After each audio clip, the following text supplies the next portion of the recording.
Ooh, hello. Everything seems to be doing fine. Good. I do not have it in me to fight with anything right now.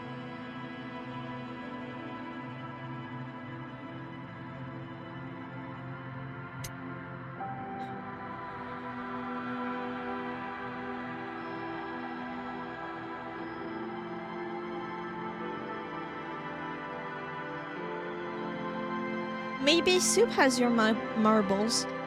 Maybe that's why you answer them by talking about them. Vanilla is fun too. Maybe not so much as a viewer. I don't know. I've watched a bunch of modded Lethal Company games. Not necessarily. I haven't played those games myself. But for viewers, if you start to get too good at the game in vanilla, some mods they do help to freshen things up, and not like huge mods, but like when you can control the mobs, that's fun. When you have mimics or like people that NPCs that can reuse your own voice, that's fun. Thank you for the warm embrace, Shadow. And congrats on being first.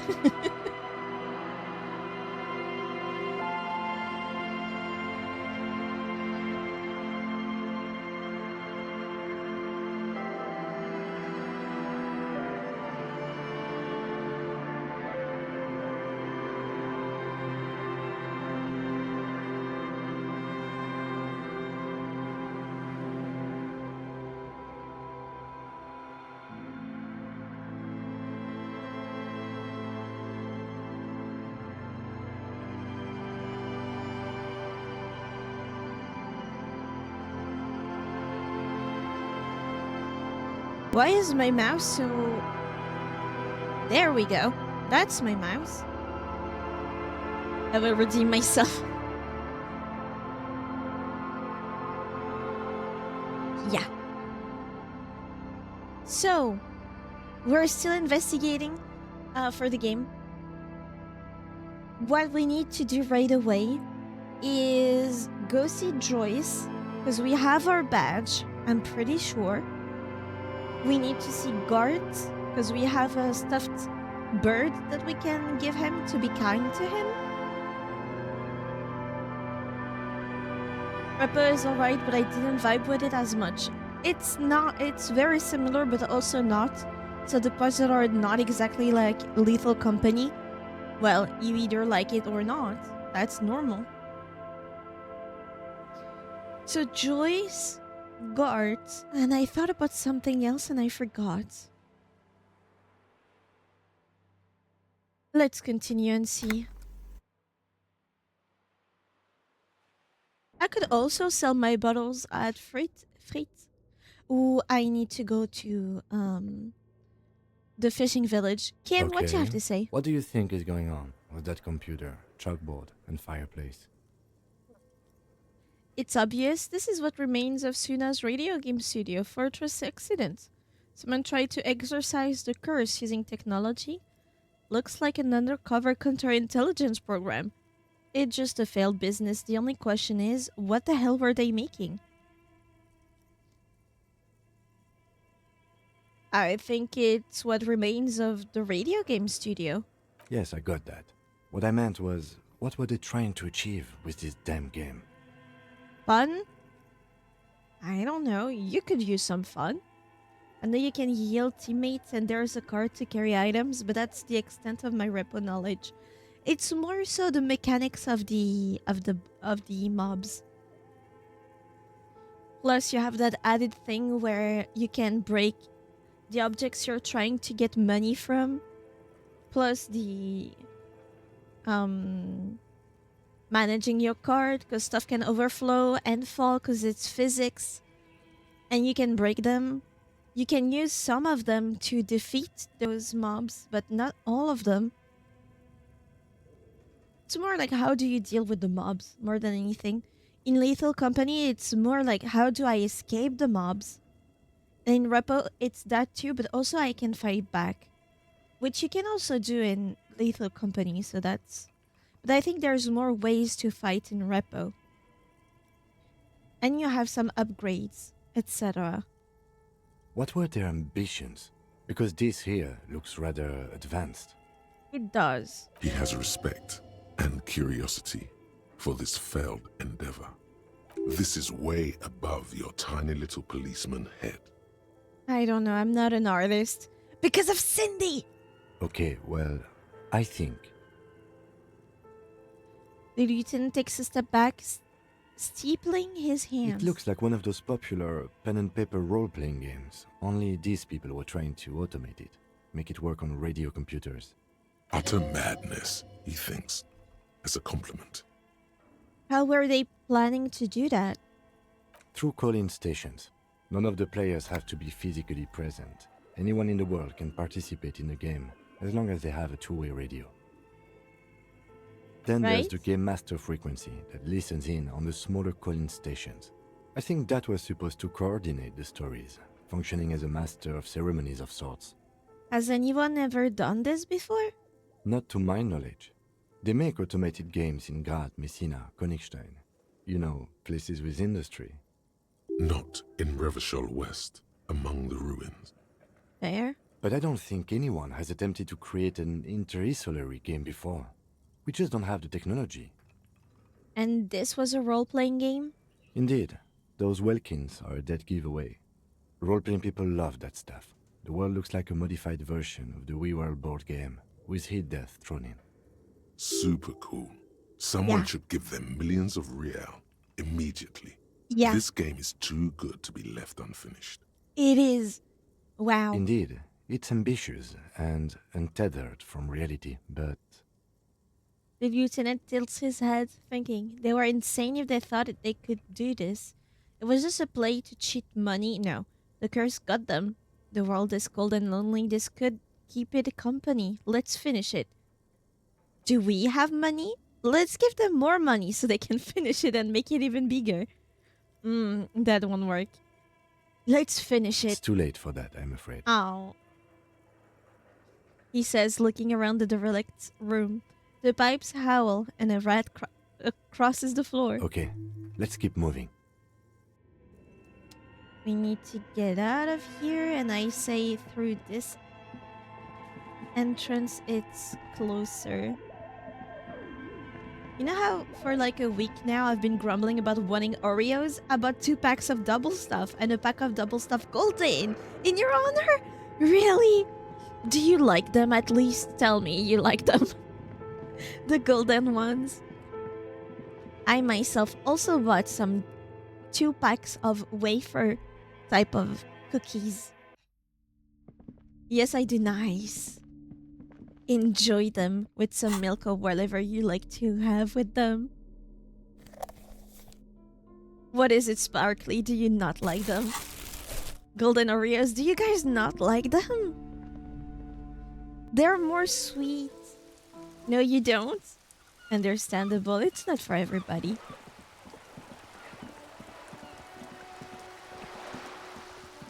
It was funny because I literally said, and a pack of golden Oreos for Tiggy. Outlawed in the store. Get the cashier on the stream. No hate, but golden Oreos are the embodiment of Oreos at home. Oh, is it? You're back. Good. What can I help you with? Not an umbrella, I hope. I don't need one myself, you see. She pats her wet raincoat. Neither do I. Very rugged. Good choice. I'm so Now, rugged. I suspect you had questions.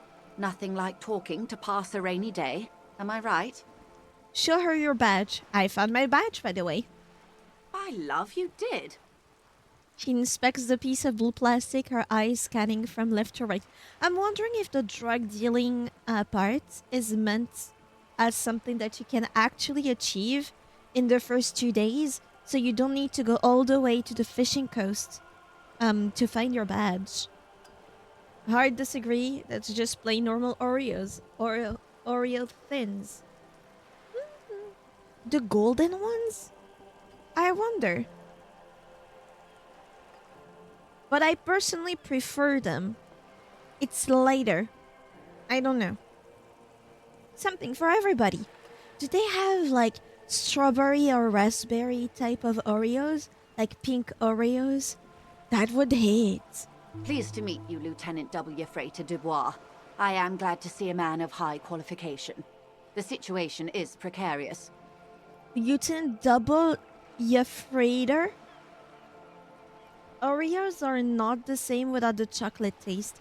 They are not, which is why I like the golden one. It's... I'm saying any Oreo that isn't double stuff is the Oreo at home. Ah. Pink Oreo sound kind of peak. Yeah, right? They should get on it. Do it tomorrow. What can I help you with, Lieutenant Tiafreta? How about you share your information on the lynching, now that you've seen his badge? The goalposts have moved, Lieutenant. In the absence of the badge, I have informed my employer there will be a probe. I cannot rescind that promise. To my knowledge, the drivers are still at the roundabout. I will tell you everything I know when you've finished with them. Fair, I guess. The probe will be done soon. I am glad to hear that. Because Fuck. let me tell you, we are in dire waters. The sooner the probe is finished, the sooner I can share crucial information with you. Now, is there anything I can do for you in the meanwhile?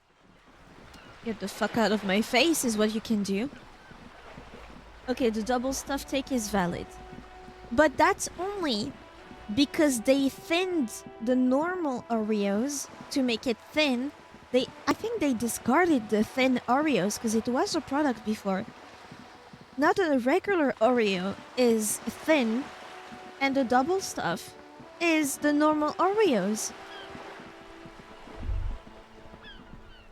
I had a thought. No, it disappeared. Let's see Gart.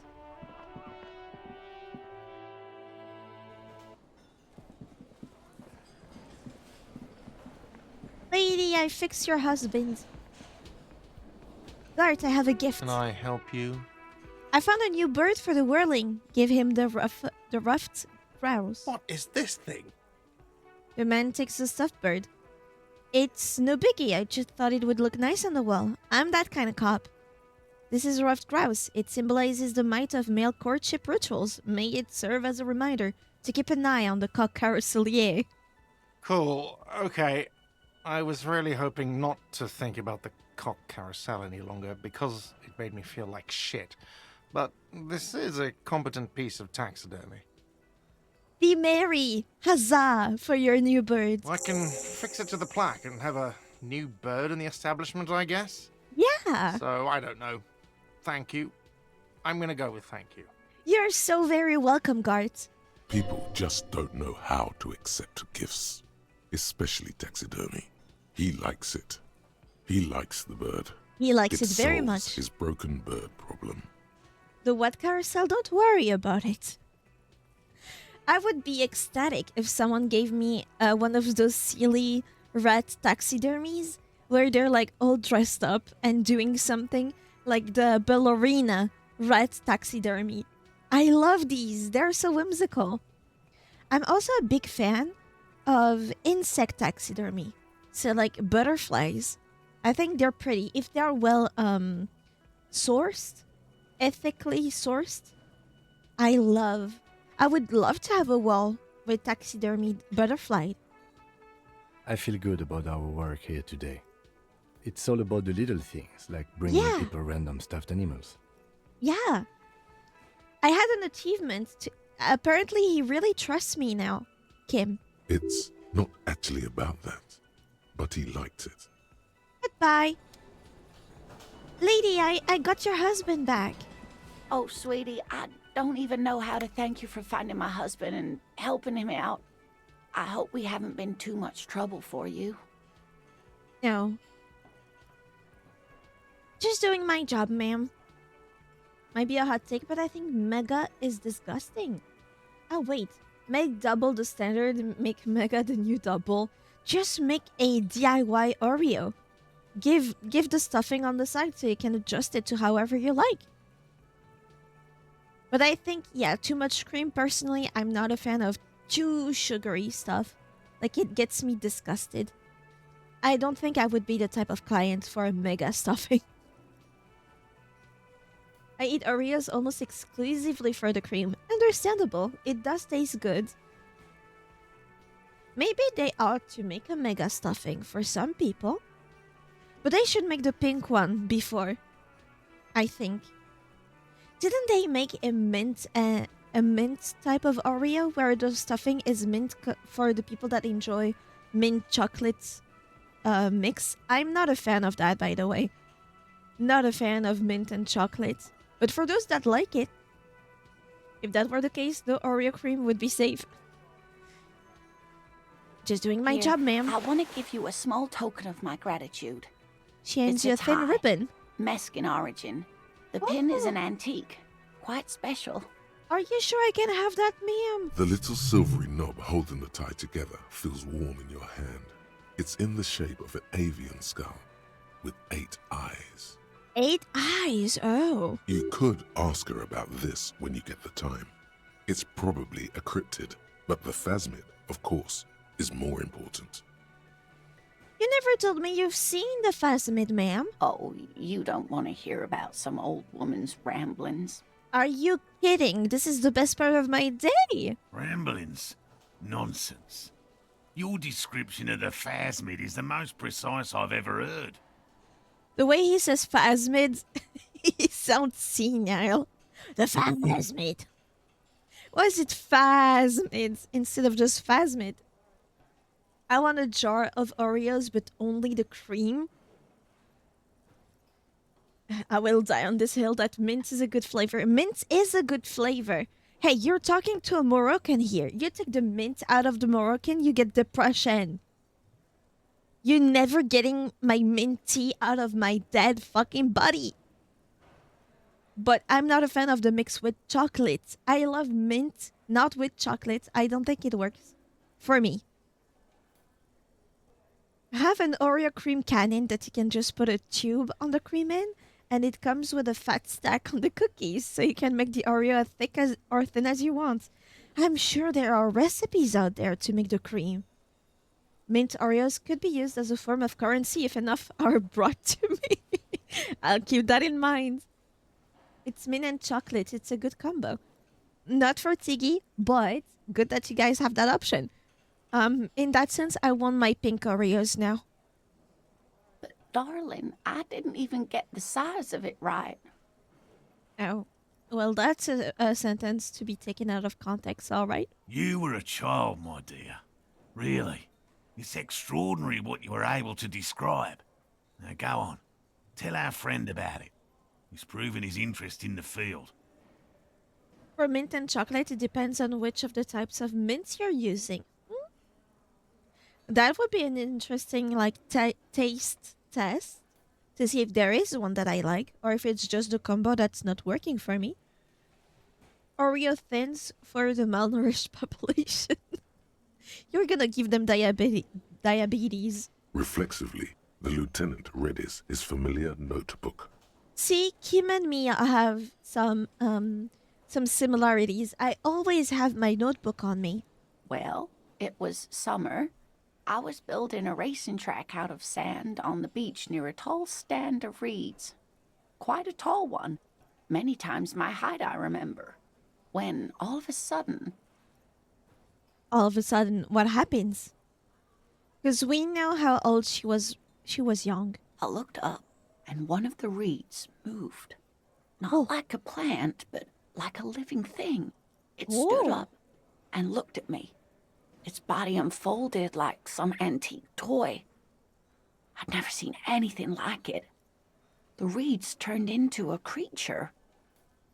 The average human life isn't the longest, so I plan on enjoying it. Yeah, sure.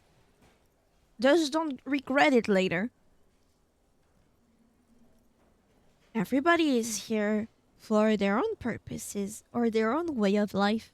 I didn't know this can happen, so I reached my arm and touched the thing. It felt just like a stalk of reed, but it moved, swaying, towering above me. After a while, 20 seconds, a minute maybe, it left, went into the reeds. Did you follow it? I tried, but I was only a child. There was mud and high water. I couldn't see it anymore. I was just standing there, knee-deep in mud, looking around me. Where did you go? Don't go. What is up, Inland Empire? Then what? I ran back home to my grandmother and asked her if reeds could walk, and told her they were looking at me. Of course, she just laughed at me, but I knew what I'd seen. For years, it was a story I told at parties when I wanted to impress boys. That sort of thing. Of course, Most people just took it as a strange, amusing anecdote. So did I, honestly. But then I met Morel. And Morel trusted you, or believed you. My way of life is indulging in the zealous consumption of Oreos, not the thin ones. And dying of diabetes before age 40. Isn't it miserable to die of diabetes? Can't you have some limbs rotting? Hey, you do you, but don't come back after death to me to fix your regrets, because I don't think I can fix diabetes in a previous life. Be careful that your soul doesn't come to me with like some weird ass regret to fix. We were on a date. Can you imagine? She tells me a story, and it's the most detailed report of the Insulindian phasmid I've ever heard. The sounds. She told me it hissed. It did, yes. Like reeds in a gust of wind. The way it moved, the colour, how some of its limbs were white, like marble. It matched perfectly with what I know from other accounts. It was amazing. If it weren't for Lena, I might have given up hope years ago. It's no exaggeration to say that she restored my faith in my profession. He looks at her with admiration, forgetting a white smile on his face. Thank you for You're sharing welcome, with me. sweetie. I do appreciate the chance to relive it whenever I get one. It was just such an impossibly sunshiny day. So warm. And she could get up and walk right into the reeds on her own, into the mud, anywhere. Oh, my cholesterol is too high in life, so I need you to live a pescatarian life for me. Ooh. Everything in balance is what my mother would tell you, and she would be right, and that would be annoying. So there's nothing I can do with Joyce.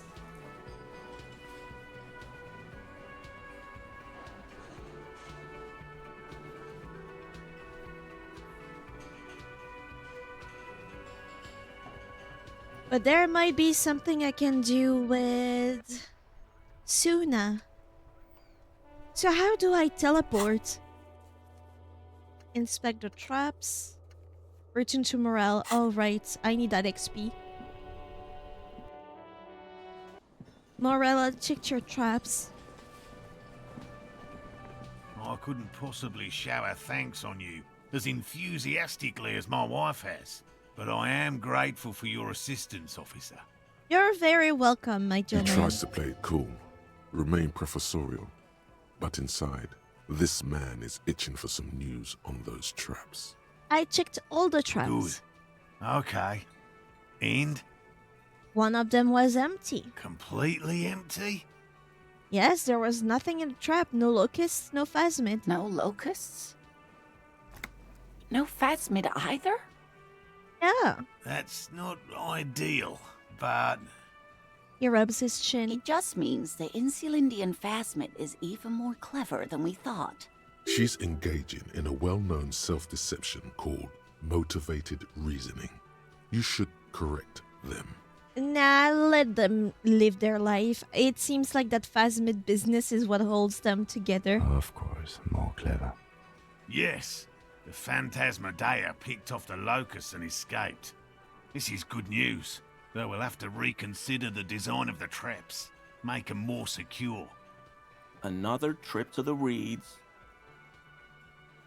It's not very scientific to reason backward from a conclusion you want to be true.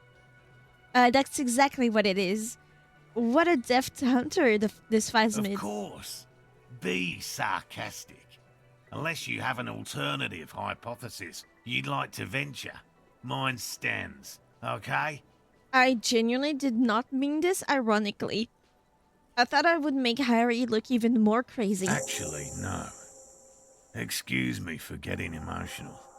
This is a big deal for us. You've helped us twice now, and brought some great news too. My gratitude, and the gratitude of the Société Cryptozoologique de REVACHOL, is yours. I did not expect him to be so in tune with his emotions. That's good. Darkest Dungeon seems like your type of game, unrelated, more unrelated than the Oreo saga. Darkest Dungeon, tell me more about it. Heartfelt gratitude. But does it feel like closure? What really happened? Yeah, what ate the locusts? Thank you, it's an honor. We should probably return to our main investigation here. This has been refreshing, but... Am I crazy? Am I too gooner type to say that I want an ASMR, like a 3-hour long audio of just Kim reading? Very close to the mic. Like, reading a case, reading a book, whatever. I just want to hear him read. Helping cryptozoologists isn't really a priority for our organization, is it? The lieutenant looks out the window, impatiently. Damn it, Lieutenant. Have you no intellectual curiosity? Liking a voices in Gooner brain. Yeah, that's because I've been role-playing as Harry gooning over Kim. Just read the title of the stream, please. I feel like sometimes you don't. And there's some hidden gems in there sometimes, if I'm allowed to do that to myself. Develop an alternative theory. Why check? I may retry. I insulted Morel, but that's literally not what I wanted to do. Turn-based sanity management, real mechanic, irreplaceable characters, and positioning matters. Hold on, I think one of my favorite ASMR artists was playing that game. If the characters are represented by cards, yeah, I've seen that. First time I used bits ever. We got him to his first hype train. Stream lags, not on my part. Don't start with the with the curse. With the 2mm silence curse. Let's try. Consider the way the empty trap was disturbed, as though shaken. Most likely the hands of a young person. Hands small enough to fit inside the trap, too. On mobile, it's easy to miss the titles. I wasn't really dissing y'all. I don't really care, but sometimes I want somebody to tell me, hey, yo, what's that title? But the stream is more important. I'd rather you come up for the stream rather than the title. This one is unhinged, though. You should ask the red-headed boy. Oh. I think a little hooligan called Kuno may have stolen the locusts. A little hooligan? But what would a child want with bags? You've never met Kuno, have you? He's probably eating them. Oh, my dear Morel. You've been an old man for too long. Kids love to torment insects almost as much as they love to torment old folks. I'll talk to the little gremlin and see if anything comes up. Delinquents. My favorite. It doesn't sound like it's really his favorite. Oh, you've been such a dear to us.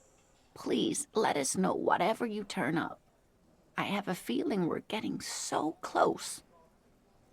Well, I see you've got all the help you need. I'll see you tonight at my place. Let's play suzerainty, but no more field trips for me.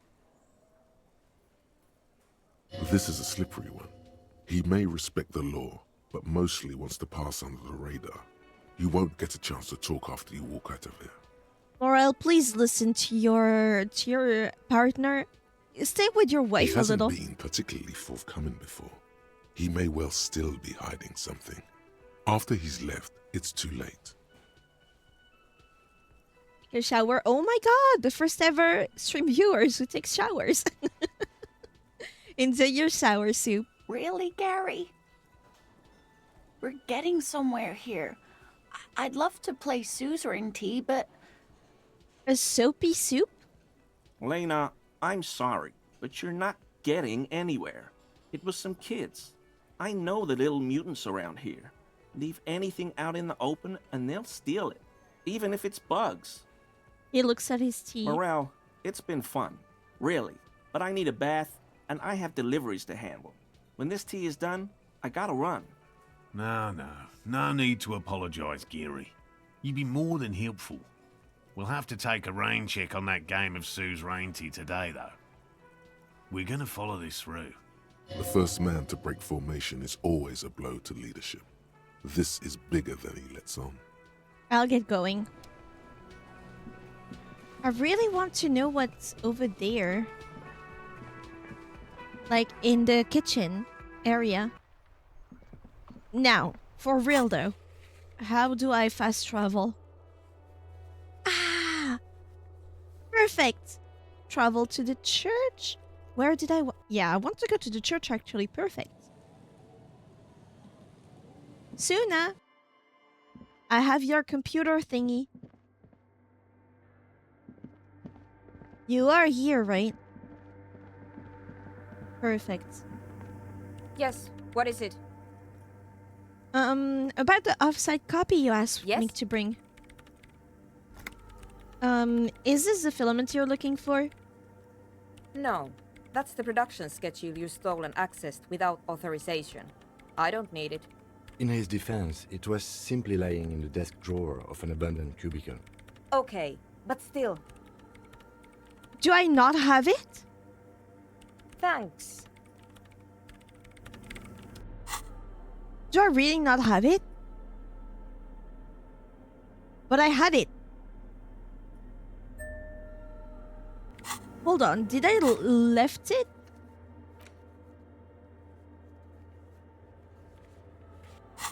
Oh, maybe I can't fast travel when I'm inside a place. You could have left it in the thingy, probably. What is it? The same address the lead programmer of Fortress Accident was looking for. Right, maybe that's what I was missing yesterday. Let's get back into that place. Let me equip my lamp torch. My lamp.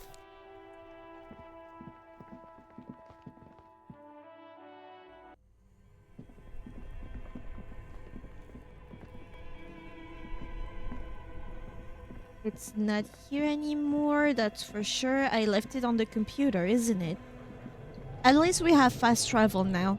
Cause damn, that would be annoying.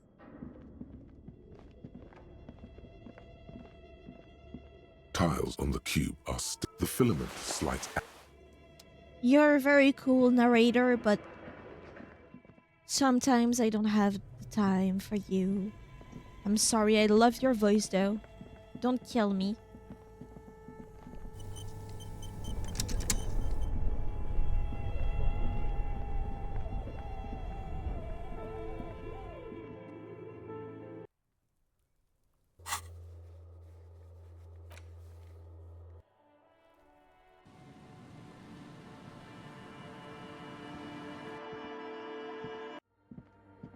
I need to go to Fritte and give them my tear, my bottles.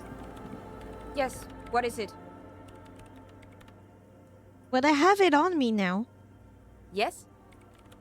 I brought you the filaments. Thanks. Looks like it's the one. Now What's going I'm to happen now? print it out to see what's left of it. She's already inserted the filament into the radio computer's core, ready to close the door. Wait, no. That's dangerous. She shouldn't do it. Why? Wait, don't put it in yet. It might be dangerous. No, it's not dangerous. Just depressing. What are you even hoping to find? I have a theory. Lintel was able to divine the anomaly's location from this broken copy. I want to repeat their calculation, only this time with better equipment. Watch. What an intricate display of failure. The paper starts filling out with ink, soaking it in a gleaming blackness. Not a single line of data stands out. Played cool. Now what? Sona doesn't reply. Her Oh, hands Sona. running over the printout. I like She's Suna looking better. for something. For her morning star. Eyes scouring the millimeters. Here. I found it. Where? Lean closer. Hold on. She's behind the keyboard now, typing in numbers that only she understands.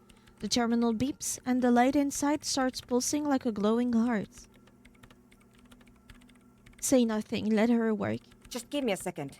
I'm almost... She clocks up her typing speed. I've never witnessed a programmer work before.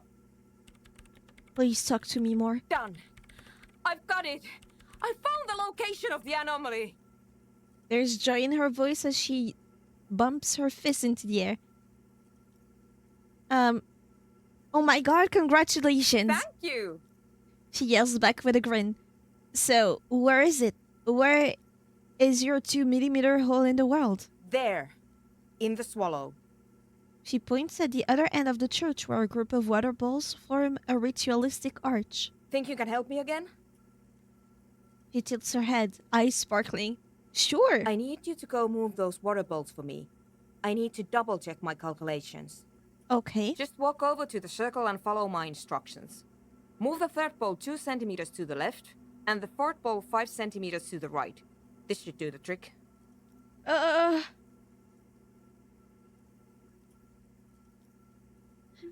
me write this down. They're numbers, they don't work with my brain. The third ball, 2 centimeters.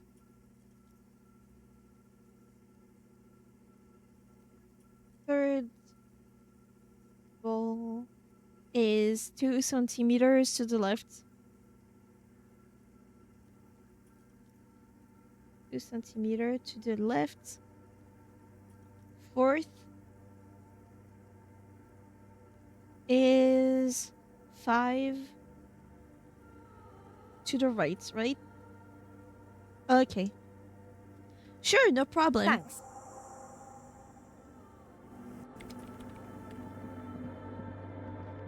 One, two, three. This one?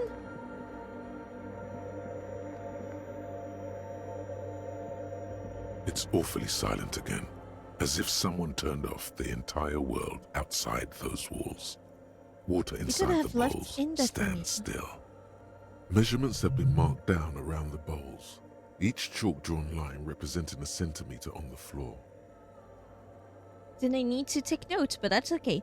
Move the third ball from the left 2 centimeters away. Right. It moves like a ghost without creating a single trace of sound.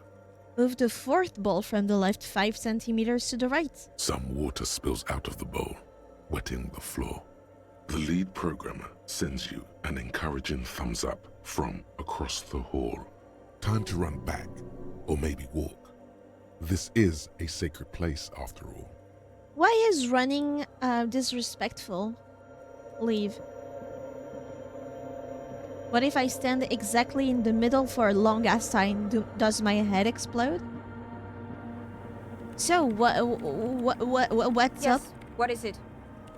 I move the balls, just like you asked. What next? Great. Everything should be aligned now. She stops, biting into her chapped lip. Miss Know-It-All is hesitating. What's Yeah. wrong? Nothing. Now the only thing left to do is to unmute the headphones. If we got the location right, we should then be able to hear whatever sound this anomaly makes. Why did you have your headphones on mute in the first place? Running being disrespectful has many reasons behind it, most of them being implied. I see, I think. The only thing I can see closer to it is like why, because I know the reason now. Why is having your elbows on top of a table at dinner, for example, considered disrespectful? It's because back then they were using round table with only one leg, and that was poorly made. Not like poorly made, but they didn't do the calculation rates, I guess. And so, with the more people on it, it would wobble and it could fall off. So people needed to get their elbows out so that everything stayed balanced. And then it turned into a moral thing. It turned into respect. I guess because parents didn't want to explain balance to little children or something. So the reason did not carry over. But the fact that you could not get your elbows on the table did remain. And when you don't have a reasoning for a rule, it just becomes the proper thing to do, like etiquette.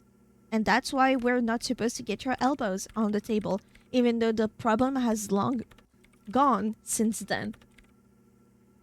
Why did you have your headphones on mute in the first place? Honestly, I'm a little scared. Understandable, Sona. Isn't it going to be just silence and nothing else? I don't know. That's what I'm scared of. I don't know. It could be anything. I mean, What sound does the nothing make? How can you even listen to something that doesn't exist? She turns to face you, the mainframe throwing shadows on her chin. What if silence is only what surrounds it, but the swallow itself is... She grows silent, her face very pale in the cold light electricity. You're right, we should be cautious. Maybe. Maybe I'm just tired. It's scary, but we just have to face it. Yeah. You're right. Let's do it. She puts on her oversized headphones, ready to press unmute on the keyboard. The lieutenant takes a step back. And then, nothing. Nothing happens. As Sona Lokanen-Kilda presses unmute on her keyboard. Nothing but silence. Can you hear anything? She doesn't answer. Her eyes closed and brows knitted together in a state of deep focus, one hand cupping the headphone. Well? Damn it. She lets out a loud sigh before tearing off her headphones. She's still avoiding your gaze. Come on, did you hear anything? No, of course not. Nothing happened. Let's move on. Despite her fear, she was hoping for something extraordinary to take place.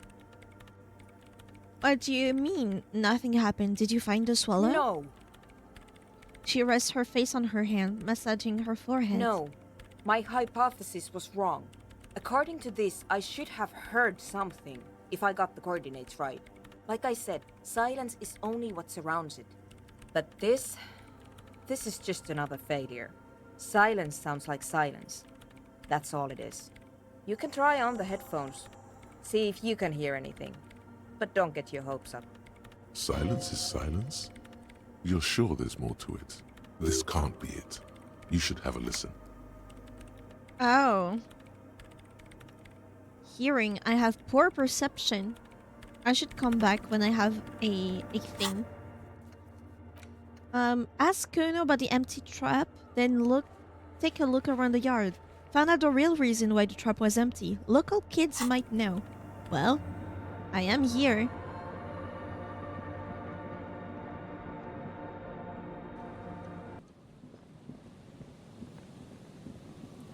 I don't need that. Oh.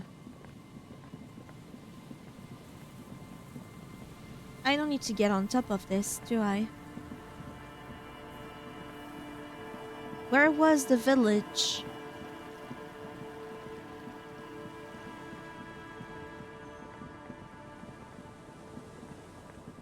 Hey children, did you eat locusts? The scruffy-haired little boy kicks a stone while the other watches him do it. Is little Lily your sister? You must be Lillian's twins. This one doesn't say anything, kicking the concrete with his worn-out sneaker. Lily's our mum. Explains the other one, tongue still lolling out of its mouth. I already said The that. stone kicker laughs suddenly. His head is too large for his shoulders. The other one laughs as well. Maybe there's some kind of reason why they're laughing. Maybe. An interesting reason, somehow tied to the case. What are you laughing at? The boy stops laughing and looks at his toes. Oh, okay. So now he's shy. Now he's not talking, just wobbling around like he's afraid of something. You will never get an answer. That's how it is with these little idiots. Is little Lily your sister? Going to the house? Yes. Okay. Yes.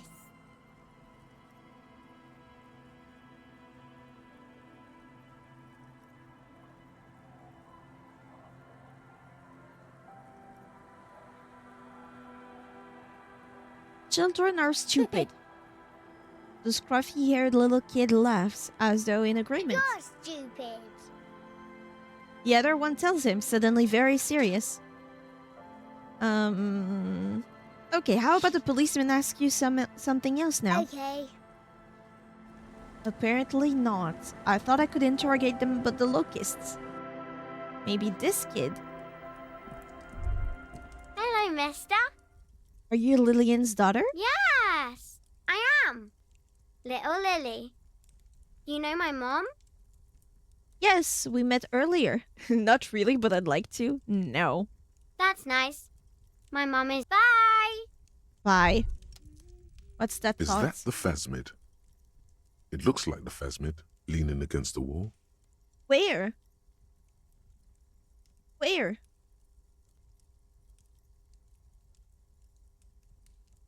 Where? Gonna interrogate some kids? Well, yeah, because they said... Where is the phasmid against the wall? Which wall? Be more precise, I don't see it. Try to sneak up on the phasmid, leap toward the phasmid and clasp your hands. Leap toward the phasmid. It's not the phasmid. It's not even organic. It's a fire iron. How disappointing. Of course that wasn't the phasmid, it's way too big. This is what I get for trying to be a scientist instead of a cop. I mean, I'm not even a good cop. You were just following your instincts, your destiny. You're meant to find the phasmid. Just maybe not here. Give the dream of discovering the Insulinian phasmid a rest. For now. I guess. So I need to go to Kuno. What the fuck?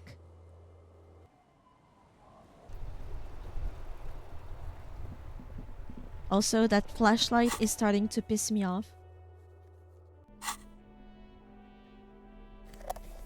Close. What's new? Ooh, this one. Ooh, more Inland Empire.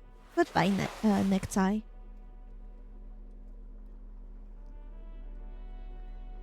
Shivers.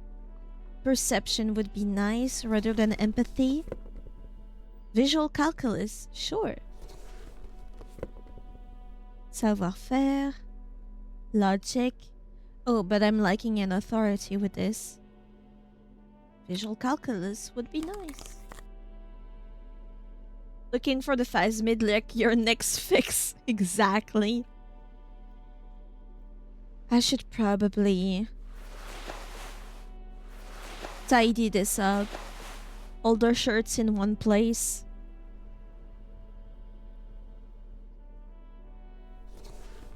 All the pants in another. Wait. Jacket. Raincoat. Then, oh, another jacket.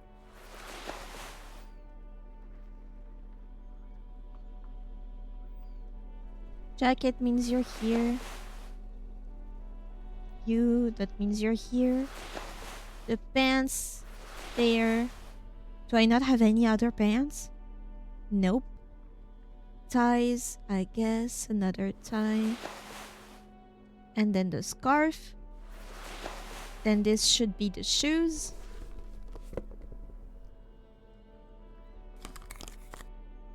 Mittens, I forgot the words. And the glasses. Perfect. Now it's all in order. Okay, now let's see Kuno.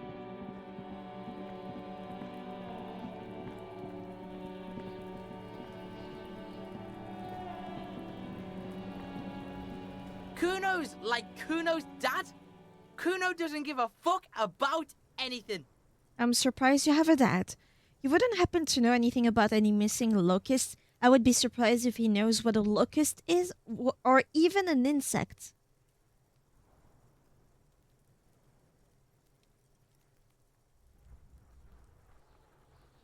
No, Kuno doesn't give a fuck about books. He knows. He's smarter than I thought. I just glanced down at the chart and hadn't been able to get reading this and thought the next fix was Netflix. So he knows locusts are bugs. Yeah, right? Oh my god, I told you that shit is lame! Shut up, C. Now they're gonna take you to lame prison!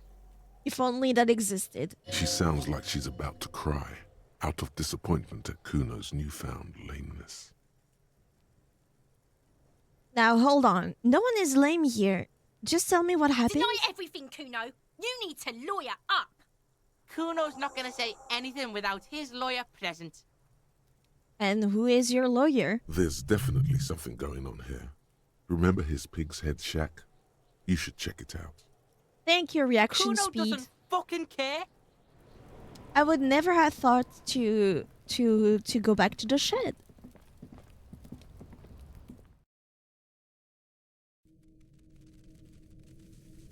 What's this? It's growing with locusts in here. All around you, the hisses and chirps of locusts fill the musky air. The earthen floor of the shack has been shaped into mounds of mud, dotted with little holes for windows. Like skyscrapers, spires of dirt and sand rising. Accommodations for their insectoid inhabitants. Well, detective, it appears you've solved the case. The lieutenant looks around, writes something in his notebook, and turns to you. Of the locusts. For the missing locust case, which is a subcase of the imaginary insect case. So at least that's going well. Stop being so sarcastic, Kim. Oh, I'm not being sarcastic at all. We are making real progress here. You hurt me, Kim. When someone says they're not being sarcastic, it's usually a good sign that they're being very sarcastic. We should talk to Kuno about this. I'll let you handle the Kuno side of things. You are doing just fine. Aw, and I got so many points for handling the widow so well. Kuno, I'm gonna bash your head in. Just you wait. Kuno's like Kuno's dad. Kuno doesn't give a fuck about anything. I know you took the locusts from the traps the cryptozoologist set up. Yeah. Kuno took the books. So what? So it wasn't the phasmid. A wave of disappointment washes over you. You say you don't give a fuck about bugs, then you go and build a whole bug town. It's not Bugtown.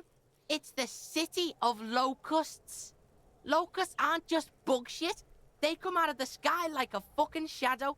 Shit descends. Stop! She wails from behind the fence, then buries her face in her hands. What's up? It's so normal for kids to be into bugs. You stop. It's like their fucking night. Locust City, Night City, City of Rage. There's a tug of war over the name of his fantastical city. It's almost too big for his imagination. Probably for his tiny head. The girl forces herself to watch again, the corners of her eyes twitching from discomfort. City of Rage sounds like a cool place. Kuno, the pig wants to help you. Oh, that's how lame it is. Please just don't say you're... Kitty! An artist? Maybe I am an artist. You hear that, everyone? I'm a fucking artist now. You know what? Good for you. Did he just say I? Kuno usually calls Kuno, Kuno. I didn't clock that. Hold on, did I hear right? You said I. That's great, Kuno. It's cool to make art. You should listen to your friend. Art's lame as hell now. But also, if I, the pig, says that art is great, is he gonna be desensitized to make art? Oh my god, Kuno! He's gonna make you totally lame in, like, 3 seconds. Don't let him, Kuno. Yo, fuck you, see? Kuno can be what Kuno wants to be. Exactly. Kuno's his own man. Kuno's free. Hell yeah. He tears at the button of his shirt, trying to rip them open. They don't give way. Kuno made himself into Kuno. Kuno can make himself into anything. Kuno can make himself into a pig if he wants. Kuno can make himself into a... Kuno doesn't give a shit. Hey, whatever you say, man. Don't make yourself into a pig, Kuno. You'll have to take me away. That depends on the choice you make, young girl. Without a word, she disappears entirely behind the fence. For once, the boy is lost for words. He turns completely red now, with splotches of white beginning to appear across his face. That's concerning. He might need to see a doctor. Use this momentary confusion to take control of the situation. You got him. Now convince him to leave the cryptozoologist's traps alone. I need you to stop taking locusts from the traps. The cryptozoologists are trying to find something very important. Those locusts are bait. I don't give a shit. I don't need the locusts anyway. Ah! Shit is all lame now. She was right. The girl's face appears again, above the fence, just long enough to make eye contact with Kuno. She doesn't know whether to be glad because Kuno's finally convinced of the lameness, or more worried because of his continued use of the first person singular. Kuno is Kuno, not I. What's going to happen to the locusts? Kuno's gonna let the fucking locusts die. I have to ask, what does the city of locusts mean? It don't mean anything. It's shit. Kuno just likes to focus. Kuno likes to concentrate on shit. Build shit when he's zipping hard. Fuck. Turns his face up to the heavens. Pig, you really shouldn't have fucked with Kuno City. Now it's all fucking lame. I'd better The be fuck off. are they trying to catch anyway? With the traps? The Insulindian phasmid. Become a cryptozoologist. Zoologist, Kuno. You can have mentors. He mutters to himself. I've never seen him so calm. He recognizes the name. Wait, you know what the Insulindian phasmid is? Bitches think Kuno doesn't know shit. The fuck out of here. Kuno's tired of this shit. There's silence between the two children. They're not saying anything to each other, nor looking in each other's direction. Well, that's good. Report your finding to the cryptozoologist. Sure. Now, when do I make any progress on the case? There's a dead body we found. It's just that those side quests are interesting to me. And if I need to play the game twice, what of it? Twice the content! Hello, officer. I think I almost have it. A new trap design, that is. I know you're skeptical, but I have a good feeling about this. I had a chat with the kid, Kuno. He promised to stop stealing the locusts. So it was just a child. He purses his lips, crestfallen. Thank you for telling us, sweetie. This is good news, right? It means we can try again. Exactly. Something is secretly gnawing at her confidence. It's not this Kuno kid, or the missing locusts. It's something else. Yeah, you're right. We just need to restock the empty trap. Then we'll need to inspect the traps one more time. And then maybe we can.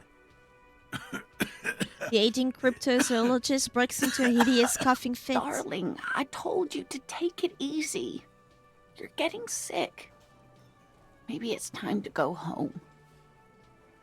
Maybe. You're right, you're right. We can come back next season, when it's warmer. That's just something people tell themselves when they fail. There won't be a next season. Not for this. Find a phasmid or admit defeat, people. Man, I'm really feeling this is costing me time on my main investigation, yeah.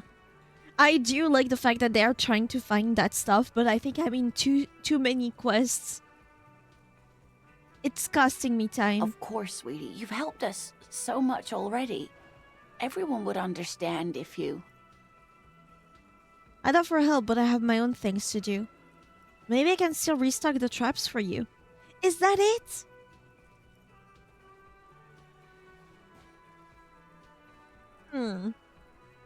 If all I need is to restock the traps and not actually catch the locusts...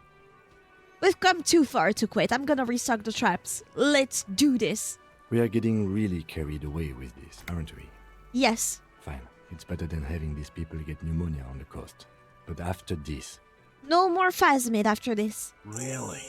It's too much, officer. It's okay. I'm a good cop. I care for my citizens. What Morel means is we're grateful for your help. Here's a fresh batch of locusts. They should slide right down the funnel. And thank you again.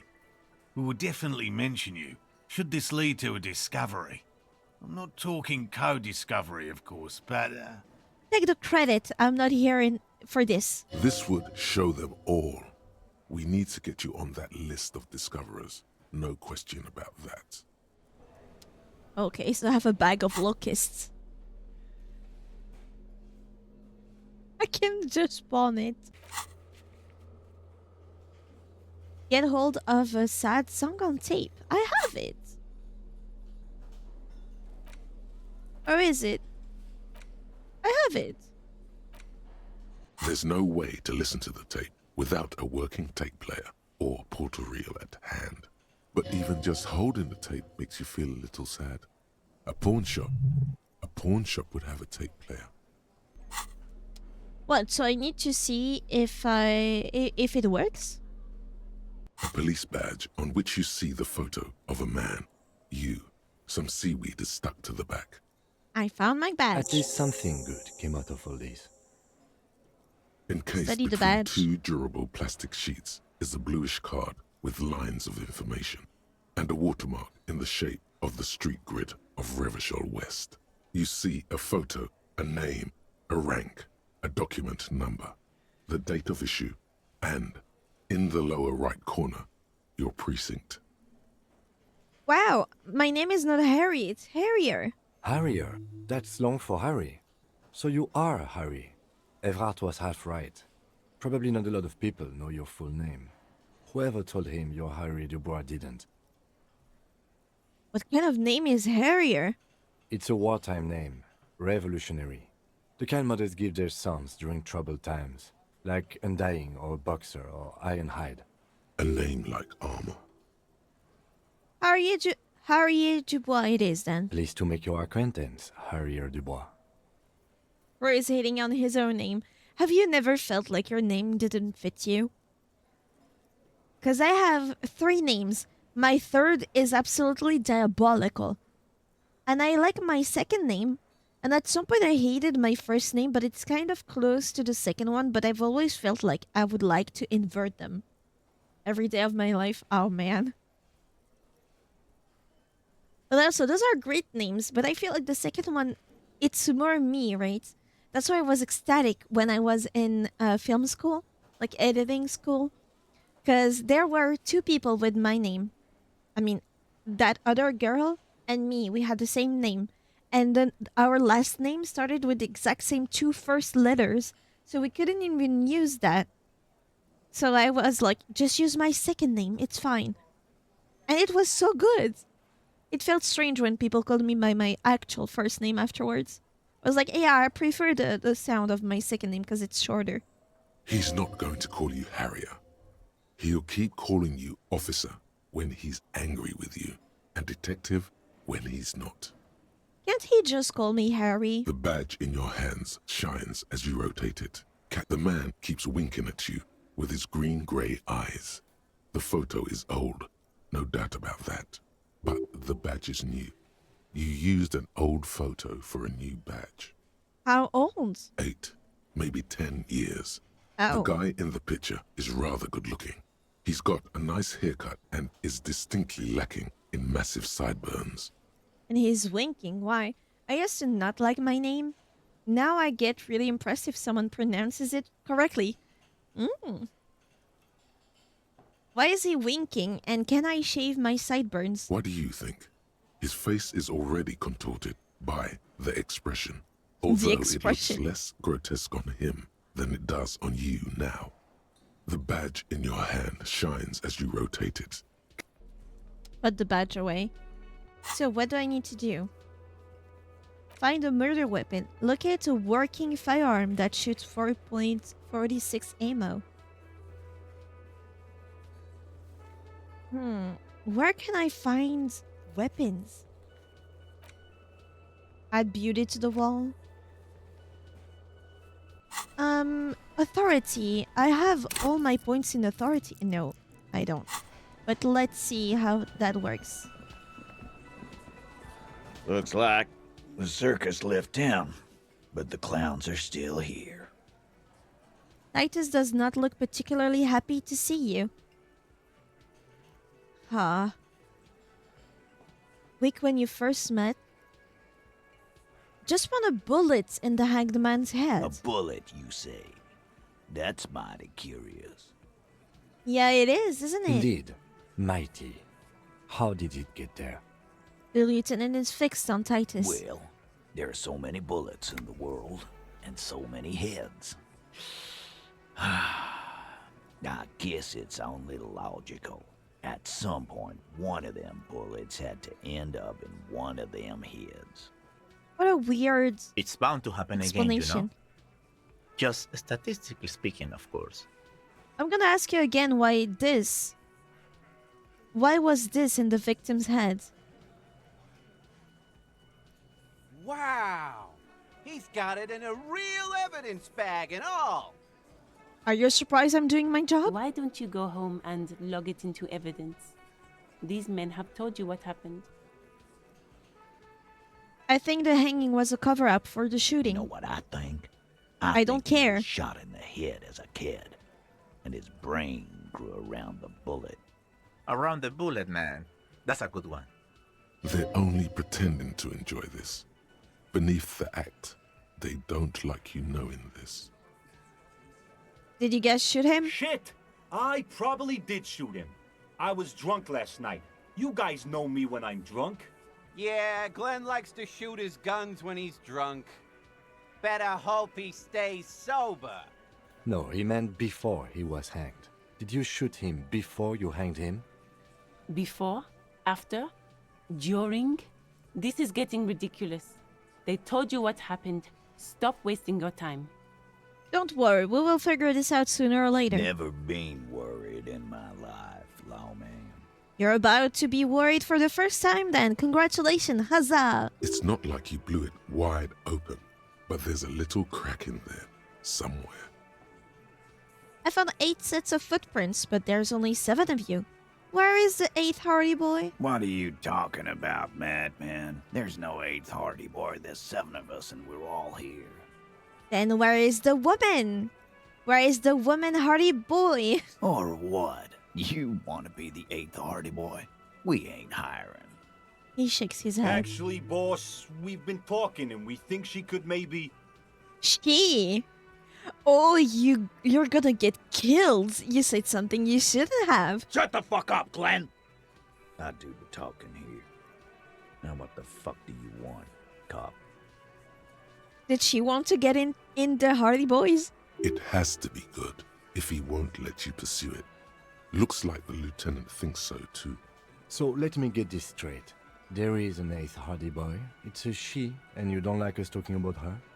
Yeah. That's right. We're not talking about this. This is a private Hardy Boys matter. Nothing to do with your shit. End. He points at the lieutenant. You're not cops here. Don't go digging around if you don't want a bullet in the back of your head. I'm watching you. Wait, what is up, Sparkly? Wait, what? It won't be the Hardy Boys for long. What is it? Why are we spreading Kim's cheeks? Because it's Pride Month. And we like Kim. I told you you guys are missing when you don't read the titles. Good. We are all watching each other. Officer, your question. But that's not all what we're only doing. We're also spreading communism and feminism. This is just an added good bonus, you know, for the morale. There's no point in pushing it further, he thinks. This is already a victory. We'll learn more about this 8th Hardy sooner or later. I want to talk about the hanging again. Just get the dead guy's autograph, since you're his biggest fan. Good one, Titus. Why don't I just arrest you? Yeah, lawman. Sure. Why don't you?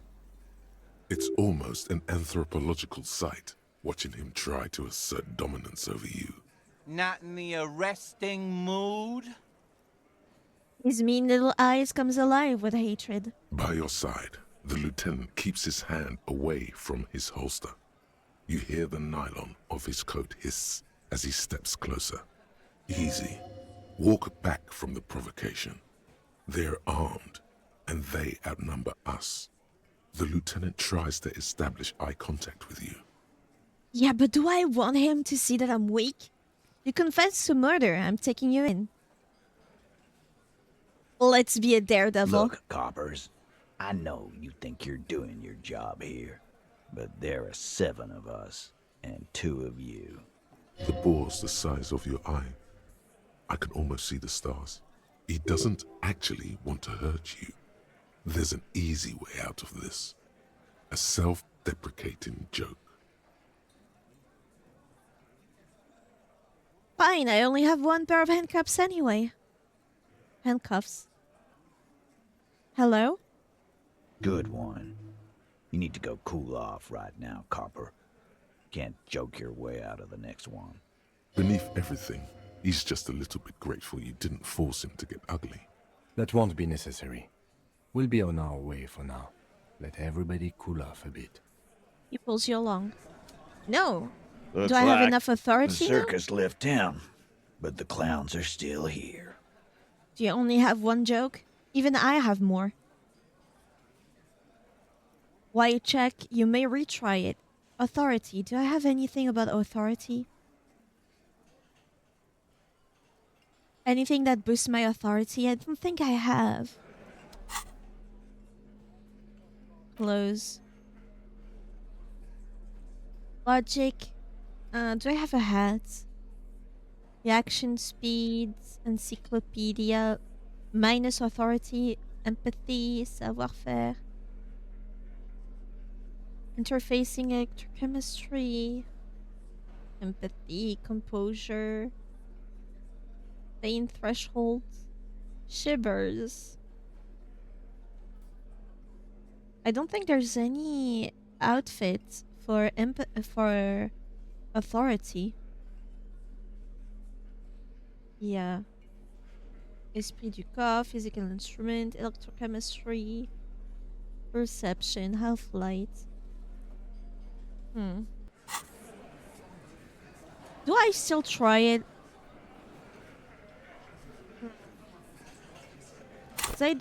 I do have 1 skill point, but do I want to get into authority? Is there not 1? I'm 25 points in for the next point.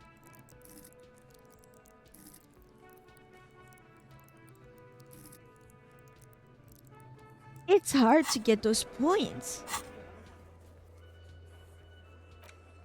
Figure out why Suna couldn't hear anything through her headphones. We need to find a working firearm. Maybe at the pawn shop. Maybe he can fix it.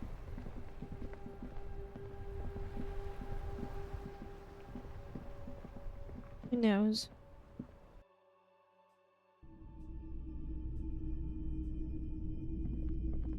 Wow, a very large red t-shirt with an impressive print stands out from the other garb.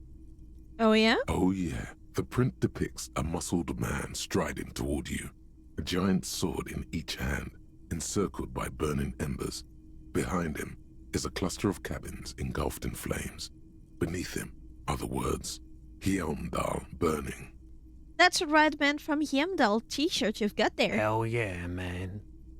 I don't usually carry printed tees, but this one was just pure exemplar. We have a lot in common. I'm a big fan of the Man from Heimdall too. I wouldn't go so far as to say that I'm a fan, but I do think the Heimdall saga is an integral part of our shared reality. Most people don't think that the Man from Heimdall really existed, but they're wrong. What did you mean the Man from Heimdall is real? I mean, even if the Man from Heimdall didn't exist before the adventure novels, the stories have made it so that he has. It's simple, really. Okay. He sounds incredulous. You sound skeptical. It's not that complicated. All that's required is a more robust understanding of cause and effect. I hate to say it, Kim, but Roy has a point. Besides, I've been to Kotla, though not quite as far north as the Heimdall, and watched northern lights travel across the sky. Very unique, energetic tides there. His theory isn't exactly incoherent, but its logic does suggest some Unusual neural activity. Interesting. Very, very unique energies indeed. Geomagnetic ley lines, one might even say. How much are you selling this t-shirt for? 2 real. That's dirt cheap. Cool. I'll think about it. You should. I want the t-shirt. -2 authority. Getting Welcome it. to Helmdal, officer. I feel right at home. What's A this? typical Martinaize streetlight sits among assorted floor and table lamps. Is that a street light? Yes, officer. As you see, it's in perfect working order. Where did you get this? It was brought to me to be altered. We are not here to investigate the theft of city property. He leans in so the pawnbroker doesn't hear him. You have to admit it's rather clever what he's done with it. He pauses, studying the lights.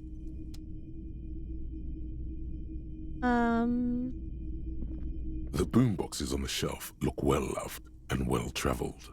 Chipped, dented, they stare at you with the unblinking eyes of their tape reels. Stand on the tips of your toes to see more. One My especially life. catches your eye. Deep gold and amber plastic with a big old handle on top. A classic boombox that says Stereo 8 approved. This is you. Golden orange. A sunset suite. Just make sure it works before you buy it. Wait, I really want to know is, could this device come handy in my police work? The Stereo 8's approved machine Is here, the Harman shopkeep. Welsh W2. Made in Vespa. Designed in Seoul. Plays all reel-to-reel formats. 2mm, 8mm, 12mm. It's even got a little radio in there. It'll set you back 12 real. Does it come in handy in my police work? If police work means playing tapes, sure. You can use it for that. Or any other time you'd need to play a tape. Like a beach party. With sand and sun and seagulls dancing on the breeze. Kim, theoretically, could I bring it to a beach party? Theoretically, yes. But we don't have time right now. It's generally murder investigation first, then beach party. Right, work first, party That later. is the unofficial RCM motto, yes. It's not, sadly. Are you sure this is all in working order? Absolutely. I've tested each one myself with recordings of speech, found sounds and music from a variety of genres. Even though I don't really like music. That's odd. Why doesn't he like music? Don't like music? What do you like The then? stuff I record myself. Silverware shaking in drawers as motor cars race by. Nocturnal animals climbing on the roof. Airship rotors. That kind of thing. Your head is dented, isn't it? Maybe you should ditch music as well. Get into these more experimental sounds he's describing. I understand brown noises and stuff, but maybe not replacing music. I want to buy that boombox. And here you are. Quality sound reproduction on the go.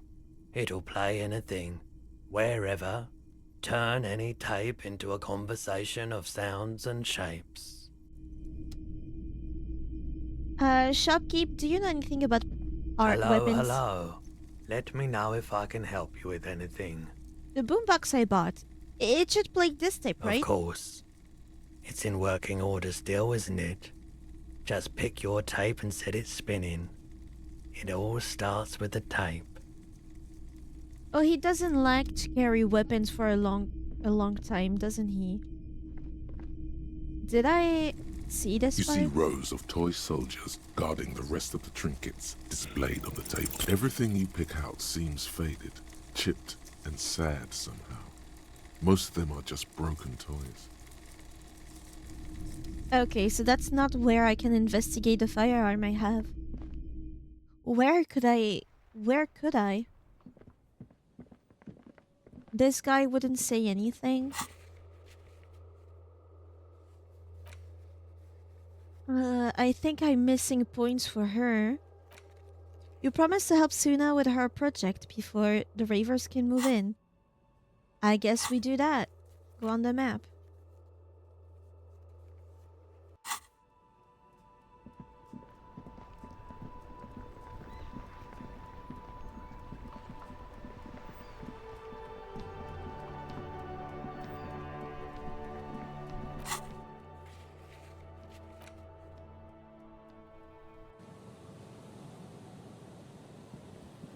Why does her headphone not work?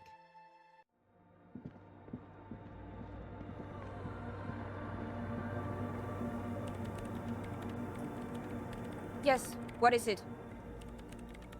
Oh, hearing. Put on the headphone. All you hear is your own breathing, heavy and hoarse from all the nights spent drinking. It's the breath of an old man. But there's something else. There has to be. Something big, something unexpected, something new, yet to be discovered. Ghosts, speak to me. When was the last time this world had anything new to say? Well, did you hear anything? I'm not sure. There seems to be something here, but I couldn't really make it out. Yeah. No, I don't think there's anything there. Her voice is bitter with disappointment. The lieutenant looks down at the floor, as if to say, you're wasting time here. Maybe the speed freaks can help you with this. Go talk with Andre. Sure, why not? I could put a point in perception. Or I could speak with Andre. The door isn't here. There is no door here. Tiggy, what are you doing?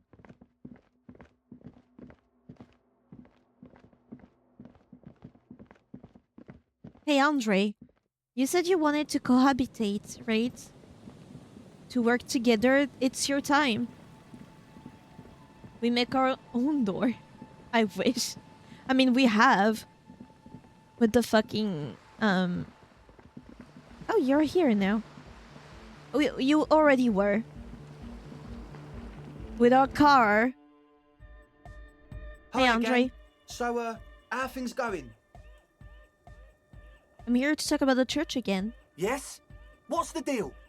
I'm making progress, but it's slow going. There's a hitch in Sona's research. What kind of a hitch? She's trying to catch an anomaly using a special microphone setup, but she can't hear the audio coming through her headphones. An audio shortfall, you say? Guess what? We got speakers with massive low end. There's a good chance it can do it. Kirby? They've got one speaker. One. Uno. 700, yeah. I think we have found a solution. We've got some serious range on this baby. It'll blast her shoes off. Believe me. Goodbye, officer. So what do I do? So you had a talk with Andre, and now you want to discuss things with Noid. It's good you talked to Andre first. Gave me time to get a reading on your sign. Can't really talk to people before you get a reading. Saw a sticker on the padlock. Can you tell me anything about it? A sticker? You mean the yellow one? Can you describe it to me? Paranoid? Ah, that's very smart. Interesting. He wants you to describe it, though he already knows what it looks like. I mean this one. Show the sticker. Oh, wow. Right on your cop ledger. You like it? Yeah, it's cool. It is cool, but it's also more than that. Much more. What's it supposed to be? The dead guy smiling. And what does it mean? Why is the dead guy He smiling? defeated history. We are living in the age of history, and in the eyes of history, we are always already dead. How can we ever smile then? Because history is a lie, and so are the present moment and life are the hardcore. The hardcore expels death. Or maybe he's not dead. Maybe he's just really ecstatic about the beats. I'm thinking maybe the smiling dead guy is a symbol for communism. It's also dead but doesn't care. Yeah, that interpretation holds. What makes the sticker so modern? Simplicity was brought to us by classical soul artist modernism, but that was a tasteful, harmonious simplicity, right? Well, hardcore is not tasteful or outwardly harmonious. It's a warning shot. This will be dangerous. The echo of man's loss, haunting him. The sticker, the clothes, the music, same thing. Seems awesome. It is. I guess one could write an entire treatise on the thing. But what for? What about now? Are the signs all right now? Nah. Still strongly out of sync. Stage gamma disalignment. What? You heard me. Examine the small metal bolt in his hand. Tell me about the machines you saw in the church. Or sign. Yeah, Sign. Gotta compare. See if we can align. Interesting. I suck at socialising, man. Even now, our sign synchronisation is way off. But I'll see what I can do. Tell me about the machines. Weird stuff. Specialised. There was a data processor and some sort of long-wave machinery. Wires going into water. Gives off a spy sign. Or some fucked-up Samaran science sign. You know, the kind that goes head first into the supernatural. What's wrong with the supernatural? Nothing's wrong with it. You should definitely be researched. You can still do sick shit with it, though. The sickest? That's perhaps why it should be researched. Supernatural, do you think it's real? That it actually exists? Most of it doesn't exist. But there's also stuff that isn't allowed to exist. Because the moralists think it's too dangerous for the plebs. Like aliens? Psionic powers, pale-related diseases, pretenders pretending to be human, folk rights, that kind of stuff. Why are you called Noid? The hardcore aesthetic is esoteric. It's not meant to be discussed with the law at this moment. He picks up some sort of widget. It's not easy to reach a harmonic resonance of signs without some adjustment. Does this mean we need sign matching? Yes. Further sign matching would do good for us. One way to achieve this would be by getting us into the church. What about now? Nah. Still strongly out of sync. You heard me. Okay. A young man with peroxide blonde hair holds up a Harman Welshi tape player, nodding along to the music. He looks at you with a knowing smile and says, as though you're supposed to be sharing some tremendous evangelical secret. Hardcore! Is it? It's hardcore! You're just gonna keep saying it's hardcore, aren't you? Skibbity, skibber danger. I am the rearranger. Bars. Bars. Your cop training did not prepare you for this. What to do? What kind of training would prepare me for this? Could there have been a right way out of this garden of forking paths, you think? Solve the egghead puzzle? No, he doesn't want to talk to you. The signs are not in sync. Guess you need to help him and his friends somehow. Prove that you're one of the crew. There has been some way to talk to this person, you just haven't found it yet. It's definitely not about signs. What if you just try again, find your way out of this maze, a thing to say. Egghead training. Guess who is here in back-to-back days? Yeah, that's crazy, Ajak. How are you?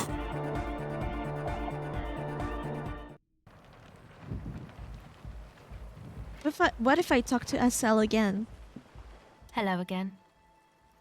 Your associate tried to use me to set up a drug lab. I'm guessing you knew of this plan. I did, and I'm sorry.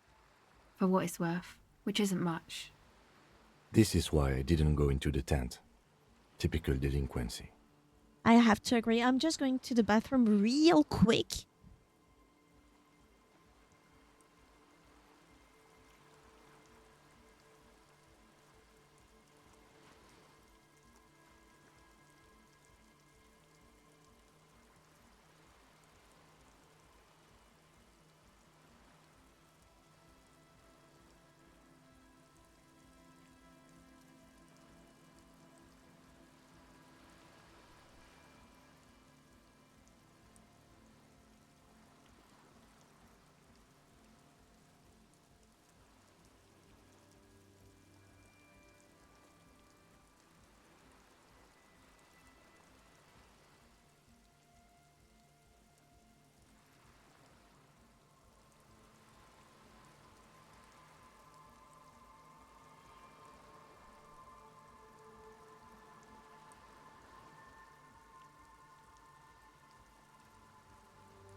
The egg is the way?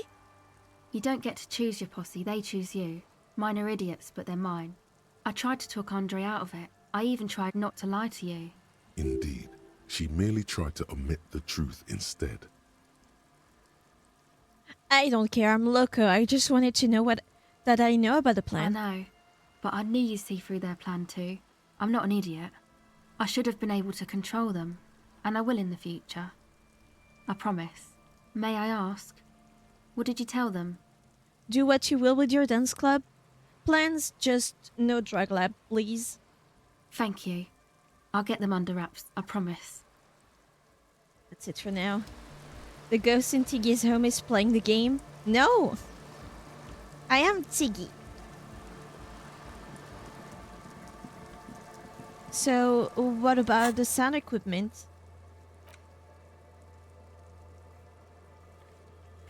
So I need better perception. Honestly, perception could be good. Might as well.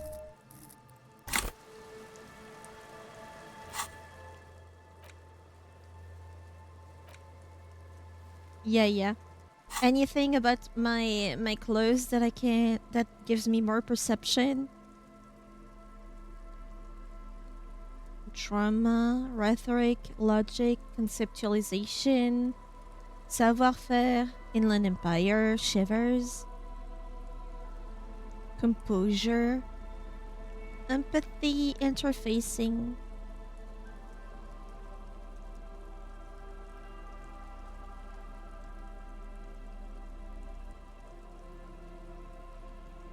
Nope, I guess I have everything. Oh, take out the hats.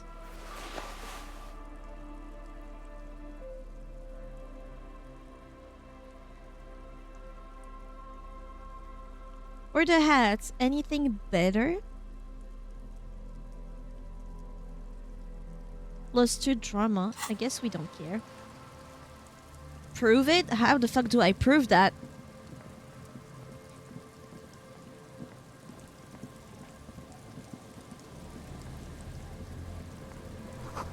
Full of holes. Could the post hide treasures? Look inside.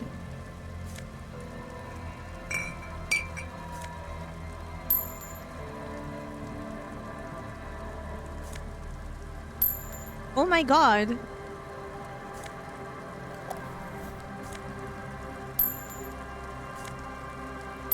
Oh my god.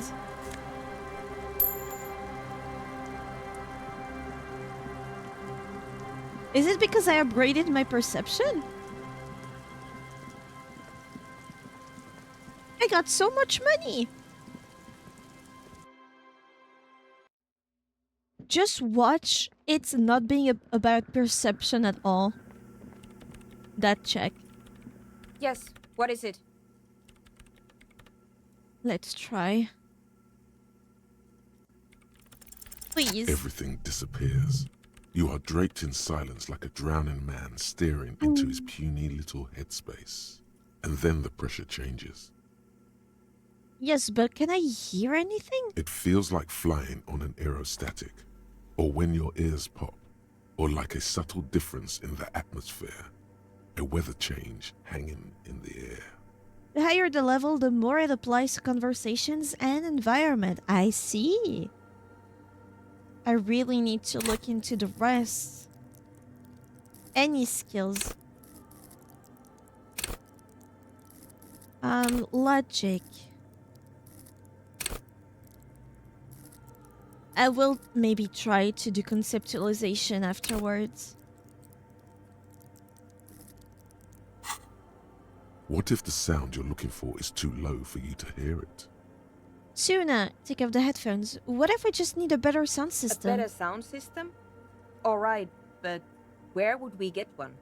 Andre has one. Suddenly, a rhythmic beat permeates the walls, causing a small patch of decorative stucco to crumble onto the wooden floor. They should really allocate some renovation funds to this place. Murmurs the lieutenant, inspecting the damage done by the arabesques.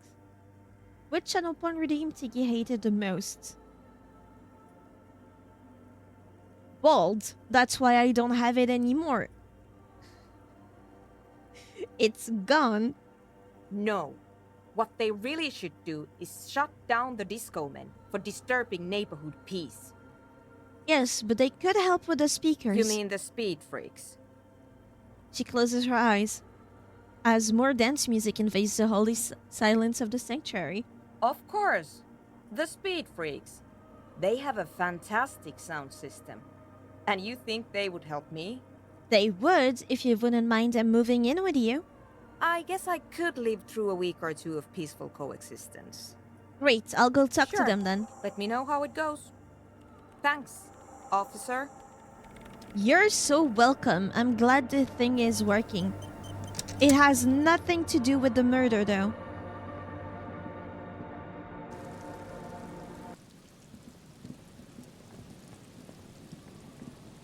By the way, if you have more ideas for redeems, I'm always on the lookout.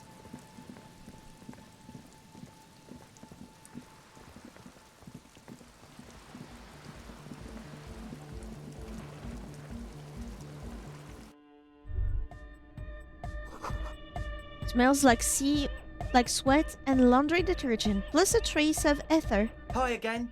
So, how things going? I know Noid has his signs, but what's the deal with Egghead there? He's a quiet man, mostly communicates through music, and by being a master of ceremonies. How do you communicate with him? Well, he's just kinda here. I don't really know how to communicate with him. Have you ever really talked to him? Yeah, sometimes. When I stumble and find my way into his center, you have to hear a lot of hardcore to the mega first though. Ajax, that's very cheap. The man smiles mysteriously, choosing to let the beat speak for itself. I'm here to talk about the church Yes? again. What's the deal? Good news! I managed to convince Suna. She's okay with you guys moving in, but one condition. She needs your speaker for a project. We are grateful, Copman. You're an augury of a new era of Nordic dance music. The speed freak smiles, happier than he's ever been before. You're going to have to share space for a couple of weeks until she gets her research finished. That's fine. We can manage. He grins, excited. And you're still sure about keeping our little side business, right? Oh, you mean the illegal drug lab? There will be no shady shenanigans in the church, only love and erotic music. Fine. We can make do. It's going to take us a bit to move our stuff inside. A couple of hours, maybe. Come check back later. Let's get moving. Andrew, leave the tents. Good. How about 150? I could do that one once and maybe Shadow too. Brother.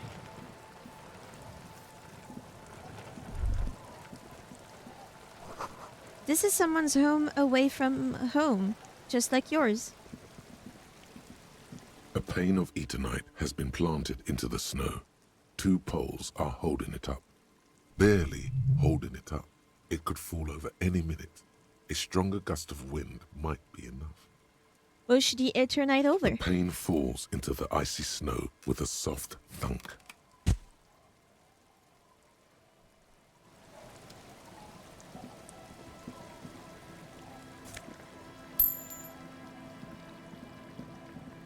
At 9 p.m.,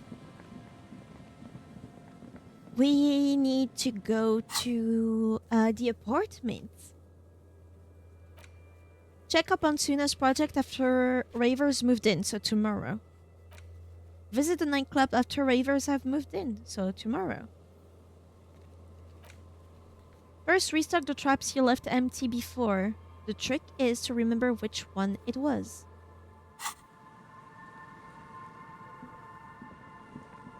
Oh, just the one that... Just the one?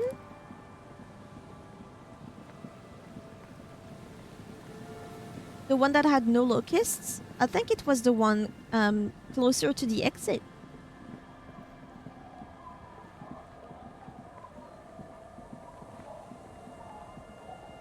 Wait, I didn't see you guys before. Hello?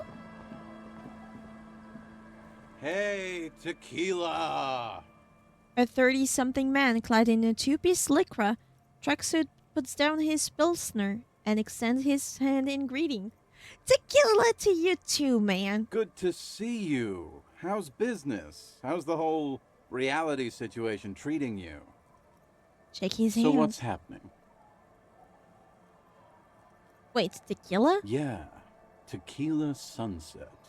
He takes a How sip. are the, high-concept, reality-based adventures proceeding? Have we met before? What are you talking to me like this? He says it like it's obviously your name. Like Yeah. you call someone Billy Brunel or leader of the 4th Street Gang. Did I call myself Tequila Sunrise when I was completely drunk? Good. These people know your true name. Oh. Looks like it has preceded you, Mr. Sunset. More on that later. I have re-entered reality to conquer it, to bend it to my will. I am the law. That's the spirit. I used to shape reality into my image, long time ago. Those days are over now. Sadly, things aren't going that well in Idiot Doom Spiral Land. Haven't found those keys yet, haven't won that great piece of ass back. No word from my business buddies. Idiot Doom Spiral, huh? This is bound to be a good, high-concept conversation. At last. Could you and your pal sign this document? Yes! What's it about? I'll let my hand address the situation. Maybe you've heard. I used to be a very successful businessman. I've signed more than a few lease forms or whatever the fuck they were. Anyone's got a pen? The pro's gonna do it. The pros? Oh my god. Well, if you sign this ledger, just know that you're a very bad business owner. I have this blue oblong pen. Lend him your pen. All right. He grabs the pen and paper and carefully scribbles on the dotted line next to Lillian's signature. Idiot Doom Spiral. I need at least 2 signatures on the document. Hey, Abs! Hey, Abs! Don't you? You call Abigail? I need you to sign this document right here. It's important. Don't call her. His trembling hand catches the paperwork. He lays it out on his knees and starts writing slowly. The handwriting is almost illegible due to his shaky hands. Is it ineligible? Isn't it ineligible for like you cannot read it? And illegible is like you can? I'm confused. Don't call Abigail? Don't call Abigail. Great job, Abs. Nailed it. He hands it back to you.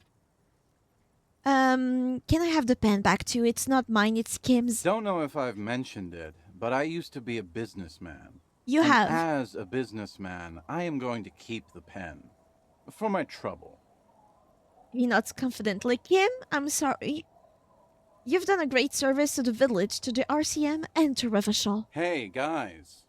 We're heroes. Yeah, illegible means not able to be read. My bad. About fucking time, man. I've done my duty. He brings his hand up to his head for a salute. Don't call Abigail. The man's name is Don't Call Abigail. Thank you for your services, gentlemen. Should we go and mail these? I think I saw a mailbox on the plaza. A few more questions first. Okay, what's on your mind? What do you guys do around here? We are saving the world. He looks at his comrades. Please. Please don't call. Begs the man in the pipe. Don't call. You look like you're saving the world, to be fair. Okay, we're drinking. We're drinking alcohol. That's what we're doing. I tried to save the world once, a long time ago, with enterprise, creativity, and willpower. But that didn't work out. Those are the lads that were fucked over by their boss, right? The one that took off with all the money to go on vacation. So now it's a pirate's life for me. What is a tequila sunset? You keep saying it. It's you. Your Tequila Sunset. How do you know? How do you know this? We've met before. Don't you remember? No, you sure don't. No. Aha. Do you want to know how Tequila Sunset came to be? Tequila. Tequila Sunset. Something ominous there. For some reason, the name tequila fills me with foreboding. Maybe I shouldn't learn what it means. You think you feel bad now. Wait till you've heard the story. No. You need the wisdom. Go ahead, I need that wisdom. Let me take a sip to moisten up my chords. Tequila Sunset rolled into Martinaise last Friday. And by Tequila Sunset, I mean you. The man, the myth. Was I alone? Hey, let's not jump ahead of ourselves. This is your story. Stop interrupting. He takes another sip, then continues. You got here on Friday to solve a case, hoping to be the early bird who gets the worm. And by the worm, I mean the buzz. Because as far as I know, all you did was get piss drunk. Word on the street is you went around the local hostel telling people that you're a police officer, and that it would be really fucked up if you shot yourself in the head right in front of them. That's pretty high concept, if you ask me. It is. Yeah. The lieutenant's brow is furrowed. He's listening as casually as he can. What happened then? It was a late Saturday night when we, the Union of Moribund Alcoholics, were getting our drink on. Nothing remarkable about this. We get our drink on 24/7. Makes everything warm and glowy. I trust you know the feeling. One moment we hear the sound of a motor carriage revving up somewhere on the plaza, followed by a series of dings and bangs. Do you remember the sound of wood cracking? The billboard?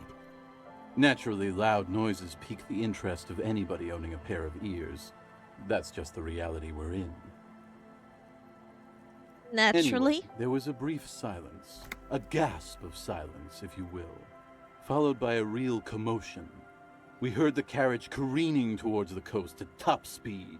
Sounded like someone jumped the canal. We grabbed our brewskis and rushed to the jetty. Never underestimate the speed of an alcoholic. To be honest, I have run drunk.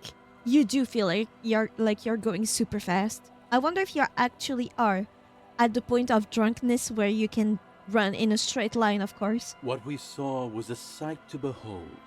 A beat-up police carriage containing you. Right there on the beach. You revved the engine and screamed at the top of your lungs. What did I scream? The time hath come!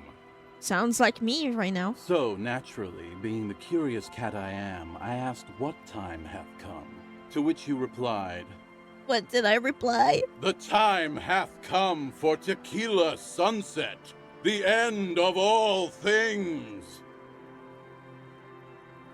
Every word I said was true. Tequila Sunset will break the looms of reality. Yeah, looms. Why not? Then you jammed the pedal and plowed right off the jetty and through the ice. Your hands cramp on the steering levers. We ran towards the ice whilst you crawled your way out, miraculously unhurt, covered in seaweed and shit, like some kind of sea monster. Maybe I am the phasmid. When we finally got there, you were sitting on the beach crying. Oh. You said that your badge and uniform were in the car. It was too late to get in there, though. The carriage had sunk too deep. In this way, you and your motor carriage have a lot in common. Recognizing a brother in need, we offered our condolences and invited you to party with us, which you naturally agreed to. We asked about the whole Tequila Sunset thing, and you told us it was your name now and insisted that we all call you that from then on. My real name is Harry. No, that's just what your mother called you. Your real name is Tequila Sunset. Just embrace it, brother. Ours. It was an all-night drink-a-thon. Then, at some point, I think it was Sunday morning, you got belligerent and wanted to talk about Revacholian women. How they're beautiful and also whores and so on. How one of them fucked you real bad. After a short while, you crossed the event horizon, looked sullen, got up, and left without saying anything. That might be the woman that stole my gun. Wow, that's quite a story. Yeah, I bet Tequila's a fucking legend around the precinct. You must be proud to work with him. If you only knew. Did I tell you anything specific about this person that fucked me? You were pretty vague about it, but you kept saying you got fucked real hard, and that we've all been fucked too. Maybe Harry cracked the case day one.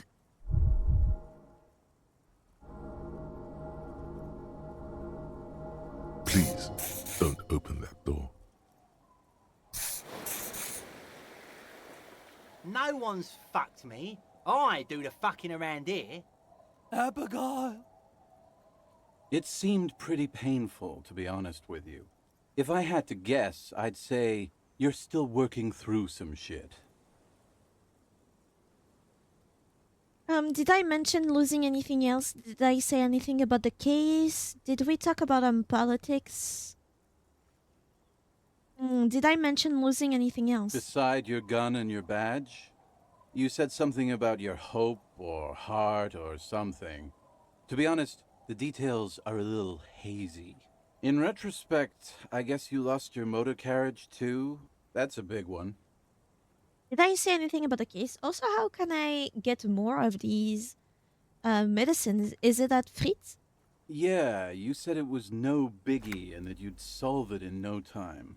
And that you didn't need anyone to do it. You're doing it solo now. A lot of cops go solo and hermit once they reach that level of alcoholism. It's not meant as a joke. He's sorry for the hermit cop. I don't need to to hear anymore. It's a hard thing for a man to confront his past. That's why I avoid mine at all costs. You too, Tequila Sunset.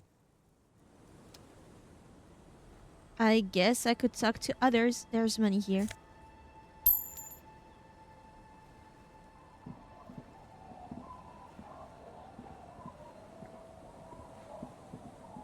Yeah, Fritz should have some.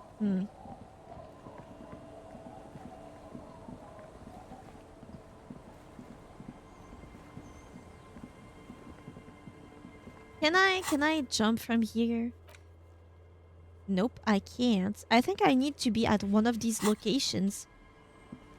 But I should be able to. I'm at the Fisherman Shacks. Josephite heals red and magnesium heals blue. I see. Aha, yeah. Let's go to Fritz.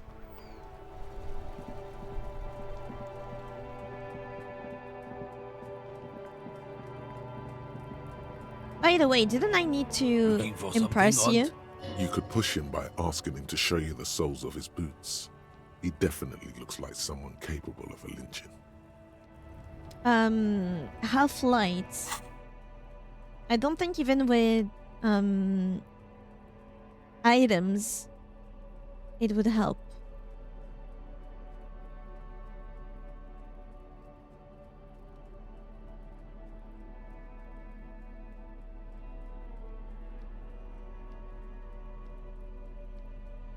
Yeah, I don't have any. Oh. It's not closed?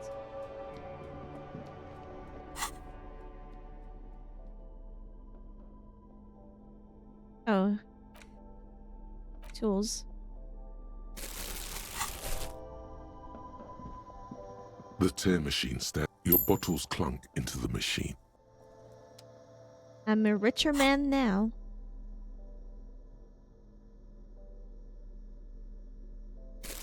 Interact. Didn't I say that with cigarettes or drugs, it helped? Like get points? To the left of some croissants and... Okay. Do you have cigarettes? Is this about the questions again? Because nothing. A colourful display of cigarettes and alcohol bottles line the shop wall, inviting you closer. The bottles wink at you in the light. The smokes too glitter in their wrapping. It's like looking into a kind of heaven. Your knees are weak.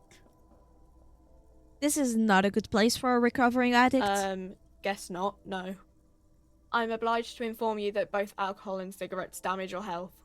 But I guess you already know that. Don't cigarettes or drugs give you points for your skills? Don't ask. Don't look.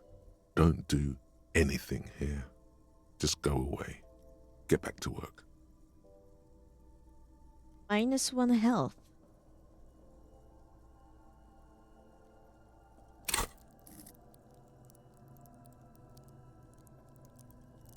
How do I get more skill points? Because they come in very, very...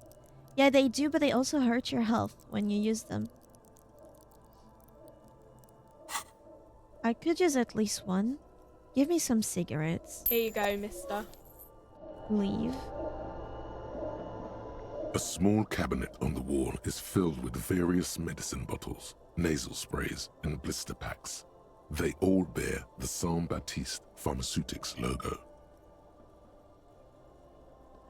Give me some Nosafed. Okay, here. I hope Saint. Okay, here. Okay, here. Okay, here. I hope. Okay, here. I hope. Okay, here.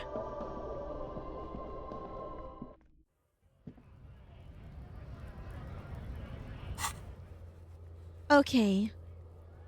Restock the trap you left empty before. Let's do this. I think it was the one close to the exit.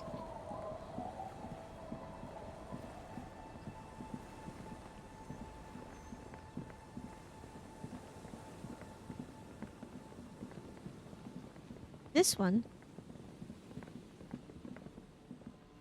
The trap stands empty amongst the reeds. No insect sounds or movement around. Only the reeds' melancholy rustling.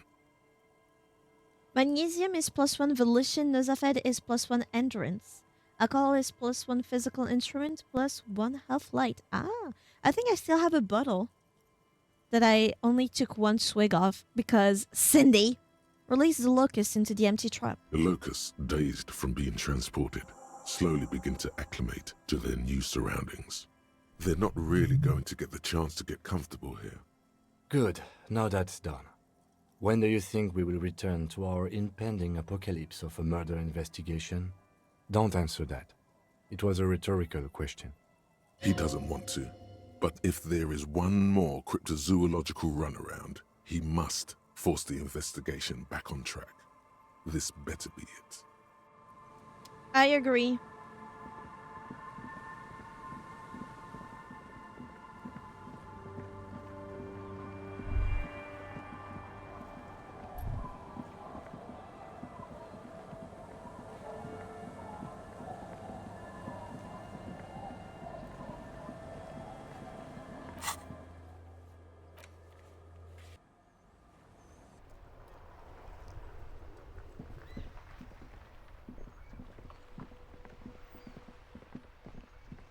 The dented yellow mailbox greets you with its graffito and bullet holes in the front.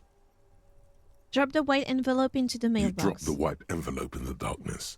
It lands with a soft thud on what sounds like a couple of letters.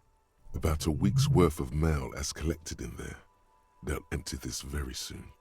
Probably did the right thing. You can't trust that slug, Everard. No, I You can't. know he's going to play you somehow. Yes. Right, let's go back to Everard.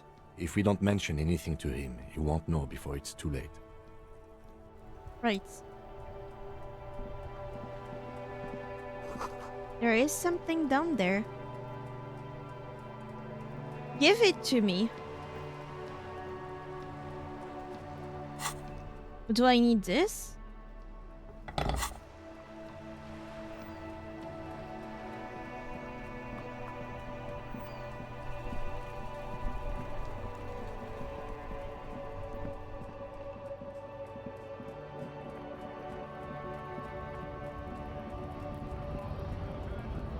Let's go see Everard. Maybe he has more to say now.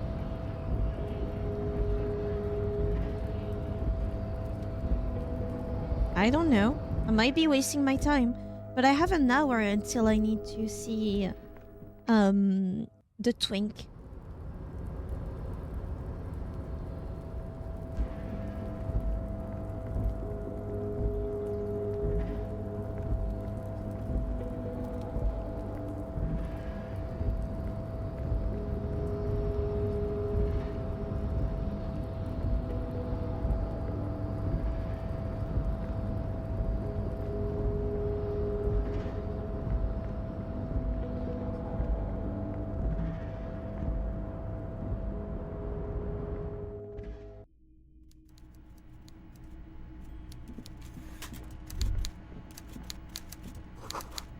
This is not a fishing rod, is it? It's... Well, what is it if it's not a fishing rod? Mr. Dubois, every worker... He leans towards you, waiting for you to complete his sentence. A member of the board? That's right, Mr. Dubois. I see the socialist democratic fervor now burns in your heart, too. How can I help you today? I'm a feminist communist, so... It's done. I mailed the signatures you asked me to mail. The golden boy returns once more. Wonderful. Simply wonderful, Harry. Of course. I already knew this. My friend, the mailman, confirms the letter is on its way. You've done a great thing today. You've given the children of Martinaise a real future, Harry, and I feel I can finally trust you now. You're in my inner circle. You too, Mr. Kitsuragi. We can talk about anything. The strike, the murder, your lost gun, nothing is off the table. Finally, some progress. Judging from how happy he is, it looks like you did it. He doesn't appear to suspect trickery. We need to get everything down right now, then. Well done, sire. By guile and deceit, you're in. Did you order the hangman to be killed? I did not, Harry. Although I am very, very glad he's dead. What do you gain from him being dead? Why, a war, of course. And what do you have to gain from a war? Please don't tell me money. Victory, Mr. Kitsuragi. I have victory to gain. We are going to start a war with the Wild Pines group and win before they even realize there is a war. They're trained military people. Aren't you afraid for your men? Harry, we outnumber them 1,500 to 1. And that's just Martinaise. With all the unions in REVACHOL, and with public opinion on our side, we can hold off 2 men, or 15 men, or even 50 men. The more they send, the worse it's going to look for them. They made a huge mistake hiring those guys. No one likes foreign mercenaries. The leftists hate them, the fascists hate them, even the moralists think they're in bad taste. Yeah, everyone hates them, except ultra-liberals, maybe, which happens to be me. You're not an ultra-liberal, Harry. Get the fuck out of here. Don't be a retard. How is this connected to the strike? Harry, there is no strike, only war. Class war. Or, in business terms, a dawn raid. Or wait. Is that when you still pay them something? Because we won't do that. We're not going to give nothing. We're going to take Terminal B away from them. The roads, the gates, the containers, that big crane, even the damn coffee maker. We're going to take all of it for the people, and fuck Wild Pines. Okay, so there was never negotiations on the table. The word fuck rings like a gunshot from his mouth. He doesn't swear often. Cigarettes does +1 in intellect and speed. And speed does +1 in motorics. Oh, well, I don't have speed. So that's why you haven't let Joyce in? Yes. It's also why I let that midget Gaumont go. He's too nice. I can't put him through this. Plus, he knows how to get in here. That woman can't tell her tits from her arsehole. She has no chance. Why are you telling me your plans? Because we're friends, Harry. Besides, it doesn't matter now. You can go tell her if you want. It won't change the course of events. We have a significant head start. It's already happening. How many of you guys are in the union? 2,372. Plus yours truly, of course. 2,373 is a sizable contingent for a labor organization in REVACHOL. And they're all well motivated. At least the ones you've seen. How are you going to fund your new independent harbor? Oh, you mean what sort of goods are going to be flowing through?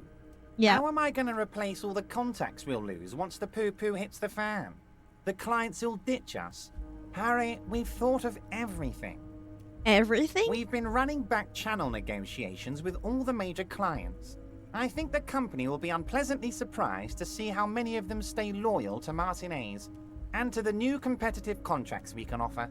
With renewed zeal sparked by communal ownership, the men will be shipping those containers double time. You'll be surprised to see how fast things go without parasites latching on. We'll have our hands free to pursue bold, exotic new revenue streams. That's drugs. Yeah. Drug trafficking.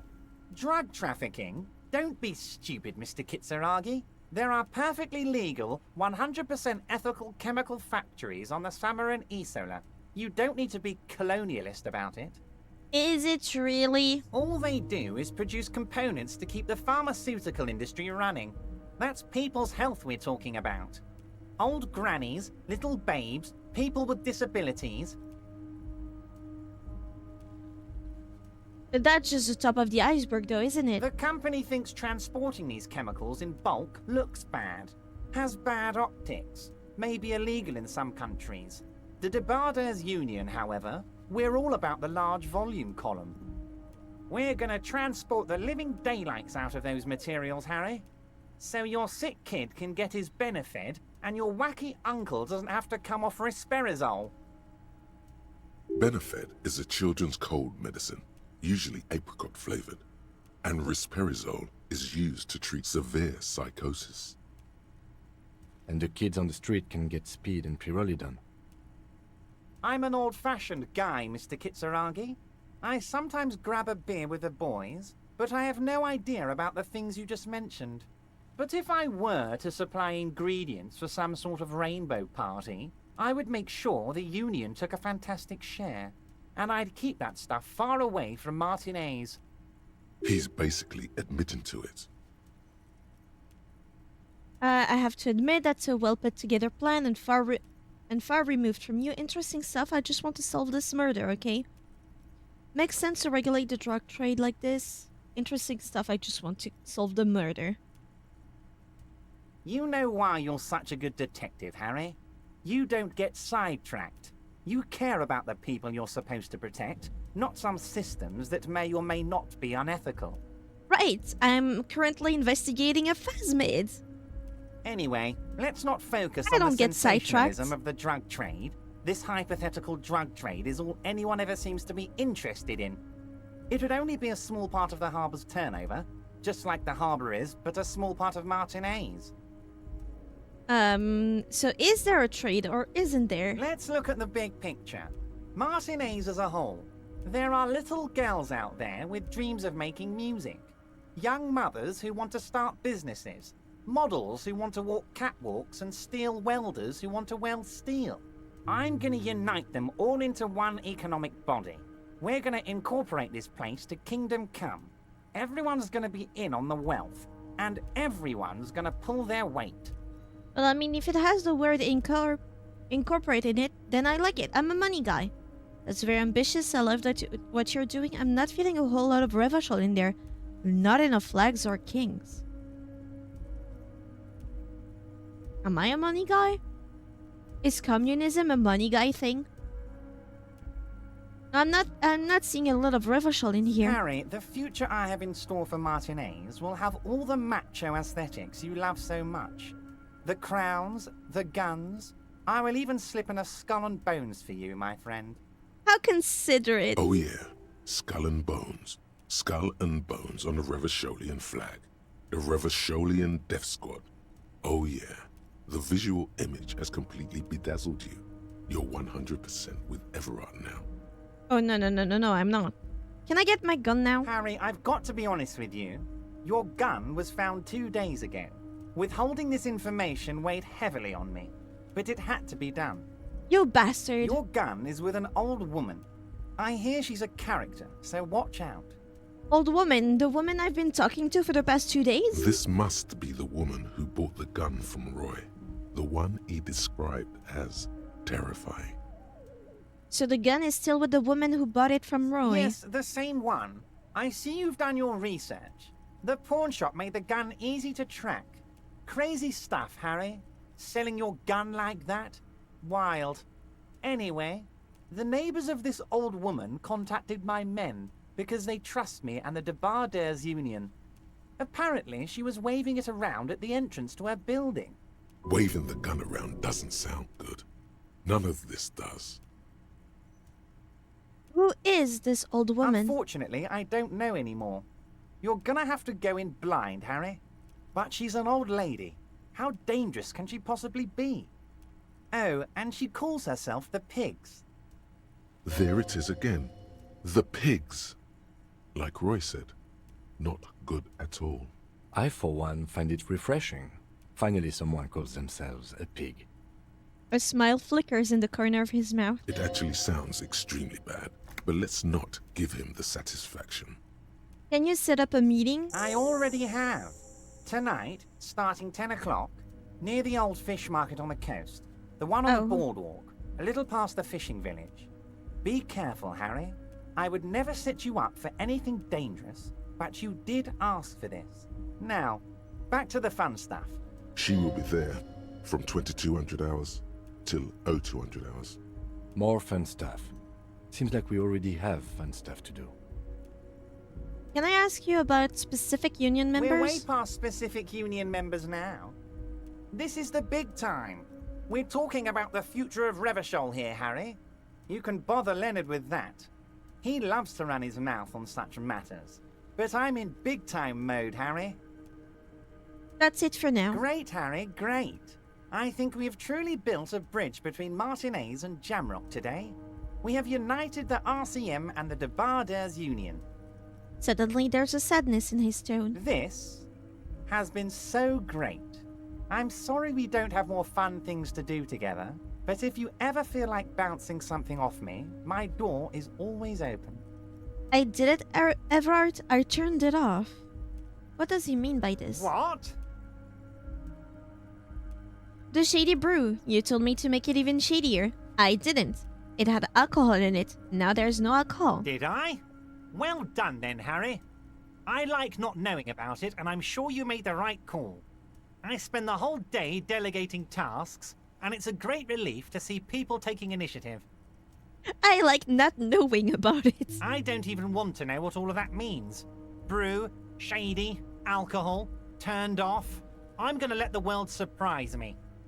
Sure, let's leave. It's clear you like the hard stuff, Bruta. The what? Sounds like my stomach is growling. Evening falls. The time has come to take the vow. Vows? The vows are blood and flesh. What is my lower intestine going on about? Lower intestine? The term is metabolic and circulatory system. Okay, but what's the hard stuff? Fascism, Brota. Okay, stomach, I've made up my mind about fascism. What is fascism, though? Many things, but it's mostly about trusting your gut. Who does your gut tell you is the source of REVACHOL's problems? I thought you were my circulatory system. Quit stalling, Bruta. We're talking about the weakest, worst, most insane thing. The weak link. Financiers? Yes, them. But also, women. Women? But I'm a feminist. Women. Men of war. You don't like them. They're insane. Their idiocy needs to be scrubbed off this world with rubbing alcohol. Woo men need to go back to the fucking kitchen. Oh. That's what fascism boils down to. The rest is also important. But the main thing is that woo men need to know their place. But I'm a feminist. Feminist? No, it can't be. Not you. No one believes this. I'm having some kind of stomach seizure. Stomach truth. You're having a stomach truth. Why am I getting this? Because you've said the hard things that others won't say. The good things, you've said them many times. Fascism sounds so bad, though. What if we called it something else, like a traditionalism? Okay. Yes. Okay. Let's call it that. Good thinking. That sounds much better. Traditionalism. You like the sound of that. Okay, stomach, I've made up my mind about fascism. You're going to keep your views, right? Keep your views, Brota. Absolutely not. I'm not going to be played by an upset stomach. There's a slow, painful growl somewhere in your intestines, knocking on your alcohol-engorged liver. So what, when Harry gets hungry, he hates women? It is one of betrayal and disappointment. Just get food. What the fuck is wrong with this guy? I mean, what isn't wrong about Harry? We're still a feminist, so that's all I care about.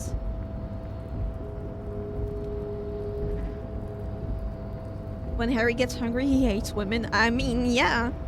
He wants them to go back to the kitchen just because he's hungry. Hungry Harry.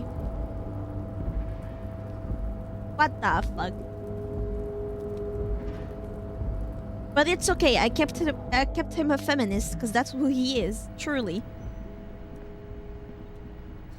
Yeah, if you wouldn't accepted it, it would have given you a fascist thought to internalize, I'm pretty sure. Yeah. And I'm not doing this. I'm glad to be a communist feminist. That's funny as fuck. We have a skill point, by the way. We could get 2 or 3 more.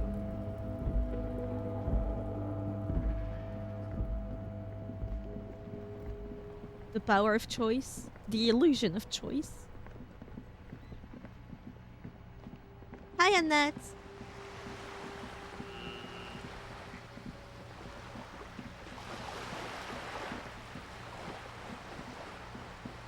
I'll just be waiting at the apartment for now.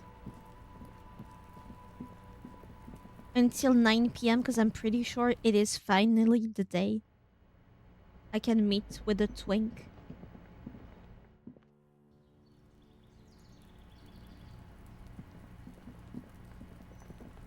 And in the meantime, you restocked the trap. Now report to Lena in the whirling. Sure. Someone's been running around with your sidearm, pretending to be a police officer. You must meet her near the old fish market at 22. At 10 p.m. Yes. Check up on Suna's project after ravers have moved in, so that's tomorrow. I don't have the skill point for this. And that's tomorrow. Locate a working firearm. Do I need to go back to the fridge place and dig some more? Prove your authority. That's for today. Call Alice back in a day.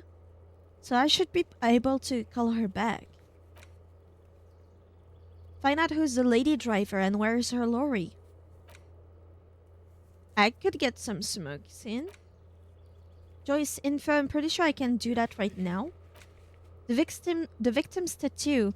I need the person that's in the apartment with the stars. The astronomy guy. Or woman. Back. But I don't know who that is. Keep searching for the color. And find a way into the secret passage. I have no idea how to get this. Sing karaoke. I think I can do that now. Where do we point? Do we put our points now?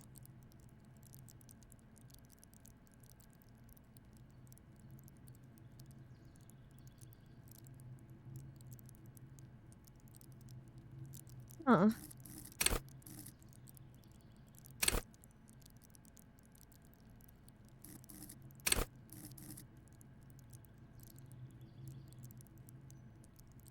Resist temptation. Be in a battle between... Yeah, right? Volition makes you hyper sane. It keeps you normal. Alright. Logic will be able to solve even the more complicated puzzle. You will be very proud and thus susceptible to intellectual flattery. Of course. Encyclopedias share this wealth of knowledge to an almost overwhelming degree. Maybe not. Drama may render you an insufferable thespian, one prone to hysterics and bouts of paranoia. Well, now then. Makes you go big, perhaps too big. It is ostentatious, demanding grand display. Huh. Makes the world reveal its secrets to you.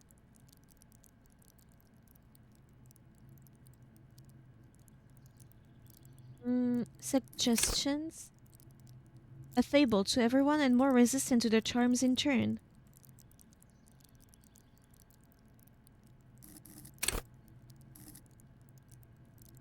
A man of unrestrained pleasure. Mad to the outside world.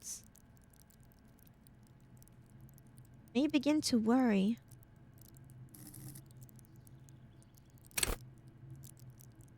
ultra attuned to the world. You'll be ready always to pounce and physically interrogate passerby. That could be interesting. Half-light.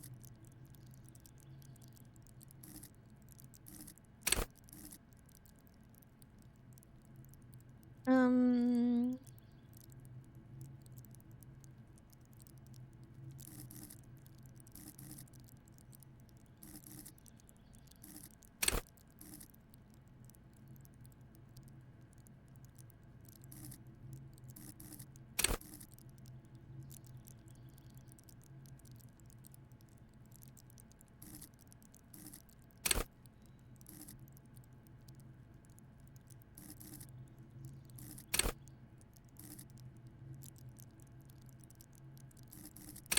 I think interfacing can be nice.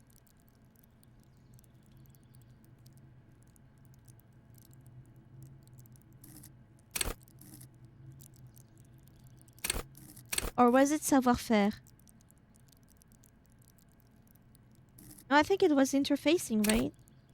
Or is it half-light? Attuned to the world. Yeah, this one is good.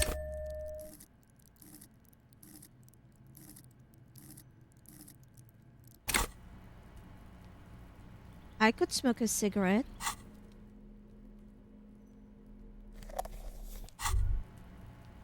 There it is, a brave little army in your pocket.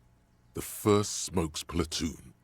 20 brave souls standing in salute, ready to step into fire for you, sir. Yeah. You picked the best one. This soldier is fat and succulent. What are you waiting for? Light up. Re-become yourself. Light it up. Get a load of this rock and roll cop here, people. Johnny Thundercop fishes a cheap lighter out of his pants. With a flick of the thumb, there's fire. A primal satisfaction. Here we go. The lighter's dark green disposable plastic. Safety's off. In your case, the safety is always off. Dip that bad boy in the flame and breathe in. Thick, warm smoke gets sucked down into your lungs. Immediately, you feel a warm nostalgia fill your head, body, and soul. A nostalgia for yourself. The man you were in your youth. Johnny Thundercop is back, and he's chill as balls. So do I have a point or not? I don't. Why did I do this?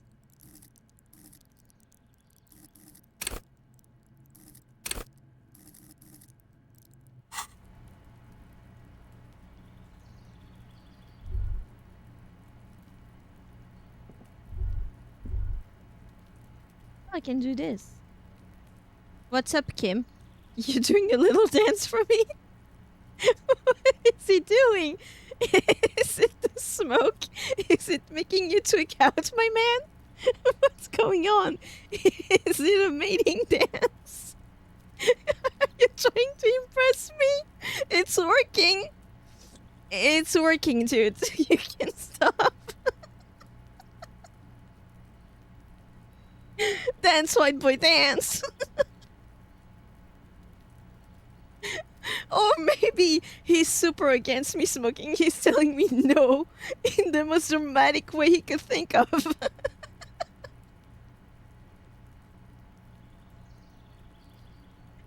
I'm freeing you, dude. It's a point in intellect. It's only temporary, though. How do I get more skill points, then? Is there another way to have more skill points?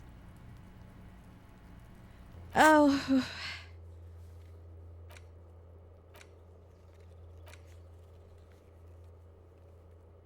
Only by gaining experience, I guess.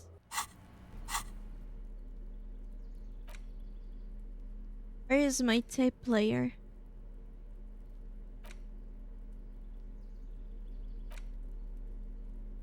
Where is my tape player? I bought a tape player. Tools. Oh, it is. Tape player.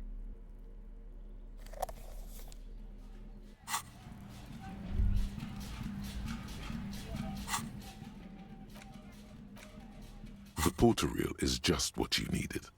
The reel's attached to the apparatus with a satisfying click. The tape is routed behind the magnetic reader.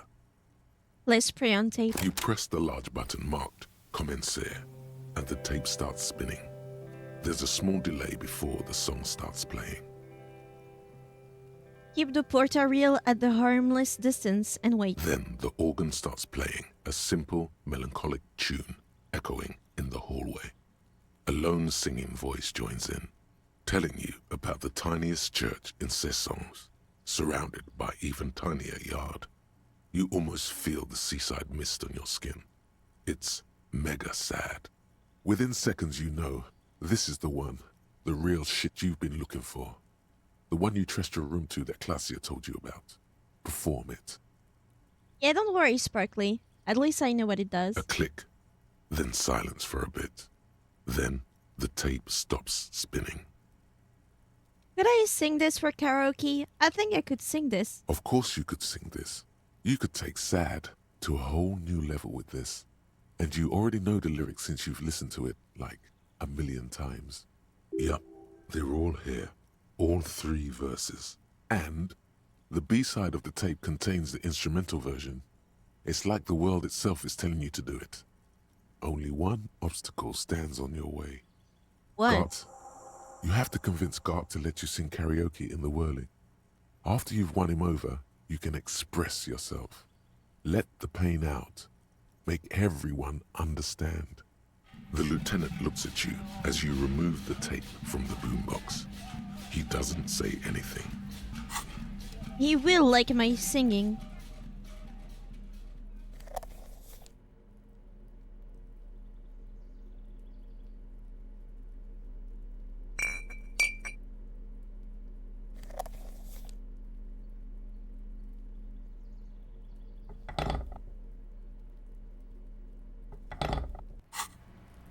We just have 3 minutes.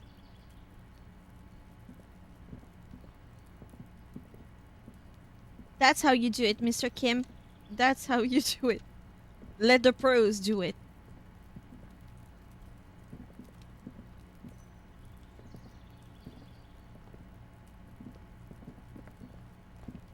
You can try to imitate me, but you're not beating the pro.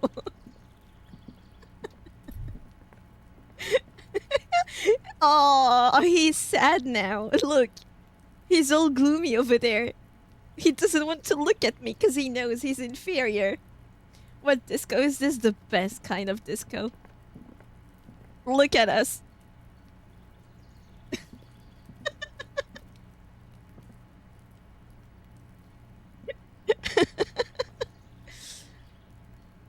Oh, come on, man. This door is made of no one answers. We should return in the evening, at 9 p.m. the earliest. 3 minutes away. How about the other way around? Whatever I do, he just copies me. I mean, right now my fit is kind of good. I look like a correct police officer, you know?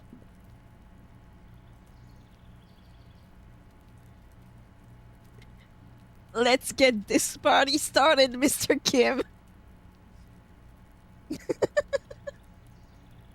I have mastered the no moving, just rotating. I'm a rotisserie chicken. Look at me, Mr. Kim. I'm a kebab right now. Oh, so are you. Let's be kebabs together. Mr. Kim.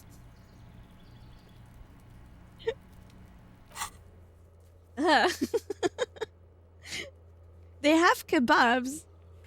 Convince Garth. Yeah. Oh wait, I didn't check something. Harrier Dubois, rank unknown, because I didn't look at the thing in details. Superstar Cop 9, Apocalypse Cop 1, Sorry Cop 6, Boring Cop 1, Communist 9, Fascist 4, ooh, it's getting dangerously close. Ultra Liberal 8, Moralist 5, Good Cop Bad Cop 15, Honor 1. What can I do except being a kebab? waiting for a twink to come.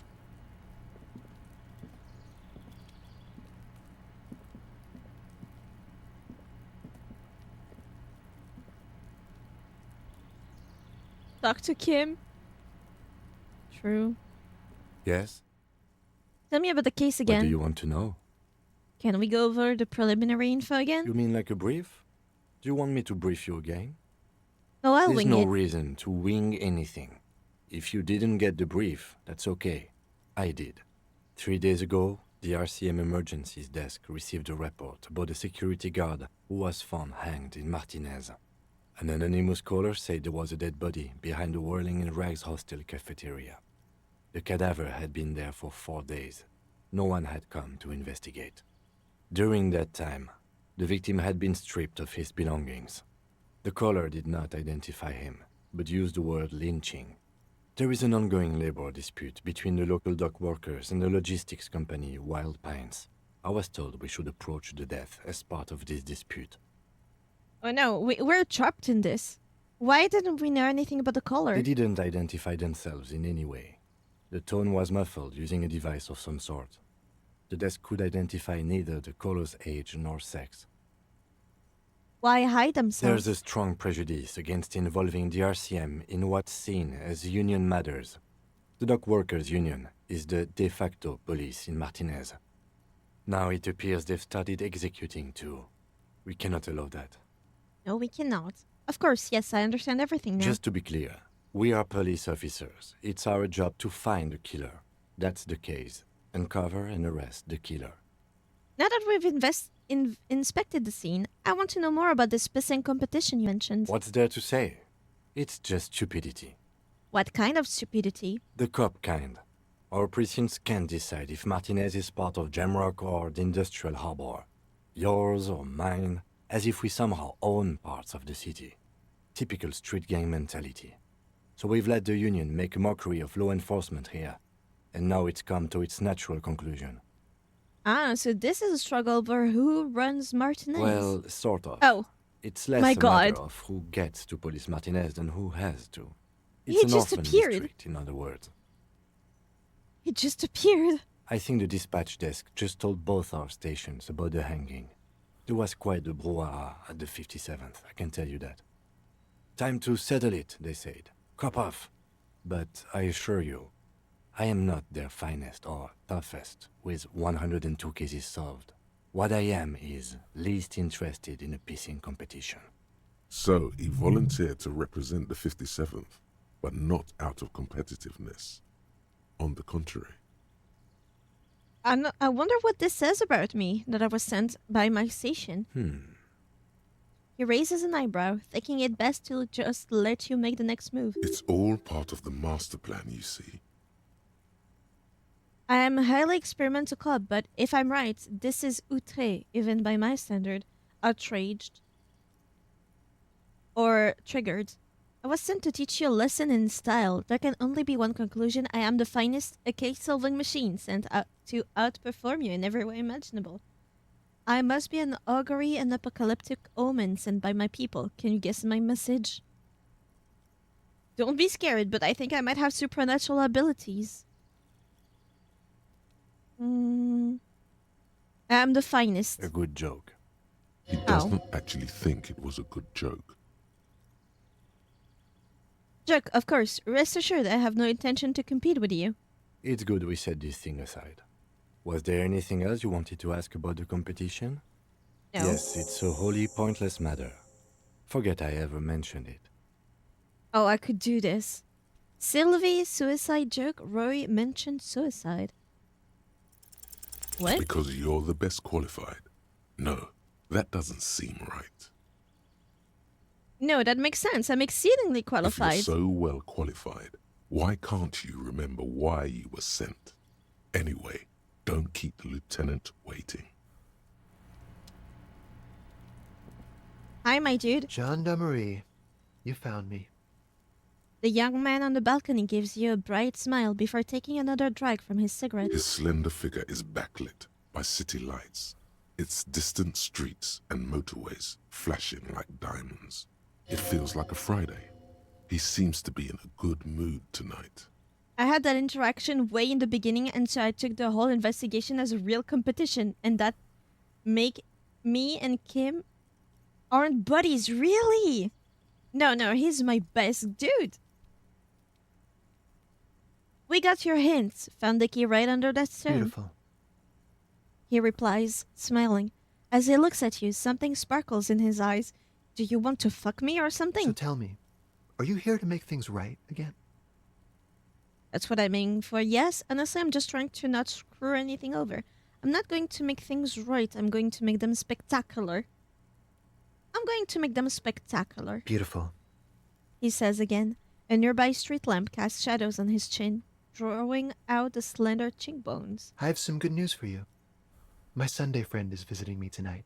I told him about you and he'd like to say hello. Step in. He's already waiting. By the way, I'm really digging the view here. Is it Friday tonight? It feels like Friday. Why would I want to meet your friends? By the way, I'm really digging the view here. Mm-hmm. That's why I chose this place. Martinaise is special, isn't it?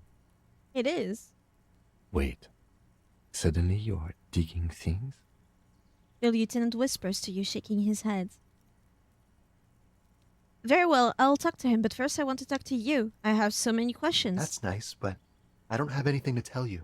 It's my friend you're looking for, not me. He takes another drag of his unfiltered cigarette and looks around. It's getting dark and the neighboring windows have lit up one by one. Downstairs, a cat crosses the yard, disappearing into the bush. I wanted to see the cat. Unfiltered? Unfiltered cigarettes? Ew! Besides, I've got to run. He's going to leave you alone again. That's sad. But I just found you again. Just look at it. It's a beautiful night. Who's going to stay in on a night like this? Only if I promise that we'll talk again. It's important. Something flutters in the corner of the lieutenant's mouth as you're saying those words. Is he jealous? We'll talk. Just not tonight. Take care, all right? Is he jealous? Because I was technically flirting a little bit. He's gone again. Looks like it's becoming a theme for him. He's always leaving. Why is he always leaving, Kim? There's something so different about him that I just can't put my finger on. He's always leaving, Kim. Why? Who knows, detective? It's a mystery.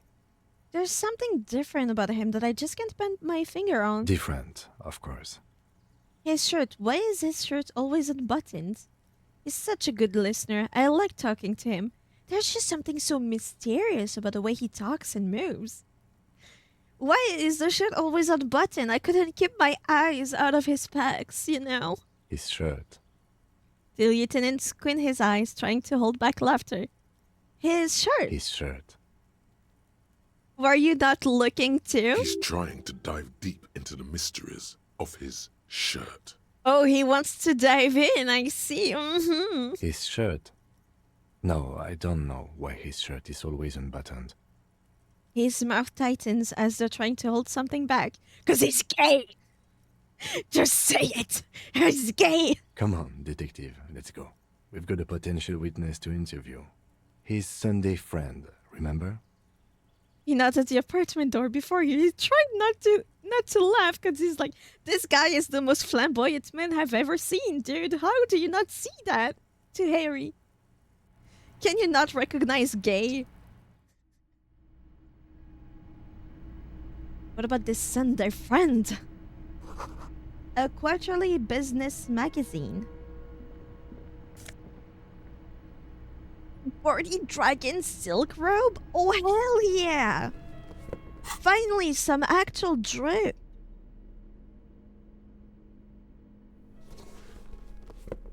You can't see well, but ooh la la! And that's a French saying it, so you know it's true. An old photo of the same apartment, dated year 01. Expensive men's perfume lingers in the air. Harry doesn't even know where he is. You can take the drip and put it on in his house. I mean, maybe I can be the sender friend. Samurai and conical... Oh, is this cultural appropriation? but I'm gonna be dripped out. An exquisite canopy bed made of metal. Well, I better be made of metal, because you know what happens to wood bed frames in there. Dishes soaked up in a pot. Flyers for underground parties. Dates for open lectures at the local university. An empty ashtray. Are you the guy that's into astronomy?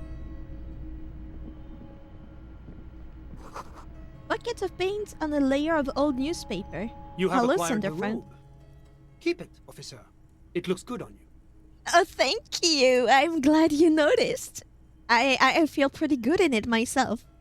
You shouldn't be seeing him in an intimate setting. For some reason, you feel this man is your superior. I can be a bottom for a few nights. What's wrong with this? Superior, but he's not in the command chain. We could make him understand that one way or another, I'm sure. I'm sure he's not, he's not against switching things out, if you know what I mean. My name is Charles Vildrouin, and I am an official with the coalition government. I work for the Institute of Price Stabilité on assignment from Sur-la-Clé. Oh, he talks like a French politician. I heard you talking to my friend outside. Friend, Very good. yes. Super. I am here to assist you in any way possible. Ask me about the hanging. No, in what? Anyway, what did you mean? I'm dressed for the occasion, have you not seen? Hanging? What a drag. He Drag? seems like a cultured gentleman. You should ask him about the finer things. The finer things, yes. Point at the bed. Before we go, I absolutely have to inquire about this wonderful canopy. Point to the silk robe. Before we get to that, tell me where you got this beautiful silk robe from. Oh, we got it from an atelier in the East Delta Commerce Center. Personally, I think it's a little culturally insensitive, but Yeah. the material is great. Sadly, the shop is now out of business. So he's like, this is cultural appropriation, but damn, the quality is good. That's really all I can tell you about it. He forms a little rooftop with his fingers. Cold air sweeps from the The balcony. lieutenant takes out his notebook and nods to you to proceed. You actually witnessed the lynching? I'm sorry to say I did, officer. Turn to the lieutenant. This is just the break we've been looking for. Easy, detective. No need to jump to conclusions. No, I'm leaping for conclusions here. Is it because you did it? No. Start from the beginning. The beginning, if you don't mind. Officer, it's very difficult to describe what I saw that night. It was so surreal to me, like in a play. Then describe it in play words. I'm not that dumb. Look, I look cultured right now. He holds out his hands and blossoms his fingers, like a drama teacher setting the scene. Set the scene. Light, camera, action. The floor is yours. What do you mean, like in a play? It was just so strange. I could barely comprehend what was happening. I was on the balcony when it happened, getting some fresh air. I remember that first they came in, carrying what looked like a body. And then I saw all the surrounding windows go dead, one by one. That's when I understood. I should not be seeing this. Sounds like the victim was unconscious, or at least incapacitated. Well done, detective. He nods to you. How many of them were there? I couldn't tell you exactly. Less than 10. Maybe 8? The lieutenant sends you a sharp look at the mention of that number. Were any of them huge? Like 200 kilogram huge? That's a giant you're describing. No, they were all quite human, as far as I could tell. What happened next? I went back inside. Yes, back inside. Keep yourself safe from the killing. Yeah, they probably were like no witnesses. Were you able to see anything from inside? Officer, the yard was pitch black. There was nothing to see, but I could still hear their voices. They were threatening to kill that poor man. So he was alive. Were they men, women? All men, I presume. But again, I couldn't see very clearly. What ethnicity? I believe they were mostly white, though I believe I saw 2 Areopagites among them. And I am quite certain that one spoke with a Mesk accent. What happened next? Well, that's the strangest part, officer. Nothing happened. It was oddly quiet for a public lynching. What do you mean nothing happened? They lynched a guy. Eventually, their shouts died down, and that was all. There were no gunshots, no celebratory shouts, no anything. Why didn't you call the RCM? You're right, of course. That is what one is supposed to do in such circumstances. I was simply in shock. I'm afraid I don't have anything else to add. About what time was all this happening, approximately? All I can say is that it was late. So let me get this straight. You didn't actually witness the hanging itself, did you? No, I didn't see the corpse until the following day. It seems this wasn't the break you were hoping for. I think we have everything we need. Thank you for talking to us, Mr. Villedroit. Of course. Anything I can do to assist the RCM. What's an official like you doing in Martinez? The coalition is only looking out for the price stability. Inflation is a killer, like a heart disease blocking the normal circulation of the economy. It must be controlled. The economy impacts the entire international community, which is why it requires international oversight. Okay, but what are you doing in here, in this apartment? Well, I'm renovating it. It is an interesting project. The building used to be a 12-story skyscraper before the cannons took the top 4 stories off. This, of course, happened when the coalition forces landed here. You could say I'm undoing some of the material damage the international community caused when we arrived here. So you're some kind of bureaucrat? Yes. As I said before, I'm a commissioner from Sur-la-Clé working for the Institute of Price Stability. This is one of the main projects of the Moral Inter. Wait, there isn't actually an Institute of Price Stability, is there? Or maybe there is. God, it's impossible to understand whether someone from the Moral Intern is joking or not. What is this international community? La Communauté Internationale is what Revacholians colloquially call the coalition. In other words, the nations that stopped the disaster of the revolution. And what do I call the coalition? Your employer, technically speaking. The governing authority of Revachol. The RCM is but one part of this provisional administration. What is the price stability? It is the most important thing. That doesn't tell me anything, though. It's the central goal of any sound monetary policy. Maintaining the price stability is essential to maintaining high levels of economic activity, which is essential for maintaining high levels of employment, which is essential for maintaining the social stability. Basically, it makes sure the price of bread doesn't change. Précisément. Too much Precisely. inflation, bread becomes too expensive. Too much deflation, it becomes too cheap for bakers to produce. That's why the Institute of Price Stability works to keep inflation just below 2%. This is fascinating, but I wanted to ask you But not something too else. far below. No. Too below is also bad. Below, but close to 2%. You're not answering my question at The all. coalition believes in the importance of informing the public about the benefits of the price stability. Transparency is one of our principles. Would you like an informational pamphlet? Sure. A sound monetary policy is essential for addressing uncertainty. Stability is the raison d'être of the Moral Inter. It's the reason why I identify as a moralist. But oh, I don't have my leaflets on me today. That's too bad. You can always call our information line. Making information available is part of the Moral Intern's commitment to transparency. Enough business. Let's talk about something Whatever else. you wish, officer. Can you tell me about your friends? My friend. My friend is a good young man.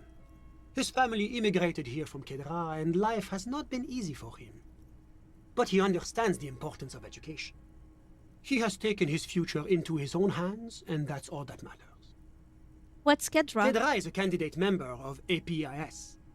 But, between you and me, their potential membership is a more contentious issue. What do you mean? That it's never going to happen.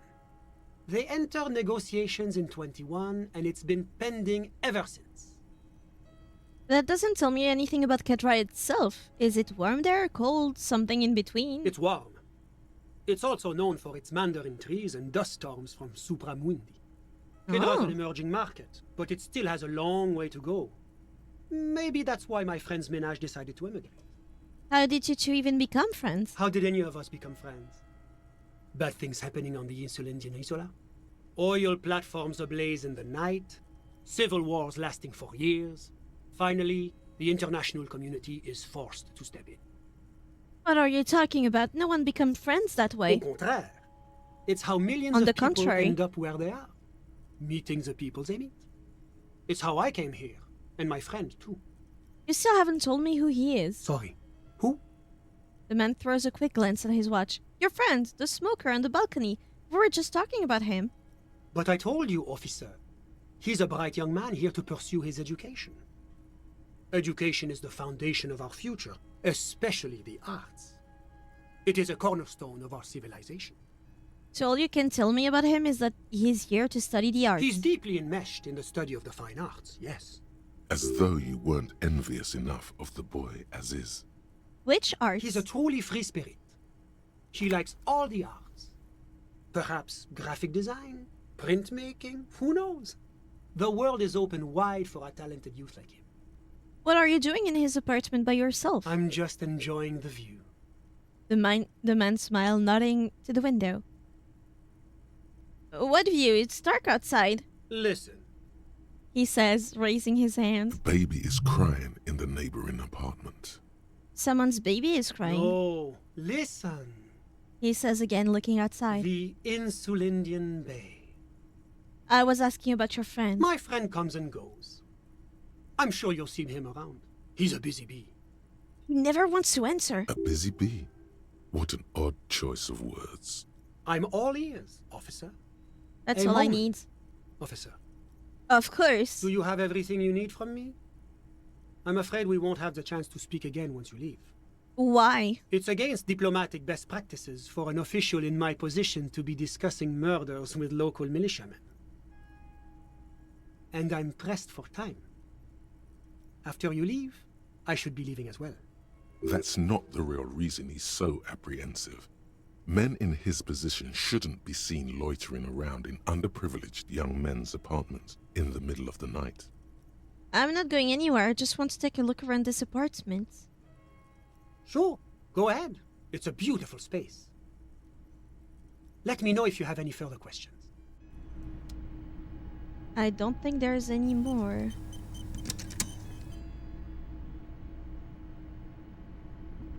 Yeah, I guess I just leave.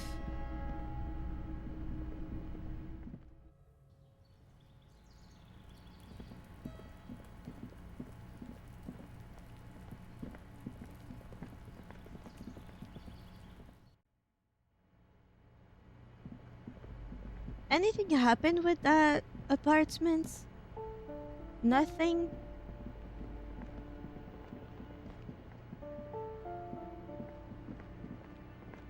We've seen a lot.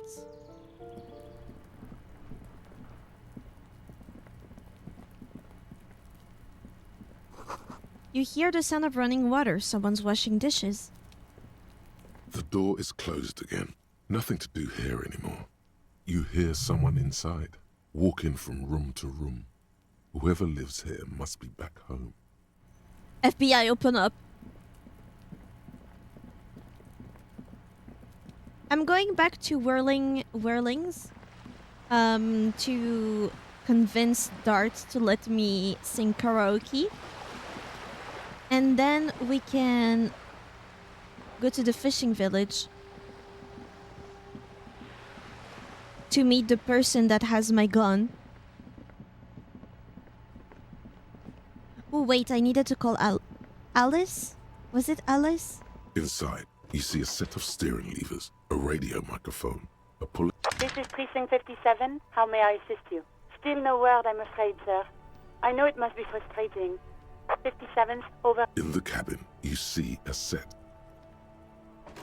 Too bad.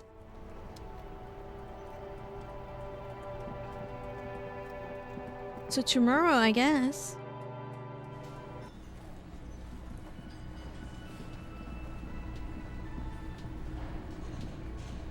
Hey, was there something you needed? Well, well. Bringing him that new bird sure made a difference in his attitude. Yorte, I need to sing karaoke now. No, you don't. It's not happening. You need to approach this situation logically. Ask him why he has the PA system installed if you can't use it. Why do you even have the PA system if no one's going to use it? It's for no one. It's a prop. I'm not letting anyone use it after the great karaoke catastrophe of 44. What happened in 44? A lot of people got killed because some arsehole wanted to sing karaoke. It's not a prop, it's for clients. I know it's used. Okay, yes, it's for some clients. I'm a real client. I've paid my bills and I have the right to use a karaoke machine. Ha! Well, we don't have any tapes. They all got stolen. It's alright, I have my own song with me. Give him the tape for smallest church in Saint-Sion. The man in the vest and the violet shirt stares at the tape you've just given him. He begins to frown. Hard. If I could drop a GIF, I know if you FBI open up. Apparently it's coming soon that GIFs will be able, or GIFs, I guess, will be able to be dropped in the chat. But it's locked under tier 2 subs, I think, unfortunately. This is the look of a man who's defeated. He knows he's out of excuses. Fine, fine. Climb on that stage and do your thing. Just get out of my hair. I'll plug it in for you. Damn this karaoke machine. I'm having it uninstalled, he mumbles to himself. Oh yeah, time to do the damage. Goodbye. Okay, let me go back up. Can I go to that lady's room? The door is closed. Still nothing. The lieutenant gives you a quick glance. He doesn't like where this is going. You should punch a fucking hole in it. No, suppress the urge. The murmur in your ears recedes slowly. Your breathing normalizes. That's one lucky door. Leave. What about here? No? Can I suppress the expression?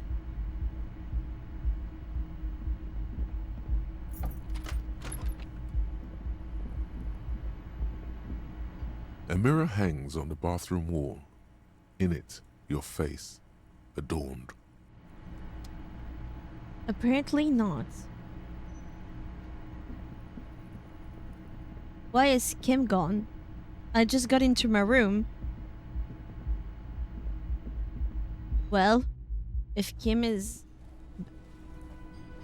Well, Kim went to sleep, I guess. Can talk to him, can talk to him. Bye, Kim.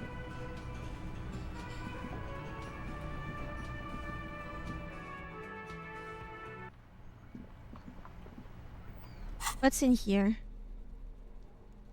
Physical instrument shiver.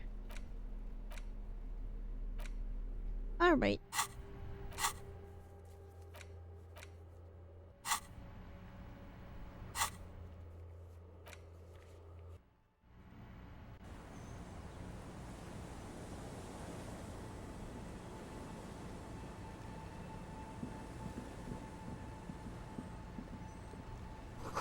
The door is closed for today. Time to put the kids to sleep.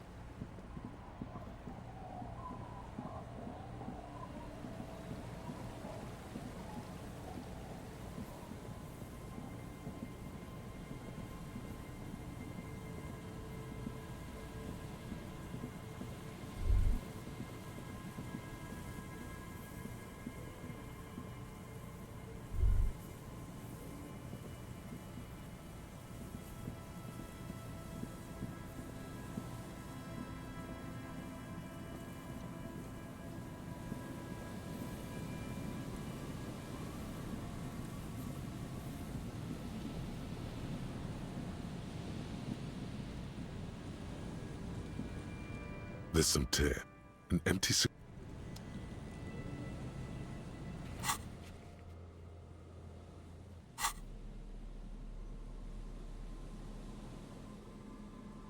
Items, maybe I can read something.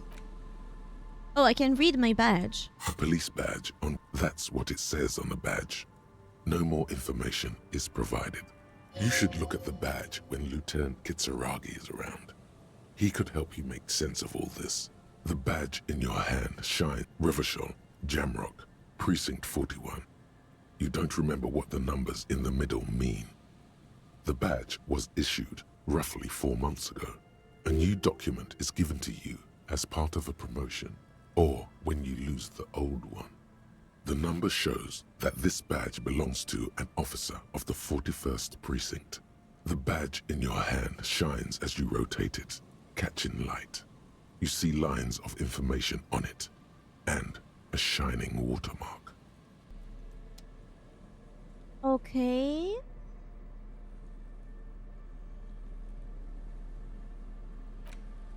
The worn map features your finger finally coming to.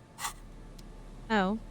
I thought there was something An that I intricate could... web of blue lines stretches across the torso of the hanged man, from the right shoulder to the solar plexus.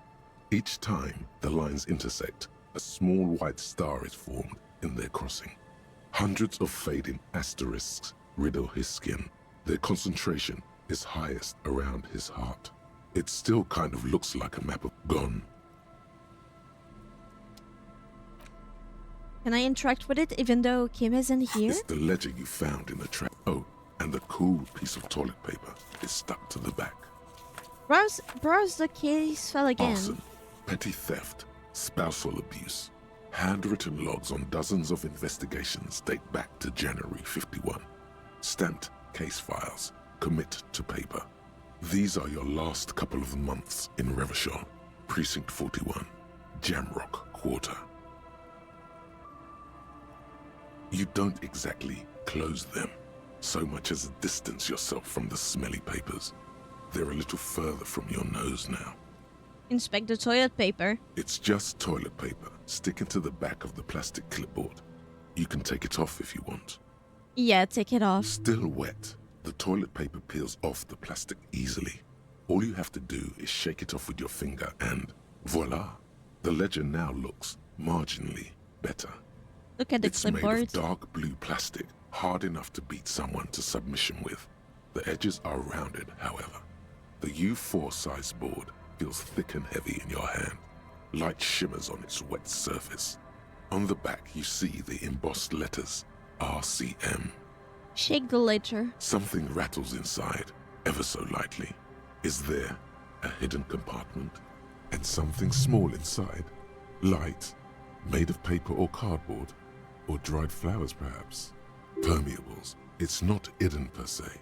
The compartment is made for permeable materials that would get damaged if something happened to it. Pick inside. The plastic shimmers like lapis lazuli, but it is not see-through. You cannot see to its center. How would I open it? With your hands, U4-sized pages hang from the clip screwed to the top of the board. Open the hidden compartment. The two sides of the board appear slightly misaligned, like a drawer that's come off its slides. If you bend the plastic on your knee, slowly, the slides snap back into place. It should be possible to just, Slide the drawer open. Without resistance or sound, the two panels move against each other. The compartment is now open. What's 2 inside? ticket stubs and a handmade postcard. Pick up the ticket stub. 2 octopuses are smiling, reaching their tentacles toward each other in the colored pencil drawings. The tickets permit access to the zoo in REVACHOL East. The aquarium costs extra. These let you go there, too. Pick up the card. Thin wax paper has been glued to a piece of cardboard. Sounds like leaves rustling when you pick it up. You see violet flowers, floral patterns, patches of glue. Open it. Familiar handwriting lines the inside of the card. Looped, round letters in a woman's hand.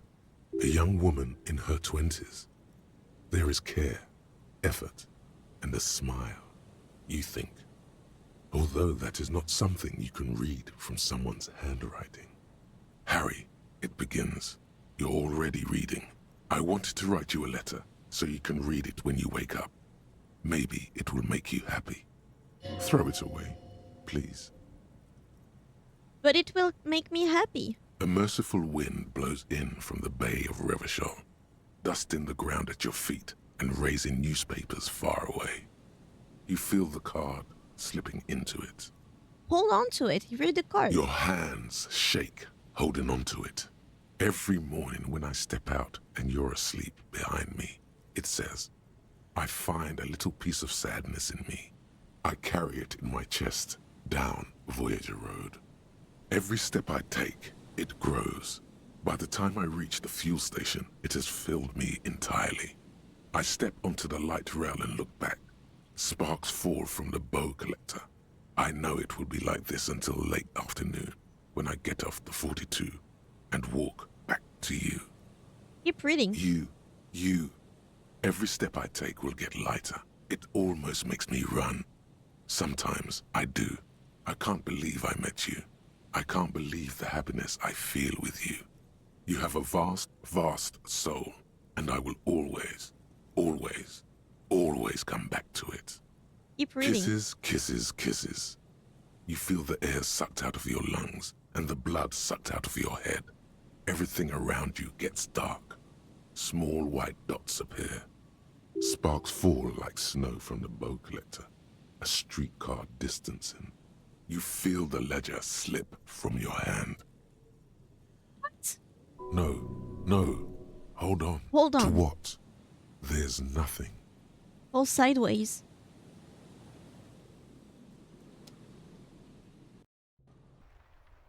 Wait. What?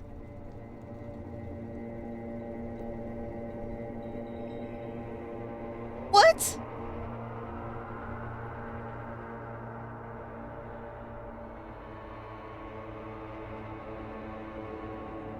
What happened? Did I die? There is nothing.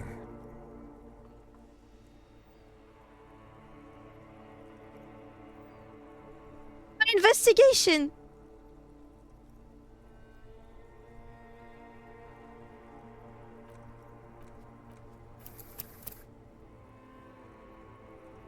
Load. Confirm. No, I'm not continuing. Too late.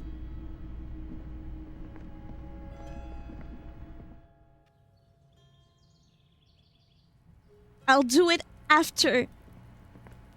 You didn't die. Well, how am I supposed to know?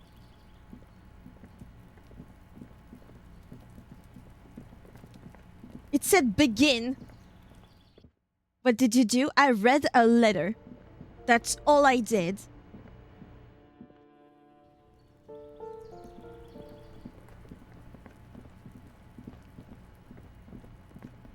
You didn't die? But I was afraid also that if I'm keeping Kim with me. Or not? Do I keep him out? I'm gonna bother Gart again. It's too late, she started over. I can redo it. If you tell me I didn't die, is there a chance that I'm losing my time window for the lady that comes in? Hey, was there... Well. Bringing him that... No, you don't. You need to approach this situation. It's for the... It's for no one. Okay, yes, it's for some... Ha! Well... The man in the... This is the look of... Fine. I'm having it... Oh, yeah. Okay. Which lady? There's a lady that I'm supposed to meet for my weapon. The thing is, I wanted to lose some time. So I went to my apartment. Kim thought I was dying. I mean, thought I was going to sleep. Hold on, I'm adding ice to my drink. Skill points, unlock skills or unlock thoughts. Okay. I just wanted to lose the expression to see if I could, but Kim thought I was going to sleep, so he left me. Then I went to the pier, but I still had some time. So I started to read my stuff, found that compartment, read the letter, and then blacked out. I was afraid that either one this was a game over of some sort, or that 2, I would pass out from bad memories or something, and I would lose the time window with the person with my gun. That's why I reloaded.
Yeah, there is, Sparkly, there is a delay between the time that you send the message and the time I read it.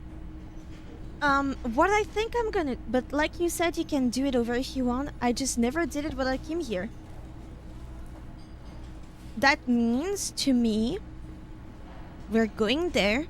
I'm gonna meet with the woman with Kim, because that was the plan. I don't really want to do this without him. I'm meeting the woman, and then I go to my room and read that thing. So it will still happen without him.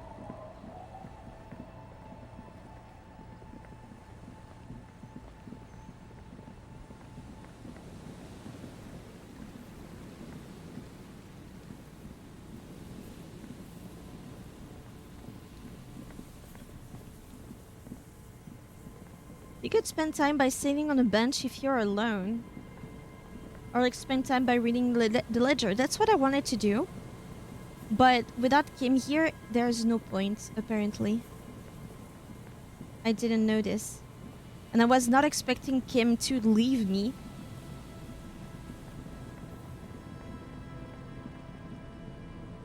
So now my stuff. My ledger. It's the ledger you found. Oh, and the cool, it's just toilet paper. Still wet. The toilet paper peel. Arson. That I petty just theft, did already. Spousal abuse. Handwritten logs on dozens of investigations date back to January 51. Yes, how very... It's a holdover from the early days. Your secret is safe with the rotten cabbage of paper. You don't exactly close them, so much as distance yourself from the smelly papers. It takes about half an hour to piece one together. Using Murder at the system hookah you've parlor. developed. Murder. Tum at the hookah parlor was a case originally assigned to an officer called Joseph Mills, who is now dead, of circumstances completely unconnected to murder at the hookah parlor. How? Beaten to death by a throng of Villalobos gang members when him and his partner J.M., only initials mentioned, answered a call one night. It's a sad story, and it isn't really represented in your case files. Stop stalling and get to the murder at the hookah parlor. Right, on with the murder. Joseph Mills was on this case that he just couldn't solve. Was doing it solo. Said it was a real nutcracker, a real brain twister. Was on it for, like, a month. The captain got impatient. Shit or get off the pot, Mills. Mills didn't get off the pot. Not yet.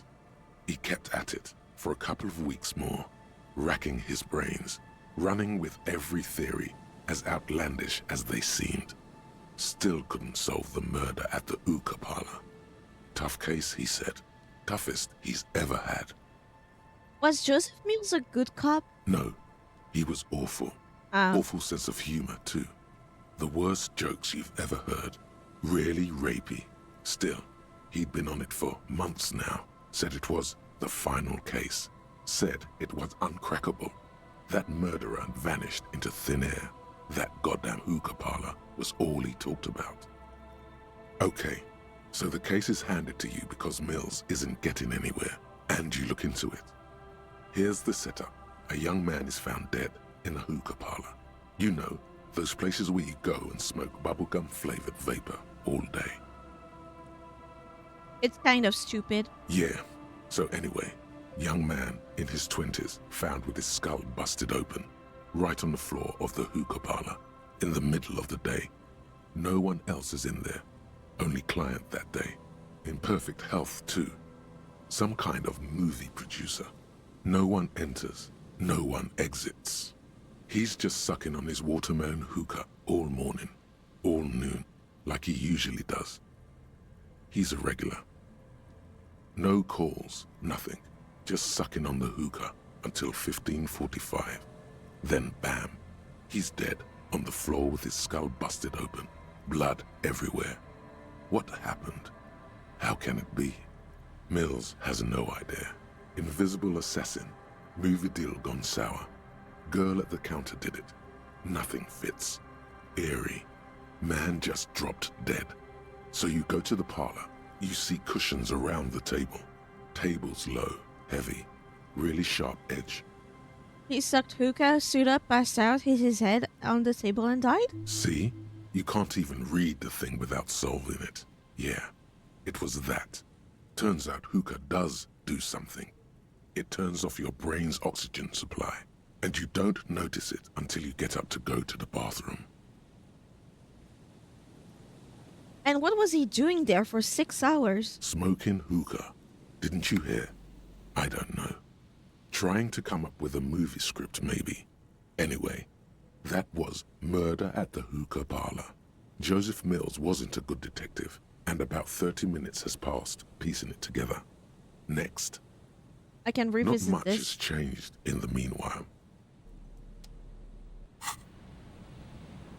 Okay, so I'm here. It did say it was here, right?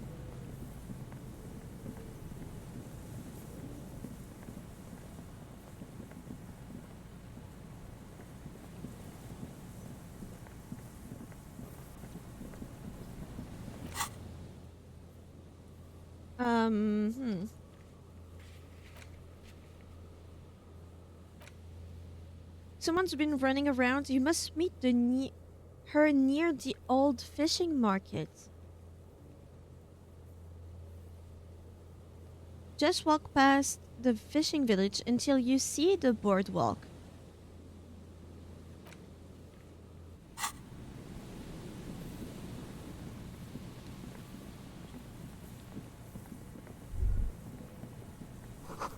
You can imagine why calls become terrible sometime.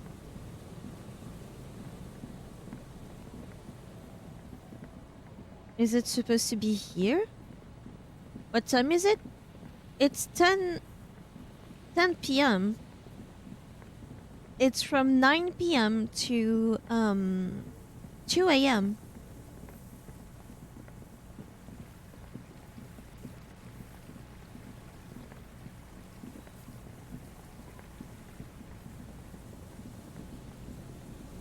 Where is this person?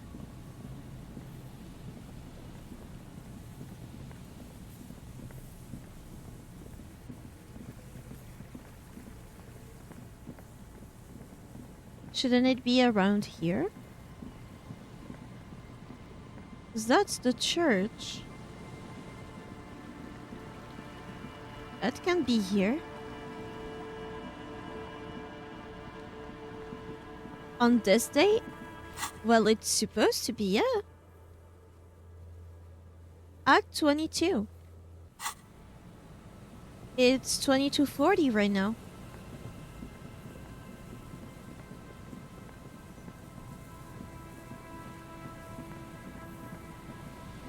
Is this not the fishing market, or am I on my dome? Because that's the broad walk. Oh well, No, I thought it was. It's a long way down on your death from here, 20 meters at least. Pretty sure that's the right place. Is it because I was in there that there's a problem? But it didn't matter for the twink.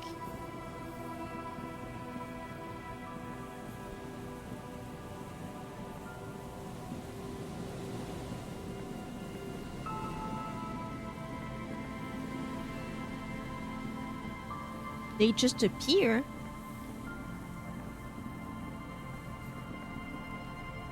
Maybe behind? Nope. Around here should be the area, yeah. Maybe underneath?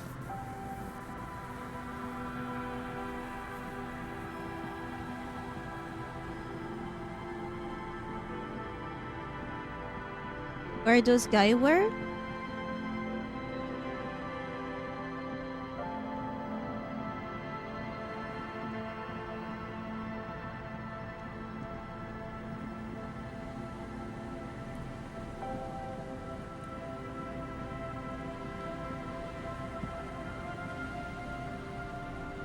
There's an entryway. Huh.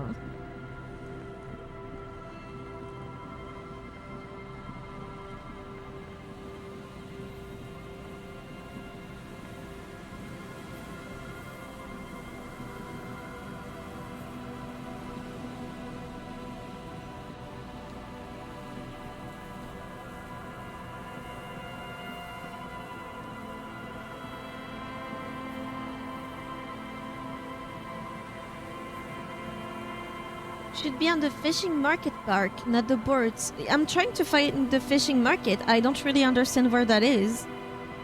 I think that's the issue.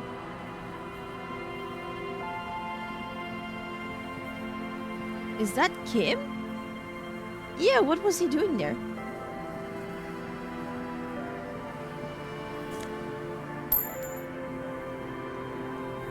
You are there.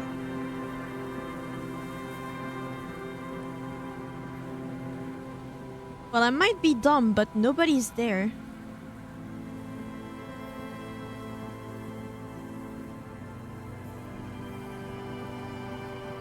An old door worn by element.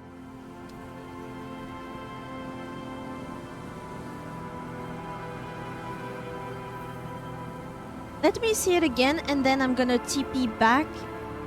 I'm gonna TP away, and then back again.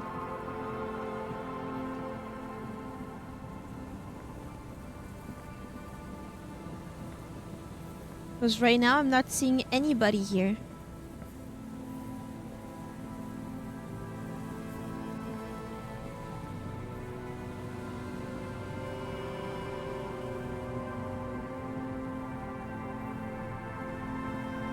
You're at the right spot, that's why I asked for the right time. Yeah, it's 10:40 right now.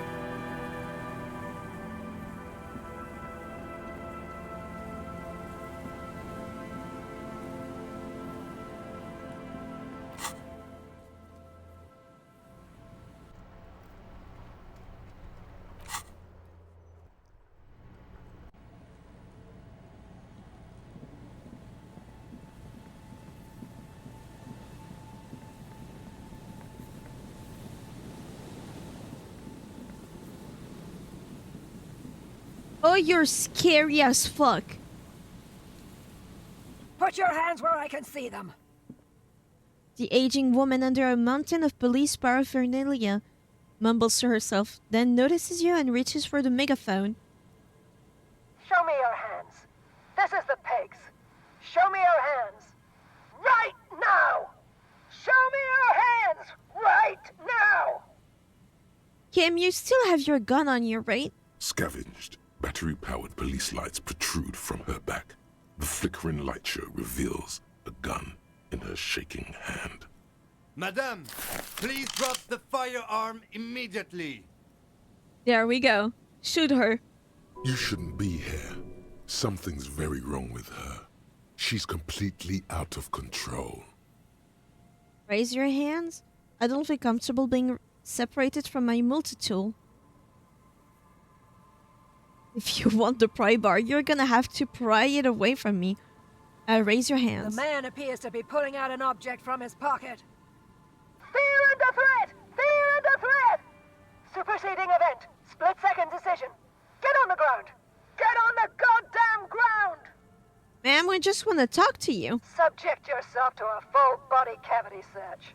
Prohibited materials concealed in nostrils, ears, mouth, navel, urethra, foreskin, vagina, and rectum. In her mind, the cavity search is happening, as long as she's saying it. It appears the things she says are very real to her.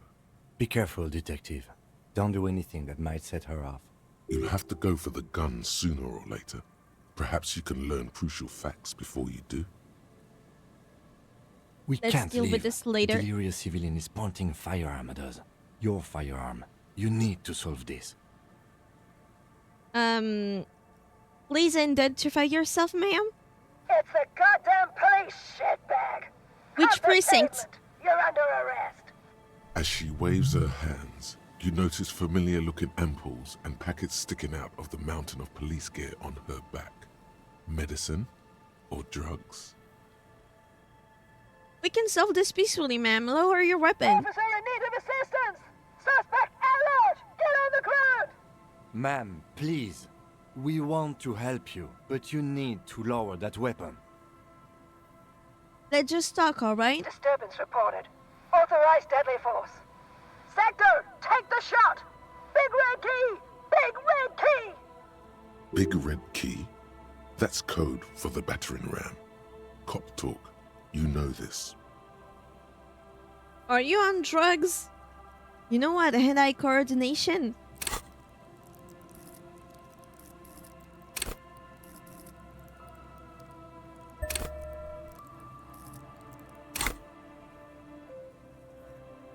Are you on drugs? Confiscated contraband. Restricted access. 2 kilos missing. Eyewitness report compromised. I don't think she's on drugs. Being off drugs might actually be the problem here. You're not the police, we are. Back up. Back up. Back up. Status unconfirmed. I'm a detective with the 41st precinct. This is my partner for the 57th. No.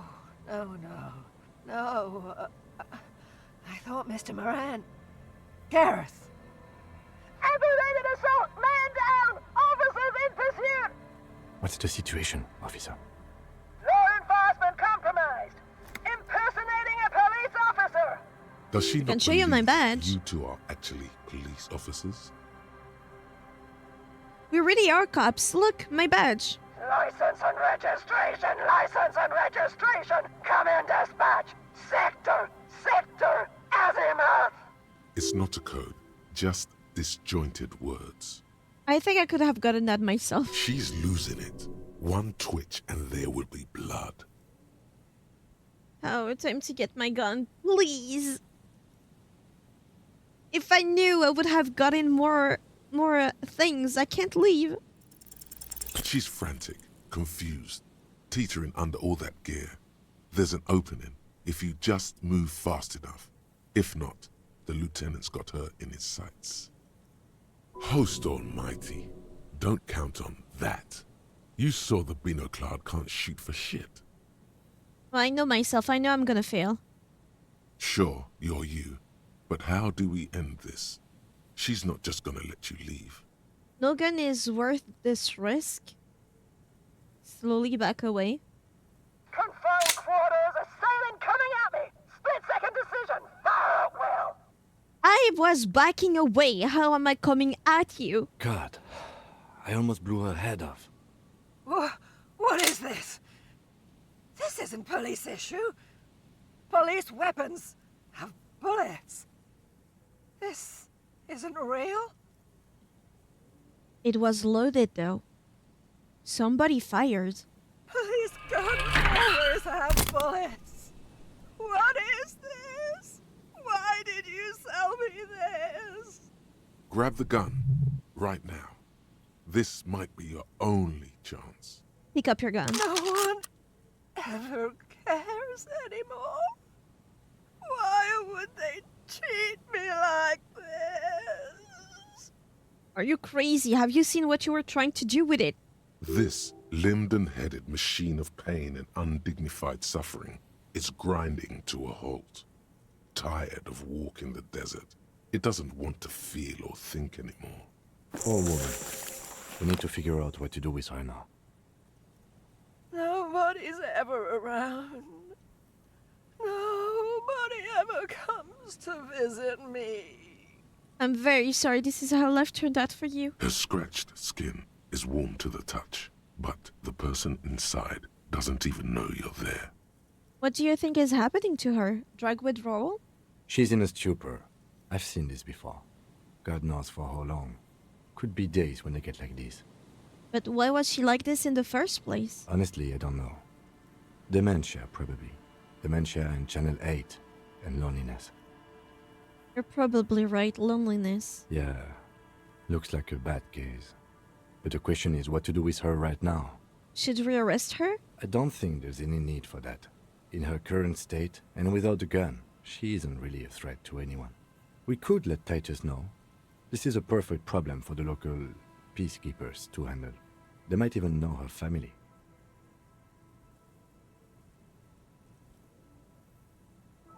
Wait, I was really hoping I can give her one of those station call slips. I'm gonna let Titus do it. Then we can ask him once we get back to the whirling. But we have to hurry, because it's late and they might have already gone home. But I think we're done here for now. Let's head out. This is done. Please, leave the radio on. She mutters. It seems like a reflex, a half-remembered sentence. Reflex to what? Being left alone. She stands motionless. Just a heap of clothes and fleshes now. Maybe if you search her once more. Let's search her. The woman stands slumped. She looks catatonic under her mountain of RCM paraphernalia. Is one of those things a police cap? There were narcotics in there too. You're thinking of taking them? Do. Yep, the RCM cap. She doesn't even flinch as you reach out and disentangle the familiar-looking lieutenant's cap from her mountain of RCM paraphernalia. Oh, is that yours? I think so. The lieutenant nods. Leave her be. I'm not taking the narcotics. I know he wants me to use them. I'm not.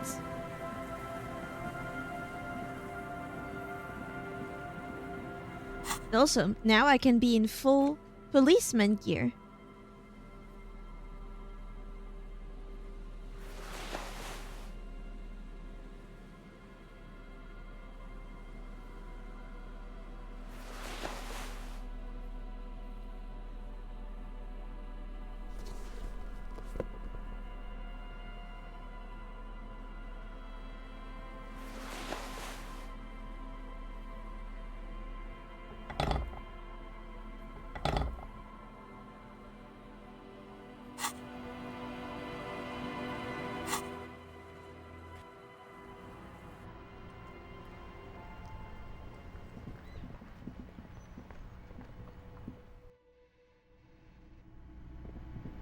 Oh. Not there anymore, huh? Maybe I can sing. The stage is all set up for your performance. Feels silent.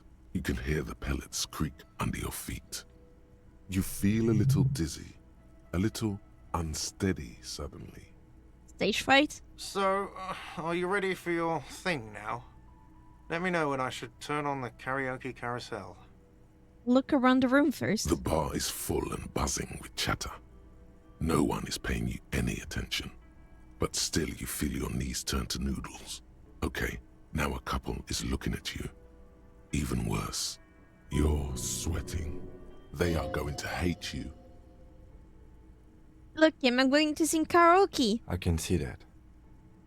The lieutenant steps away from the stage, ready for your performance. Put your lips against the microphone. Test it. Immediately, a loud feedback noise startles the room. You feel like an amateur. How are you supposed to hold the mic? Should you just sing into it? Where should you stand? Leave. Can I add every item of clothing with drama? Or not? Yes, drama. Logic, no. Logic.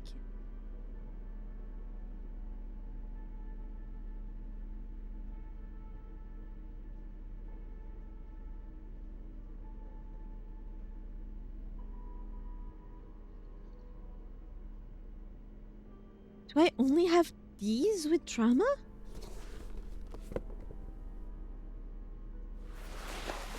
Wow.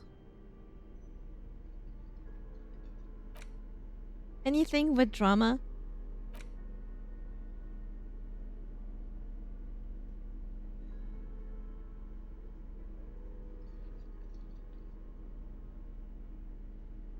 Intellect. What about now? The stage is... You feel a little dizzy. So, are you ready for your thing now? Let me know Even, when please. I should turn on the karaoke carousel. The air is thick with anticipation. Someone dims the lights as the music starts. Okay, here we go. Come on, I have to win this. An incredible performance.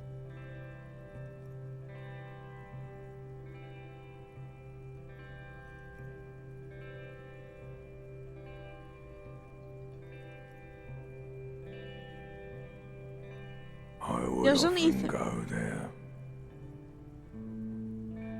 To the tiny church there. The smallest church in San. Though it once was larger. It's so sad. How the real may rest there. Down through the Nobody's mist here. there. Toward the Seven Sisters. Toward those pale cliffs there. I would often stay there. In that tiny yard there. I have been so glad here. Looking forward to the past here. But now, you are all alone. None of this matters. No, none of this matters at all. Bravo. Bravo.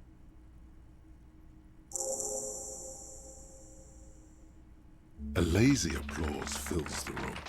You feel your hands shake as awareness of your body returns to you.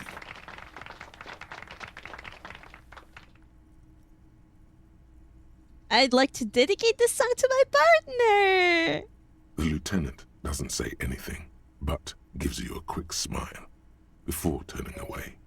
Yes, a smile. Good, good. Are we ready? I want to unplug the microphone now.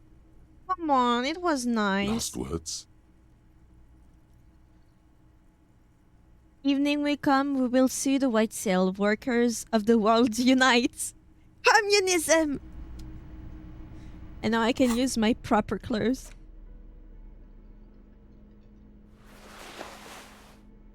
Proper clothes?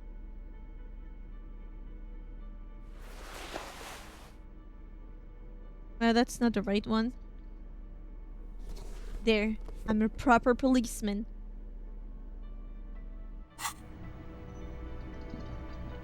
And I have a point now. Astitis, I can't. Sync the noids, nope. Report to Lena. They are not here anymore. Help Sona. That's for tomorrow. Asel, I need empathy. That's for tomorrow too. Locate a working firearm. That's switch 4.46.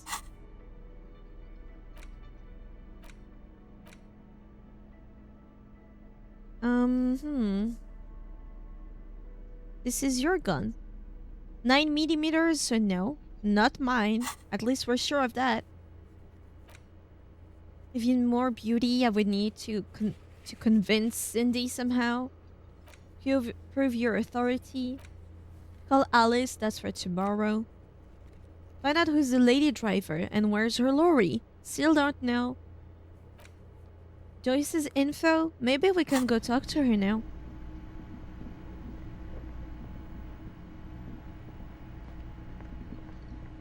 Maybe she's not asleep.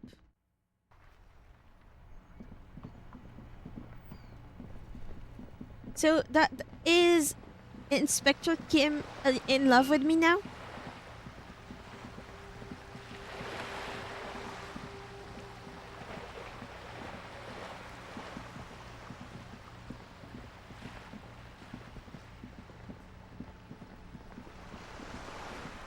I sang beautifully. I'm dressed properly. I've got my gun and my badge. You're back. Good. What can I help you with? I've been dealing with Everett again. She's not even asking you anything. It's so easy to just say. He asked me to deliver an envelope. Sounds like he has you running errands, Detective. Yeah. A well-established dominance ritual. Where did he have you deliver it? To a nameless settlement down in the coast nearby. Ah, yes. I've been meaning to go there. He looks over the bay. With longing. Clear and simple longing. Strange. He wants to build... Why does she want to go there? He wants to build a youth center here for the children of A Martinez. youth center with Edgar Clare's statue on top of it. Her eyes run across the water remorsefully. Go ahead. Help him. Make it so. I have no power to stop him. I gave him bogus signatures. You're quite fond of this village, aren't you? I should be. In my youth, I had a brief dalliance here in Martinaise. He was an older man with impossibly broad shoulders. He's probably dead by now. Even his shack is long gone. Not that it matters. These buildings are all carbon copies of one another. You've been to Martinez before? Yes. I was slumming it with some girlfriends of mine. We had boats and... Don't hold it against me. My paramour certainly did not. Sounds like you missed those times. Not overly so. It's not like this was the only place we visited. Me and my girlfriends from Azon with our shiny boats. Like reavers. We told ourselves we were the worst thing to happen to the coast since the Coalition landed in 08. Imagine. She tosses her head. So you're sad you can't buy the place? Yes. I'm sad I'll never have the time, Detective. I've always wanted a dilapidating fishing village. She is more defensive about it than usual. Why? Full of ghosts and ancient memories. Has this errand yielded you any information? He helped me find my gun. Oh. That's so helpful of him. The lieutenant looks at you, and you can swear his jaw muscle is trembling. Why? When I said be wacky, I didn't mean wildly, grossly irresponsible and damaging to the RCM. Unconventional police officers sometimes lose their guns. They then go around and tell people about this, to gauge their reactions. It's all part of detecting. He's covering for me, okay. Incredible. Simply incredible. And how is it going? Has this detecting produced a gun? No need to flash my gun around. Let's just say I have it now, thank God. Thank God. And indeed, Mr. Everard as well. In this investigation, one may have use for a firearm. You wouldn't want to get caught with your pants down. I'll help him turn up the heat on the borscht. He asked me to open the door. A referral, you mean? I take it this was for someone in the RCM. Don't answer that. No, I mean like a real door to someone's house. Oh my. A real door? The lieutenant does not say anything, but you hear the nylon of his jacket rustle as he looks at you.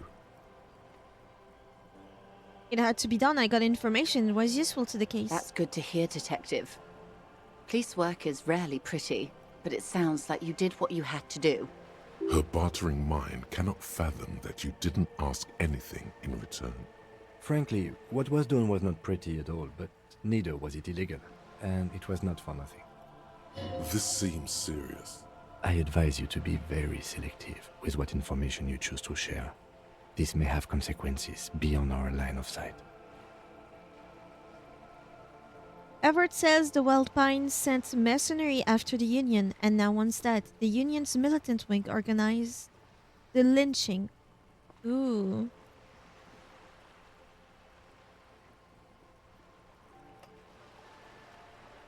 Everett asked the Union's militant wing to fully cooperate.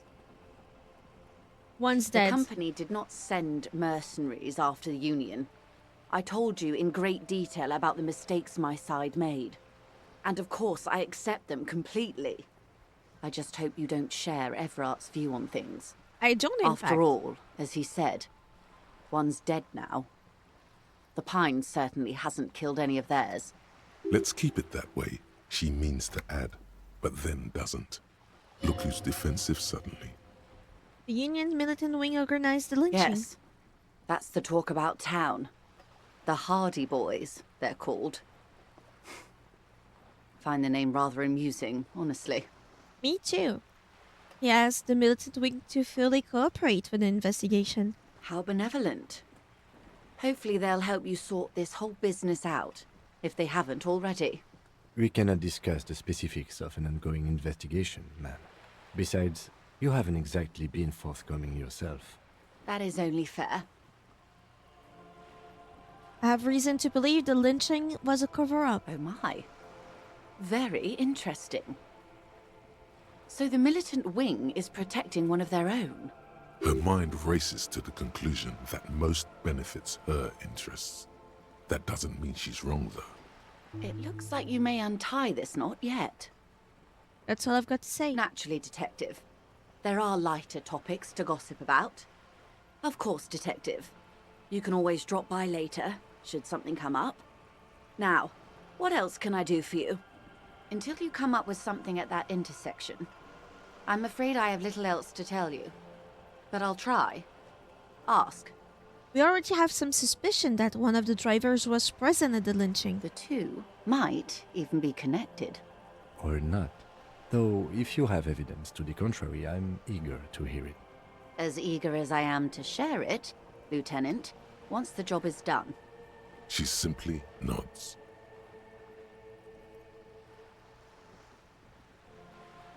Of course. Of course. Don't tell her you've met Everard right away. That's the man who was killed. I'm afraid this is a discussion for once we've cleared the lynching question. How is you looking at the photo tied to the lynching? Better not tie the forestay to the backstay on this. I hope there is something else I can help you with. She wants to... What we do. I'm afraid I don't speak for Wild Pines as a whole. It's a giant undertaking. There was a touch of discomfort there. She wants to merely represent. So what do they do? The Pines' core competency is logistics. Container shipping, freight, that sort of thing. See those airships there, blinking? Those are the shipping side of things. And that is the terminal. Another subdivision deals with energy, oil and gas exploration, offshore platforms. The Wild Pines Group is one of the original Revacholian Indo-tribes. Companies awarded royal monopolies by the king, the suzerain himself, centuries ago. The king is long gone, but several of the Indo-tribes remain. Thanks, Encyclopedia, yeah. Who are the other Indo-tribes? Saint-Baptiste, LUM, an unknown entity known as Brightest Star. You're in good company, it seems. Why, thank you. She does not register the real meaning behind the remark. How much money does Wildpine have? I'm not at liberty to discuss the company balance sheet, but I can tell you that last year, the company booked more than 20 billion real in revenue. Holy shit. Billion? Wow. 20 billion is a large number, but the conglomerate employs 72,000 people. They all need to be paid. Then there are capital improvements, interest payments. A wave hits the sloop. She grasps the mainstay for balance. A conglomerate the size of the Wild Pines is like a shark. If it stops moving, it will die. Then what becomes of those 72,000 families? It's a tremendous responsibility. Where does Wildpine get all these They billions? started as an exploration and cargo fleet conducting trade between the Samaran and Insulindian Isolas 250 years ago, when pine ships explored the South Seminese and charted Lomantang on behalf of the suzerain. Centuries of care, deliberation, and madness have gone into this endeavor. Vessels pass through the great unrest to re-emerge with apricots in tow. The logic of the system is totalizing. It's taken everything from its employees to build it. It probably helps to start out with a royal monopoly. You know more than you let on. Certainly it helped, but most of the original Indo tribes have failed or been absorbed. To survive, Wild Pines had to grow and adapt. No suzerain did that. What does such a huge system want with a place like this? Look around. You mean aside from being the terminal's legal owners, who are responsible for moving 8% of the world's cargo? Suzerain, I don't know if it's a French word or if it's used in English as well, but it's like basic. It is in French. It does exist in French. It's barely used though. But it's kind of like the person in power. I don't know what the difference is with a king. Let me search. As I said, it's barely used.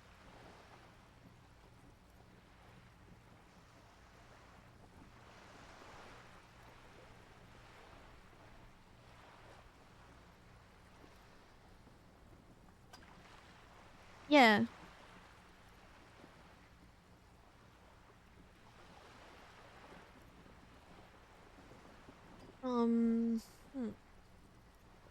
Is a seigneur a king?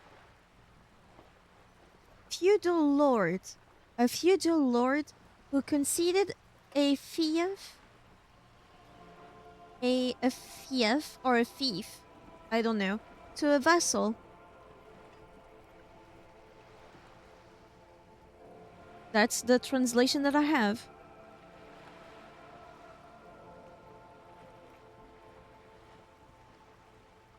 %8 of all cargo in the world. That's quite the endeavor indeed. There are no minor cogs in the system.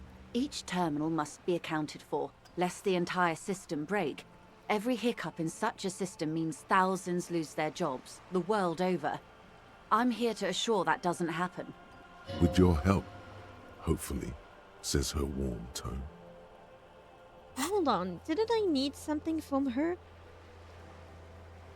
You just have to present her with your badge to hear it, or perhaps if you did her a favor.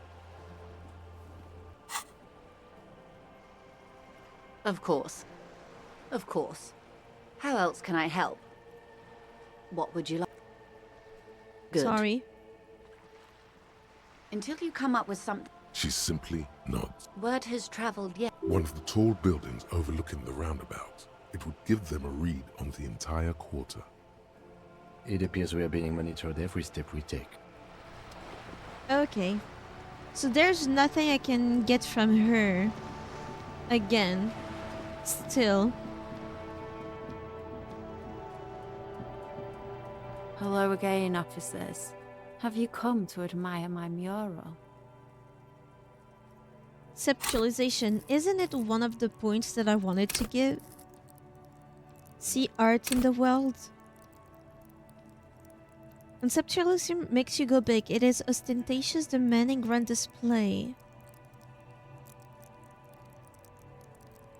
Do I want this?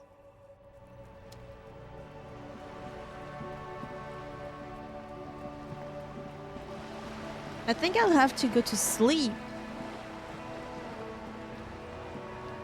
I don't see anything to do here.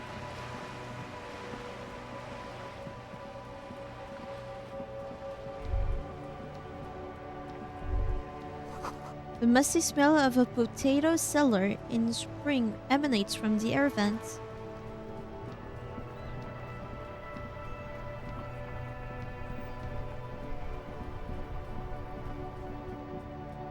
Yeah, I guess let's go to sleep. I don't know if I'm supposed to get access to the lady place yet. Or the door to the kitchen. Can you spoil me this, at least?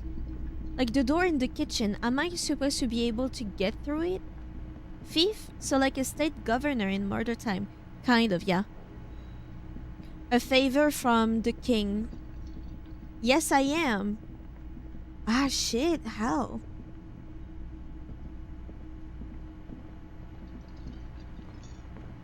But not now. I just go to sleep then. Oh, wait. I don't. I read the letter.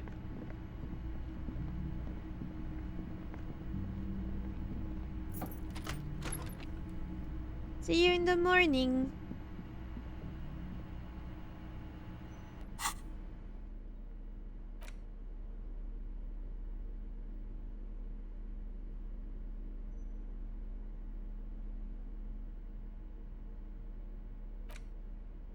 It's the ledger you found, and it's made of dark blue plastic, hard, and something's permeables. It's not. The plastic shimmers like lapis with your hands. You four-sized pages hang. The slides snap back without resist. 2 ticket stubs and a handmade postcard. 2 octopuses are smiling, reaching their tentacles toward each other. Thin wax paper has. It smells of chewing gum. Apricot flavored. Exactly like the gum wrapper you found. The same brand of chewing gum. Familiar handwriting lines that a young woman. Harry, okay. It begins. You're already reading. I've already read that part, so I'm going straight to that black screen. Throw it away. Outside. Come outside. Wait, what? That didn't happen. That didn't happen last time. What? Far away and outside, the reeds hiss with desperation. Step out. I'll take this outside. Wait, so by sheer coincidence, I was reading it at the right place? Why can I not run? You have higher shiver skills then. Yeah. I'm so slow. Do I need to be outside? It's the ledger you found. Without resistance or sound, thin wax paper has been familiar handwriting. A young woman in her 20s. Harry, it begins. Throw it away. No.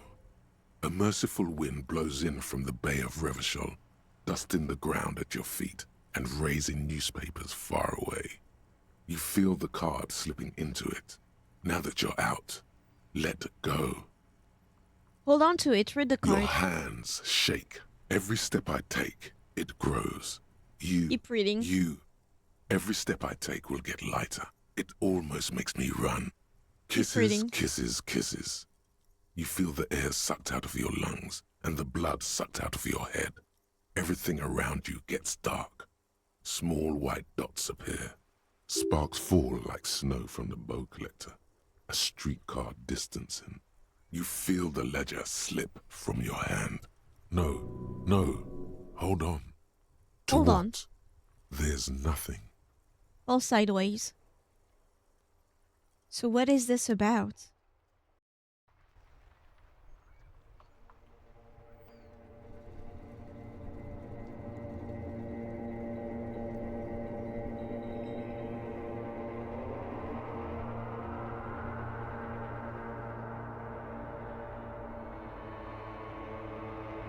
There is Begin. nothing. Again. Nothing? Nothing sad, brother. No treachery. Just blackout. Just lie there, passed out. Well, almost nothing. There is the ground below you. That's still there. And the small light that's on, fluttering, somewhere in the basal ganglia. Who is that? That's me. Blue eyes, that's me. And who was that? Who was what?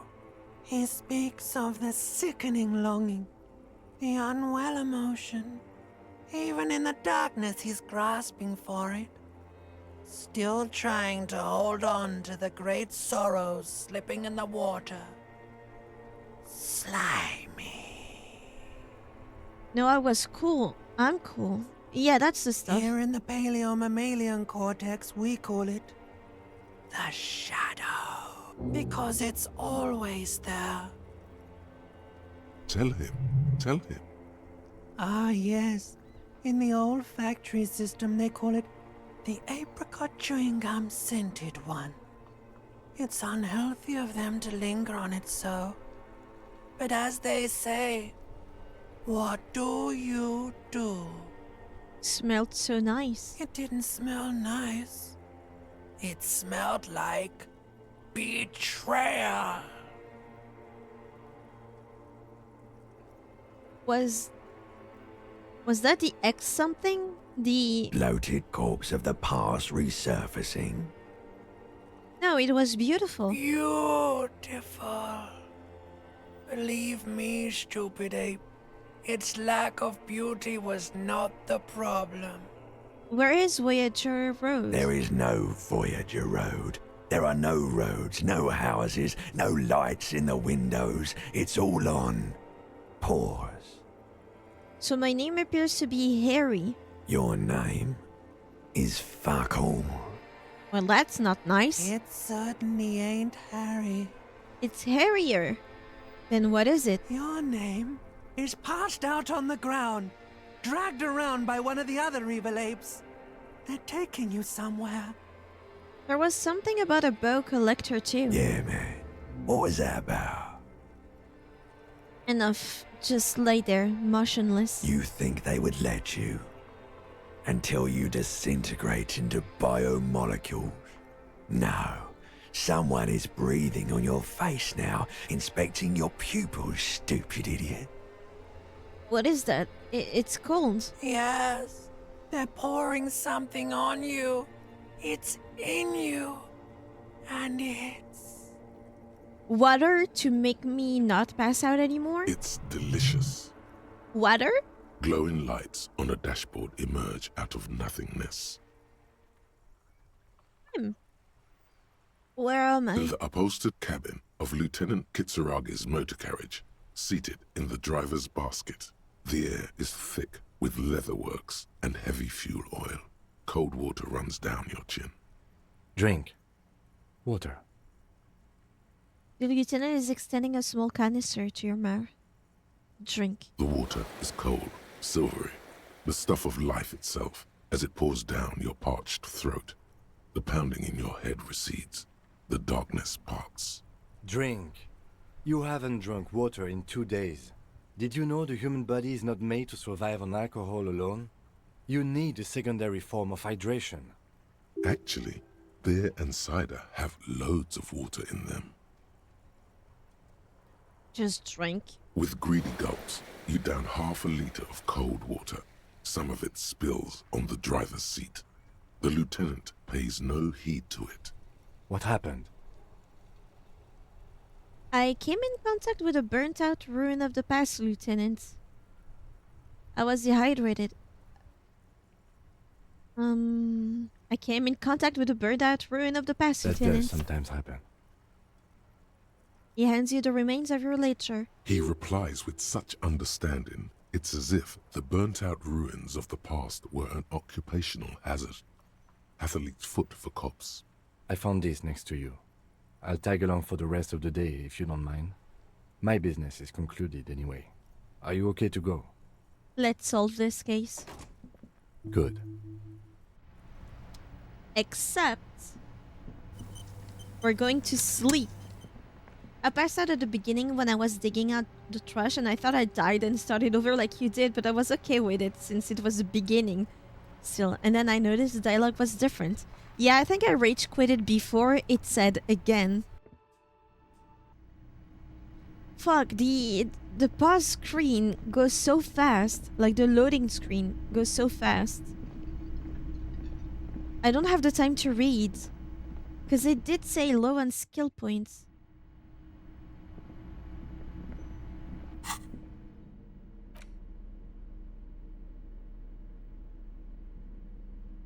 Ledger of failure and hatred. So I can't read it anymore? It becomes a tool. Okay. Oh, I can interact. Let's go to sleep.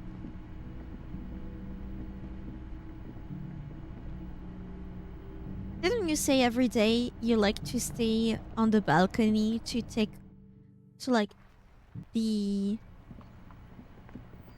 talk about everything?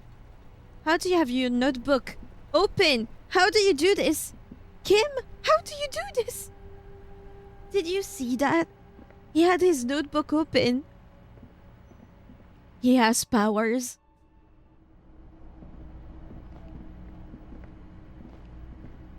Can I not? See you in the morning too, Mr. Kim.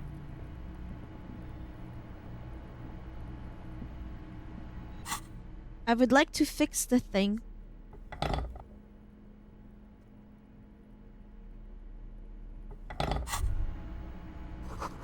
Words fail to describe how rank it smells in there. They should have sent a poet.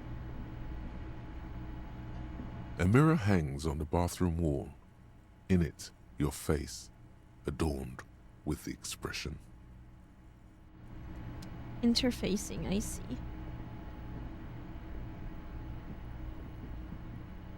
The fan stands still. The switch must be broken, because nothing happens. The air in the room is starting to feel like vaporized urine. Ew. Let's go to sleep. The bed is still cold from the...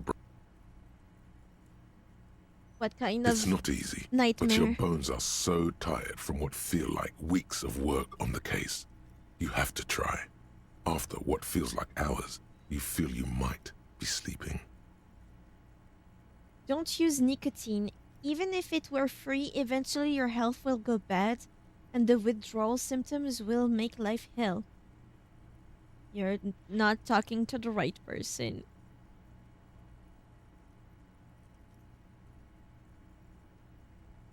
And don't worry about it, Sparkly. Baby. A million little lights in the dark. You're one fine instrument, brother.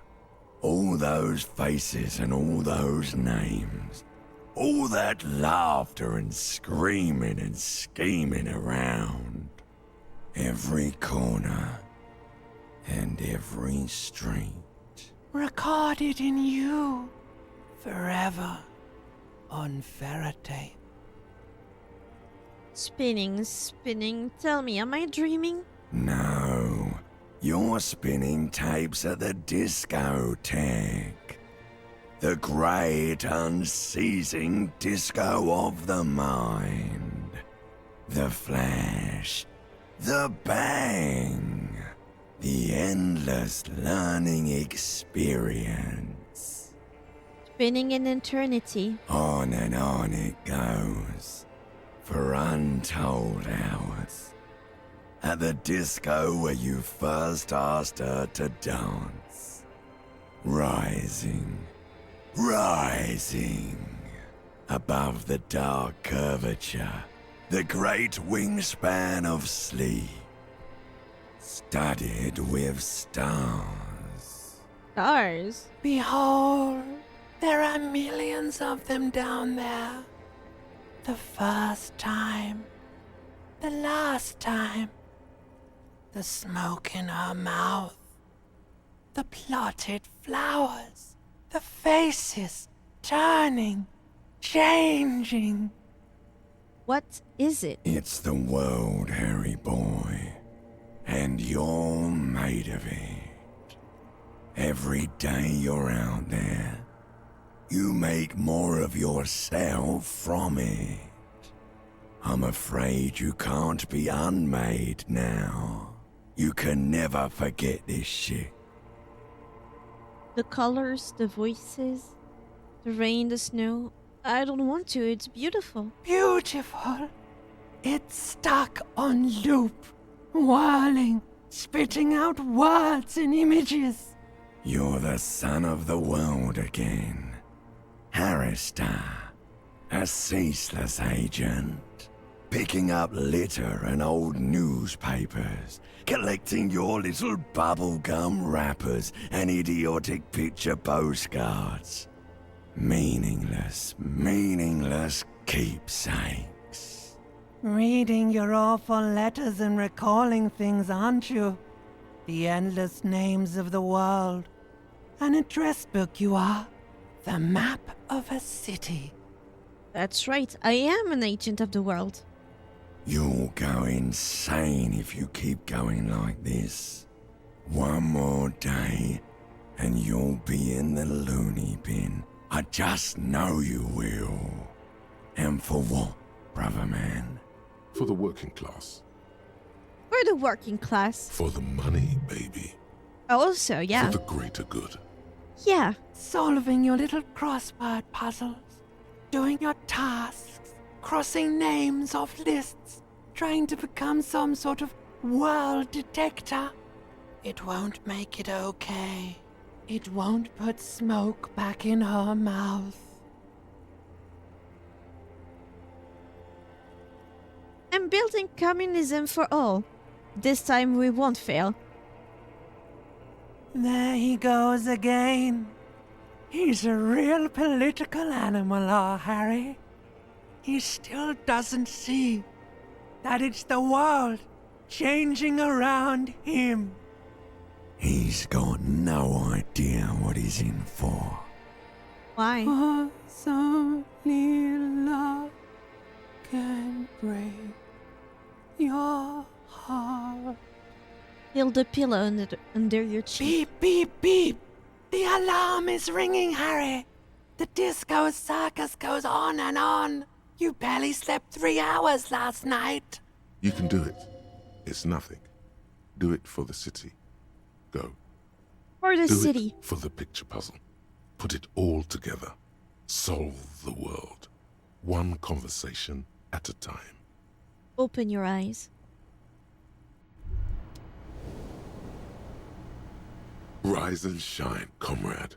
It's time to get to work. What's going on? Despite all the thinking you've been doing, only 0.0001% of communism has been built. It's too great a task to undertake alone. You're going to have to get organized. Does this mean I need to clean up my hostel room? Your level of personal upkeep is irrelevant.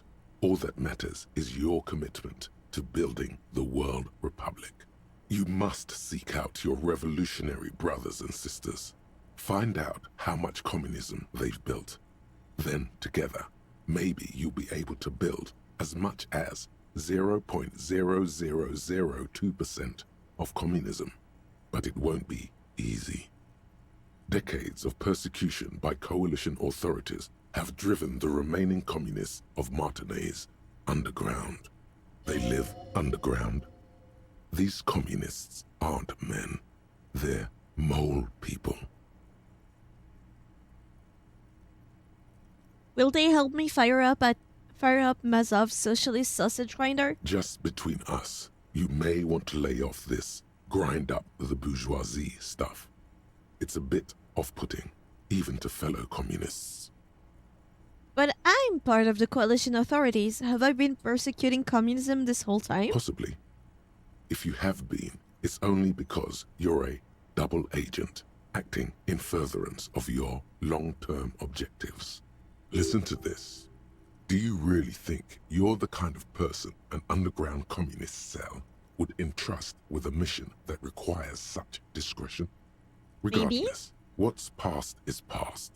You need to look forward to the work of building communism for all. How am I supposed to find them if they're hiding? Let your nose guide you, detective. You must mean my nose, as in my huge and highly functioning brain. No, we meant your nose, as in Oh. that swollen muck detector in the center of your face. It just happens to be perfectly calibrated for sensing communists. We really have no idea what they're talking about. There's no linkage between ideology and olfaction. What does communism smell like? Failure. There's so much failure in my life already, I don't know if I can take any more. That's why you're perfect for the job. No one's got a better nose for failure than you, Harry. What you're smelling is your own body odor, of course. Nothing a shower and change of clothes couldn't fix. People sometimes complain there are no real communists left in Martinaise. But you can smell their presence. They're out there, waiting for you to join them. Incidentally, during the waning days of the anti-centennial revolution, a number of Revacholian communards Shut up, encyclopedia, I'm ready, elaborate let's get hideouts. organized. First, you'll have to locate the remaining communists in Martinaise. When you get near to someone with revolutionary potential, your nose will give you the signal to establish contact. Again, no, it won't. Any olfactory response you perceive will be strictly psychosomatic. Judging from the bust of Krasmazov and other revolutionary paraphernalia you discovered, it seems that the Cape Side apartments may be a hotbed of communist activity. You should begin by interrogating those lawless malcontents at the Dock Workers Union. They're an obvious place to start. Okay, let's get to Here it. we go. Wake, brave worker. 'Tis no time for bed. Fight till there's no slaves below, and no masters overhead.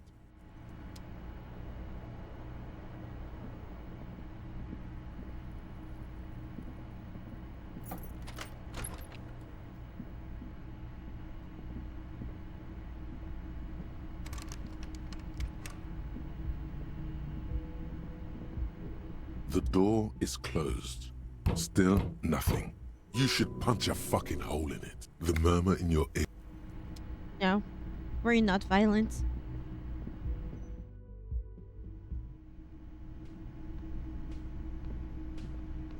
Good morning, Mr. Kim. Ready for a good Yes? day? What is it? Did you hear that? Did you hear me sing? Did you like it? That was pretty good, Harry. Wasn't Thank it, John? you. Huh, that was. Yeah, that was absolute shit, if you want my opinion. Drunken shit. I wasn't Haven't wanted drunk. anything to end this badly since I had cluster headaches. I wasn't even drunk. Horrible. Truly horrible. I beg of you, don't ever subject anyone to this torture again. I mean, seriously, you need to... Jean, he's not right. Don't make it worse. And I really liked it. Thank you. I like you. Are you with him? Of course I'm with him. Why do you ask? You look cute together. And you look like you don't bathe, on principle. Fair enough. Please, let's not turn this into another exchange, okay? You're the police, right? Cool. So am I. Rude twat. Yeah. I thought we were feminists. Yeah, but apparently the game is in. I don't know what to say. Don't say anything, Judith. What are you, the police, doing here? I'm just looking out for... You? No one. I'm just a man with sunglasses. And you are? A policewoman. Yes. A policewoman who just wants to do her job. That's all. I have a blue uniform and mine is black. What does that mean? It means I'm a patrol officer, sir. Okay, goodbye. Again? I can't believe this shit. There's something strange about this guy. You know what it is. It's like the two of you know each other. Just ask him. Tell me the truth. Do you know me from somewhere? Oh, I definitely know you from somewhere. Another life. From where? From another life? Yes, from another life. A different life. Maybe the life of a police officer belonging to the ranks of the... To what station do you think you would belong in this alternate and totally fictional reality? 41st? Okay. That's plausible. That's entirely plausible. Now we're really getting somewhere. He gives you a long, meaningful look and adds, Somewhere good. let's talk more about the hypothetical Station 41 you mentioned. Okay. So what would our relationship be in this alternate universe? Let's be crazy. Let's say you and I are partners. How's that for a thought experiment? You seem like a good guy. I'd love to have you as my partner. Kim's cooler than you. I'm sure he's fucking flattered. But Kim is not part of this thought experiment. In this one, we're partners. The lieutenant is silent. You seem a bit of a drag, no offense, but I could do better. Like, partner, you seem like a good guy. Would you now, or would I be cramping your style? Never mind. Partner. No, you wouldn't cramp my style at all. Actually, I shouldn't have called you my partner. Kim's my partner. He's going to know. I'm not your partner. This union is temporary. No, don't say that. A little premonition for you, Lieutenant. Sooner or later, probably sooner, your new friend tells you he doesn't need you. He will then suggest you should fuck off. Kim, you wouldn't do this to me, would you? When that happens, I suggest you take his advice. Yeah, it's bitterly. The lieutenant merely bows his head in response. Do you have a crime to solve? Oh, no. You see, I enjoy watching other better cops solve crimes. And let me tell you, it's been quite a privilege seeing you work. This isn't helping. She says, shaking her head and looking at the man with sunglasses disapprovingly. Who else is in our imaginary police station? You're not going to believe this, but police officers. Yes, sir. Solving crimes, locking up bad guys, and get this, and not getting that drink on at 2 o'clock. Just some regular boring motherfuckers in suits and uniforms. Nothing spectacularly extravagant like you, the far-out son of Lang. Who is the far-out son of Long? Oh, it's you eccentric genius. I mean, with your unorthodox approach to police work, it has to be you. The twat looks like he was designed to look like Alucard from Castlevania. He's wearing a poor wig with fake glasses and a fake nose. Want to tell me more about him? Or her? Not even a little bit. It's an urban myth about an officer who is so far undercover he can't remember who he is. As I said, just an urban myth.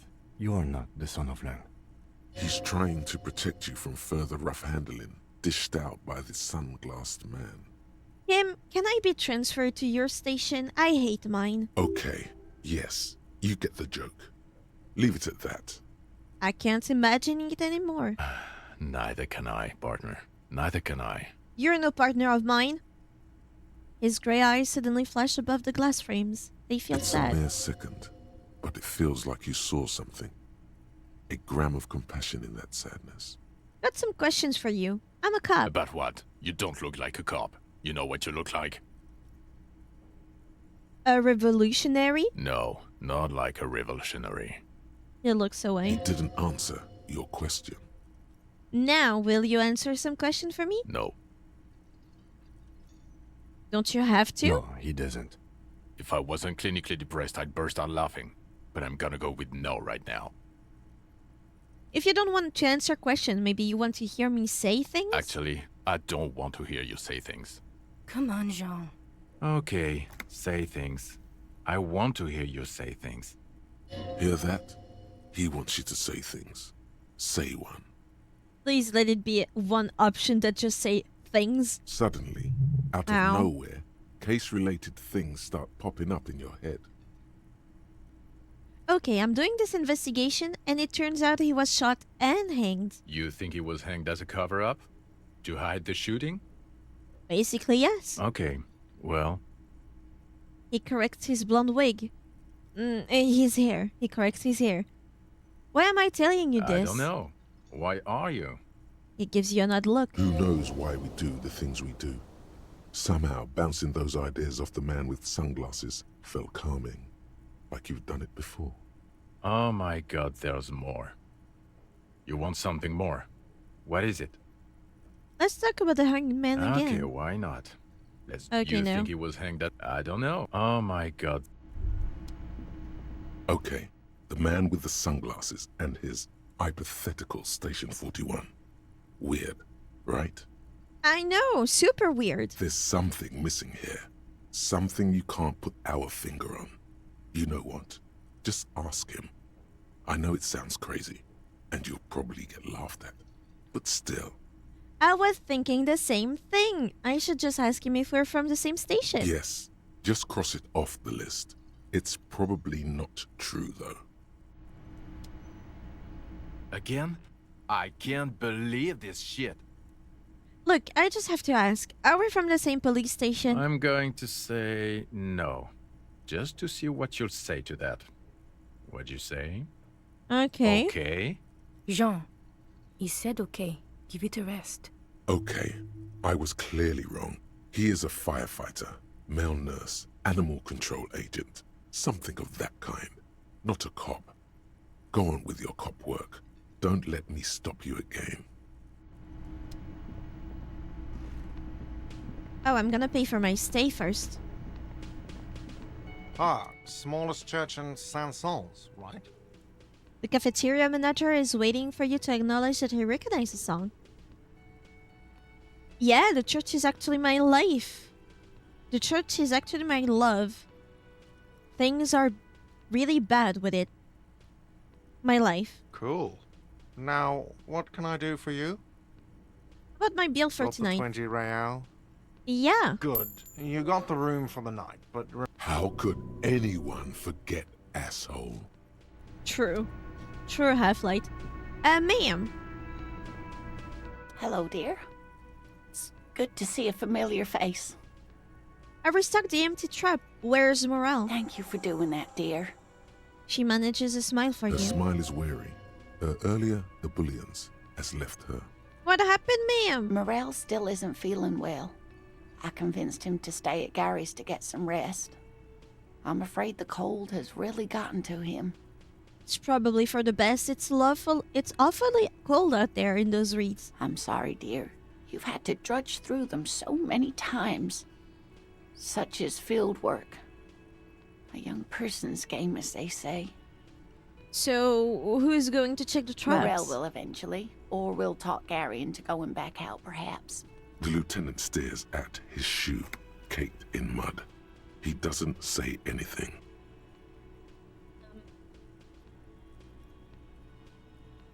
What's more onto the breach then? Take it on with undue optimism. That really is too much, sweetie. Thank you for your dedication, but I can see you're coming down with a cough yourself. Am I? Very strange. Why is she not letting you do this? It's like she's given up. Lena, what's wrong? You seem different. Different? How? The half moons on her glasses reflect you as she looks up at you. Answering a question with a question, for example. Defensive isn't her usual style. You've given up on the phasmid. I'm in doubt, sweetie. That's all. Everyone is now and then. You're in doubt. About what? It's, a strange feeling. I haven't really told this to anyone, but you are a police officer. Hi, Toesman. And when a police officer asks, you must answer. Do you ever wonder if some lovely story from your childhood is just that? A story? Or a dream? Seeing the Insulindian phasmid was just a story I used to tell people. I didn't really think about whether it was real or not. But Morel told me you'd seen it. You also told me. Morel's so proud of it. He always tells everyone. A terrible sting in the heart. Regret.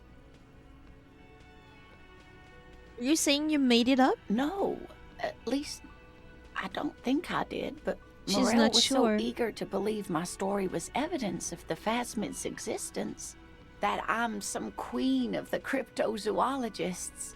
That. And for years, his belief made me believe too. But now, we're both getting old, and he's still working himself sick out in those reeds looking for it. But what if I was just wrong? I think I was. The lieutenant opens his notebook, but doesn't write anything. Red check. Let's try. What the hell? First, tell her that her marriage hasn't been a lie. Yeah, the marriage wasn't a lie. Please win it. But it has, hasn't it? A seed can No. only bear what's inside. The seed of love is black and oily. It has a taste you're quite familiar with. Lying has gotten you this far. Why stop now? Might be right, Detective. She looks down at her legs. I was a paraplegic before we met. He didn't know before I came in on our first date. If I weren't the queen of the cryptozoologists, if I didn't tell him that story. She has to swallow to relax her throat. It's keeping her from talking. He'd still be into you. That's not how these things work. Maybe. But then why do I not dare tell him? I've wasted enough of your time with this drama. I really must stop talking about it lest I start crying and waste more of your time. What you have to know is the Insulindian phasmid probably does not exist. Let us fools chase our ghosts.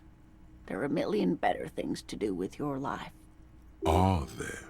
Some of the other things are pretty bad. You're right about all of it, and I need to get back to my Yes, work. I should go now. Poor Morel is running a fever. I need to get him home to Jamrock before we overstay our welcome with Gary. It's been a pleasure, ma'am. Likewise, sweetie. Thank you for everything. Truly. Even though it turned out to be a... The sentence remains A unfinished. waste of time. A dream. A fool's hope. Say her lips moving in silence. Like that, she drives off. The gas engine putters quietly as she Not gets quietly. to the doors, then pushes them open. Outside, the cold, coastal wind blows. We should go too. I wonder if there's a way for... Wait. No. Something about this bunch doesn't smell right. Hey, that's the twink. What do you mean? Aren't they Everett's guys? I wonder if there's a way, like, if you follow it to the fullest, that quest, to find the phasmid. Because everything tells you it's not real, right? What do you mean? Aren't these Everett's guys?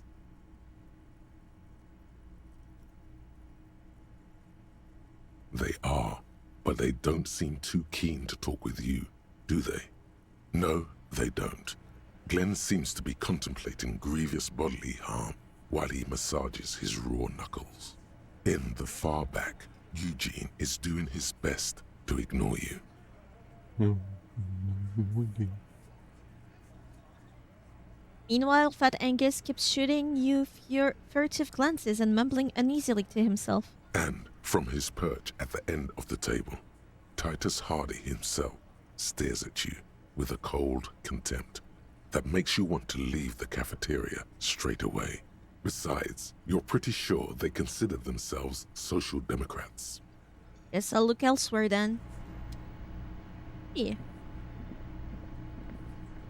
Hi, gendarme. Another rendezvous. There he is again, the smoker on the balcony, right here in Whirling in Rags. Hello. Or hi. Hi. Hi. So what brings you here? What are you doing here? Admiring the atmosphere. What about you, officer? I'm here to kick some ass and solve the case I'm working on. I live here. My room is right upstairs. Convenient. But what are you doing here? Talking to me? Tell me again about that muscular type who came to investigate a crime. Oh yes, let's see. He knocked on my door a few days after the lynching. I think he was going through the entire building, asking questions. What did he look like? Muscular, handsome, strong, like one of those military types. What did you tell him? Nothing. That I didn't see anything. And he believed Why you? shouldn't he? Did you tell him about your friend? What friend? Your Sunday friend, the No. witness. I don't think it came up. Was he alone? Yes, but he was speaking to someone on his earpiece. Earpiece? Yes, you know those tiny speaker microphones that fancy security guards sometimes wear. What was he saying? Just reporting back whatever I was telling him. Besides muscular, did he have any other identifying traits? Let me think. He had an accent. He sounded like one of those mercenaries. He sounded vaguely Oranese. No, not vaguely, scratch that. He sounded definitely Oranese. Thank you for the info. Sure. Anything else on your mind? I met your Sunday friend. You did? And how did you like him? I can flirt with him. I didn't like him as much as I like you. Oh, shoot. Why not? What are you two? Friends, I told you. Sunday friends. Friends who like to get together from time to time. What does it mean, a Sunday friend? That he won't be there when times get tough, I guess. Is that even a friend? It is. On Sundays. Who is he? A visitor he? from the first world. He's not like you and me, gendarme. He can always return. Return where? To his opportunities in Occident, sur la clé. Still, his coming and going brings some life to the village. Or is it just money? I don't know. Why was he staying at your place in the middle of the night? He has keys. And he likes the view. To the sea, I mean. Does he now? I don't want to talk about other people. I want to talk about you. Hmm? What about me, gendarme? White check. What is it about the way he carries himself? Composure. Bye-bye, gendarme. Do I have anything about composure? I don't think I do.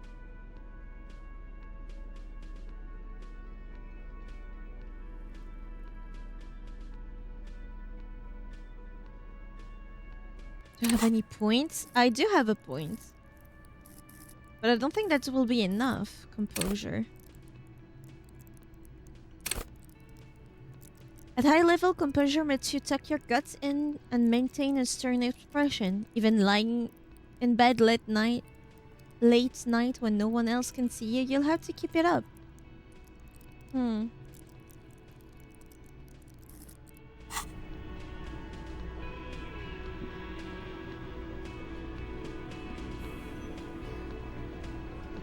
Looks like the circus left town, but the clowns are still here.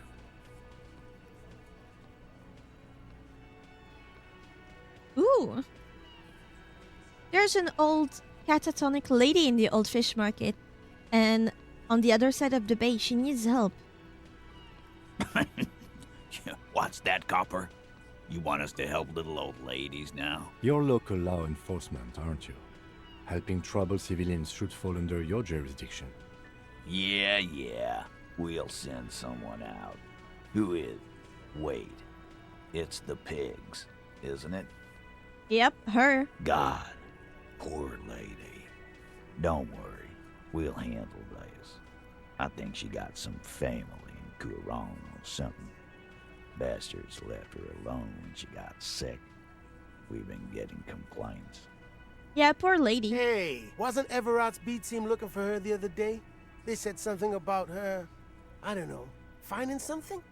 Yeah, I think you're right, Gene. She have something of yours, Pig? Whatever you do, do not admit to these punks you lost your gun. You will suffer if you do. Nope, she didn't have anything on mind. No? Well, whatever then, Copper. Titus chucks his beer down and wipes his mouth. No. They totally said what it was. What was it? Anyone remember?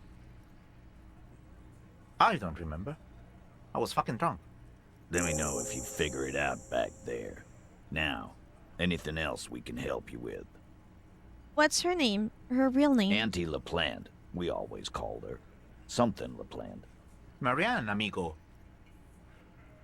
Marianne Leplante. Be anything else you wanted to know? Who was she? Was. Like before. Just an old lady. Her kids moved away years ago. Never come to visit. Never took her calls. She gets out every now and then. She did right by lots of us when we were kids. Always was a little off, but still. Us kids? That must have been ages ago. She was better then. The children kept her together. How did she get like this? Wanted to be a cop, you mean? Well, shit. I don't actually know. Anyone know why she started acting like a pig? No fucking clue. It's gotta be the crazy. Who'd want to be a pig? Like, who wouldn't? Cool uniforms, fast machine, packing heat. Sign me up. I can't but feel partially responsible for the unhealthy culture that poor woman latched onto. I'm sorry. Someone who wanted to set the world right before it ends. No, I didn't. Because I'm not fucking stupid, Polizonte. Yeah, Carl. That's some pretty fucking weird shit to say. The pigs level weird. But whatever gets you through the day. Where did she get all her cup gear? Dunno. She lives by the water. Shit washes up all the time on the beach. Police paraphernalia doesn't just wash up on the coast, people. It's not like we dump it at night. She bought it, collected it. Thanks for helping out with this one, Titus. No problem, old cop man. We take care of our mentally ill here in Martinaize. Ain't that right, boys? Sure enough, we're the real heroes on these streets. I found someone who saw the hanging, a witness. Hold on. I want to see if I have gear that can upgrade my authority. If I'm not already wearing it. Authority.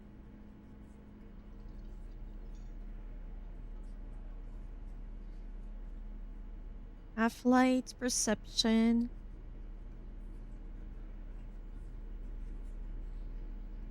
Drama, no. Logic.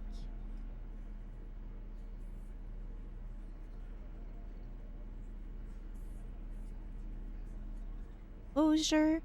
Oh, I could do that for the guy. Interfacing, electrochemistry, savoir-faire, empathy. Definitely not this one. Encyclopedia.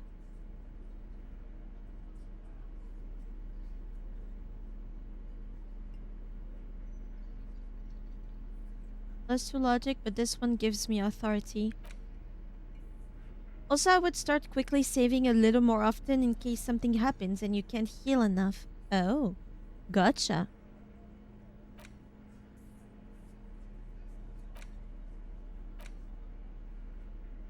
Intellect, Inland Empire, -2 authority, nope.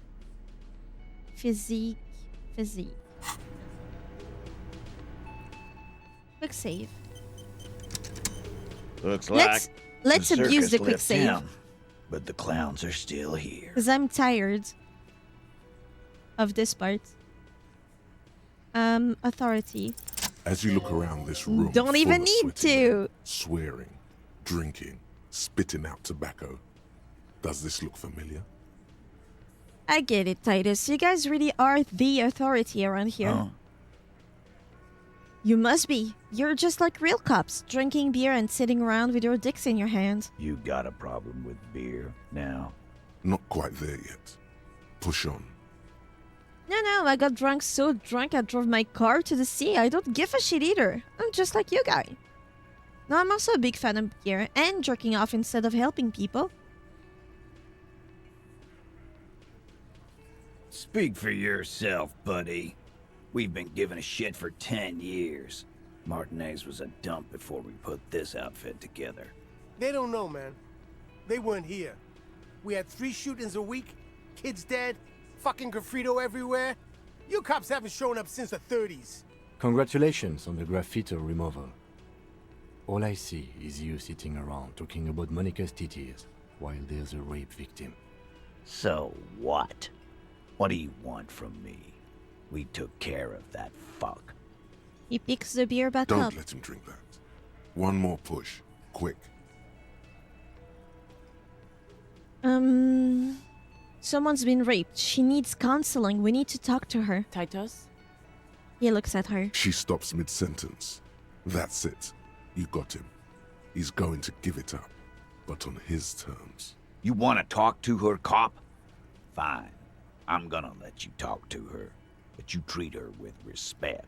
The utmost respect. If you don't, if you question her, harass her, a freight train of pain, buddy.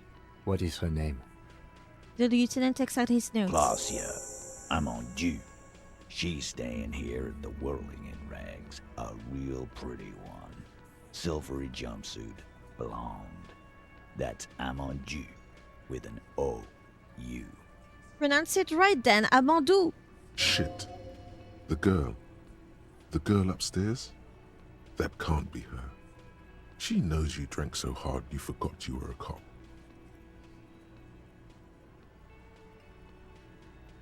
Oh. Bad composure. I thought she was just meant to be here. I was like, hey, you don't know who you are. Here's an NPC you can talk to. It cannot be retried. Miss Orange Disco Dancer? Sure. Why not? You've probably seen her around. I have 2 skill points. I do need some composure for the twink that I'm trying to flirt with. Let's add 1 at least. What about the other one?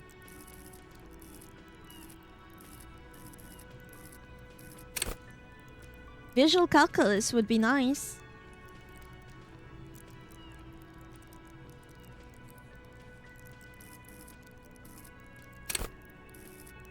Volition, keep your morale up. Hunches and gut feeling, dreams in waking life.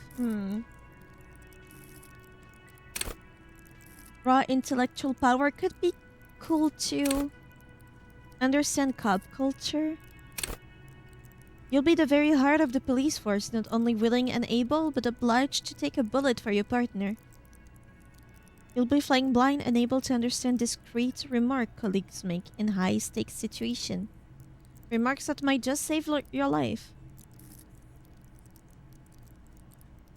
I just add 2 in composure.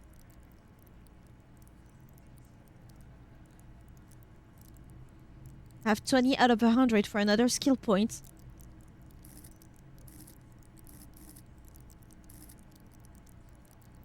Let me see how good I am now. Low. I don't think it's gonna help at all.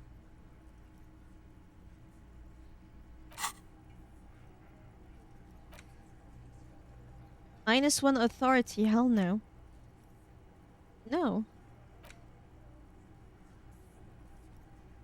Okay, I don't get it. No clothes. I can't get out of this, I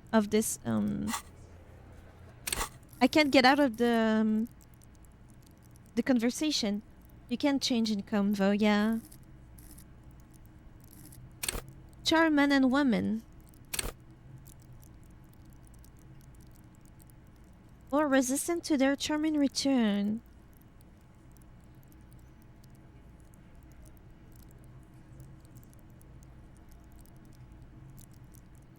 Huh.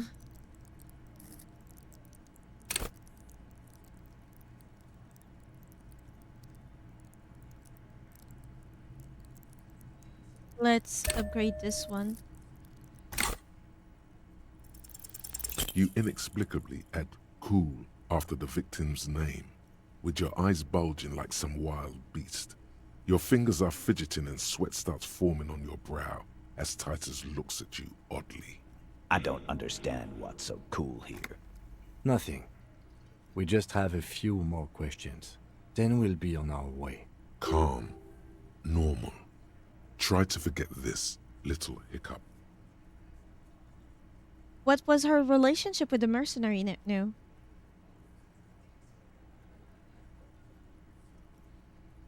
We'll talk to her. Remember what I said.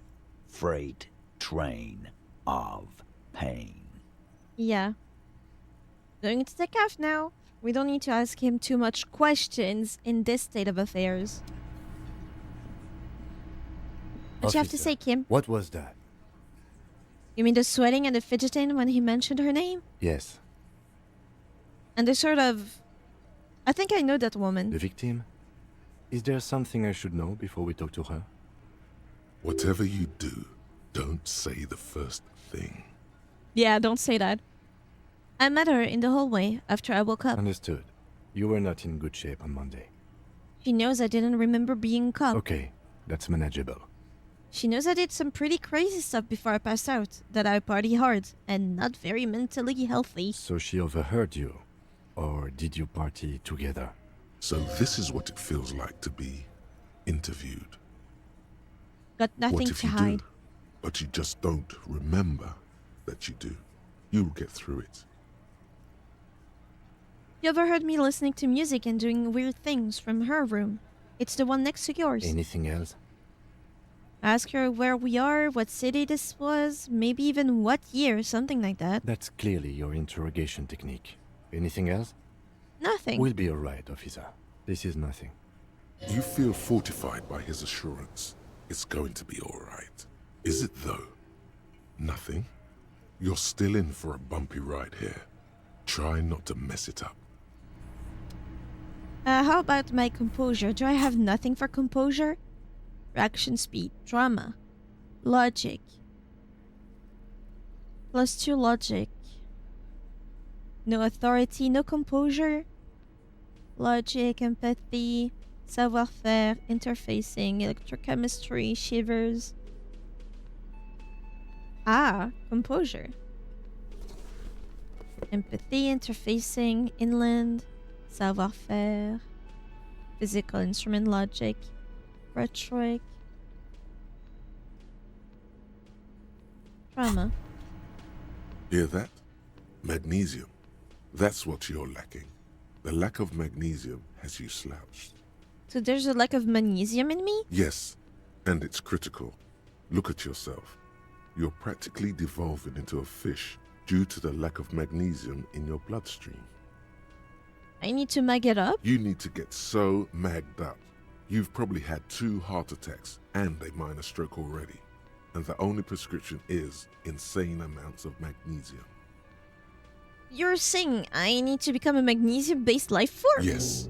If you want to live, you need to evolve. You need to transcend the carbon barrier. Go to the apothecary and buy insane amounts of magnesium. It will reverse the damage to your circulatory system. I'll create a dependence Hi to again, it. gendarme. Okay. I can't quick save? What? Bye-bye, gendarme. Quick save. Abuse a quick save to flirt with the twink. Hi again, gendarme. It's the sports. He's a sports guy. All about... Load game.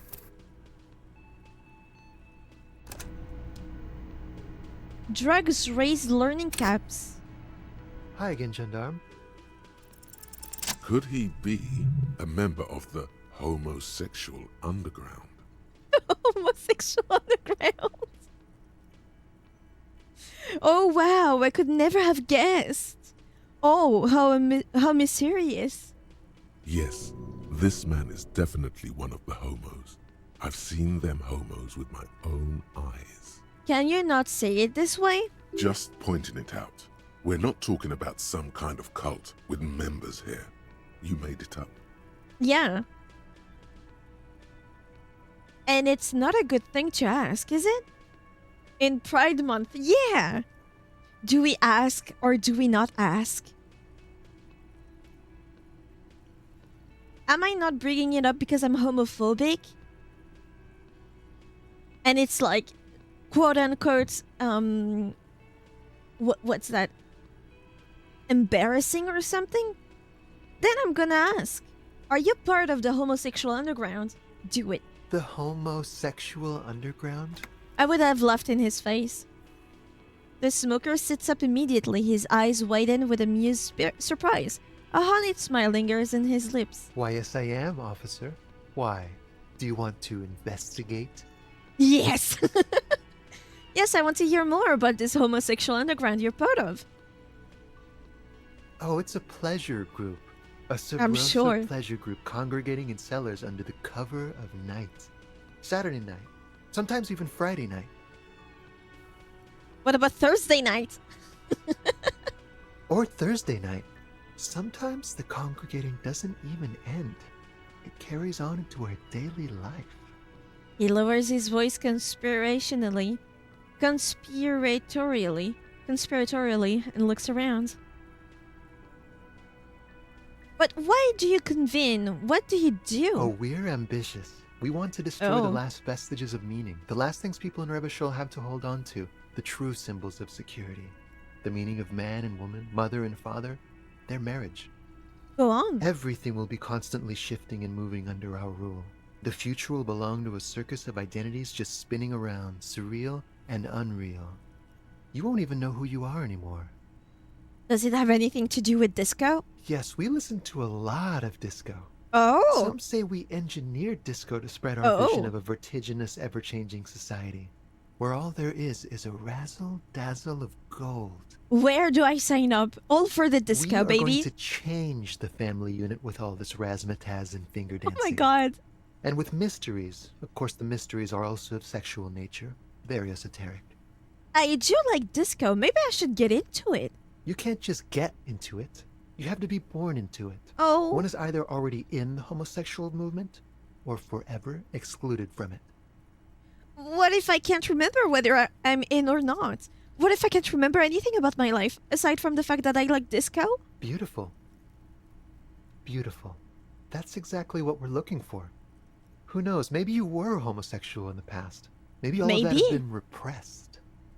He circles his hand around you. He's flirting with me. Oh my I god. have to say that you do look like someone who might be part of the underground. Do I not You look have like that a very bear? distinctive, I can't understand what's going on here look. That's exactly me. Okay, Blink. Okay, I have to think about this. This is gonna be like a 20-hour mind project for me. 20 hours at least. I have to think about it. Do I?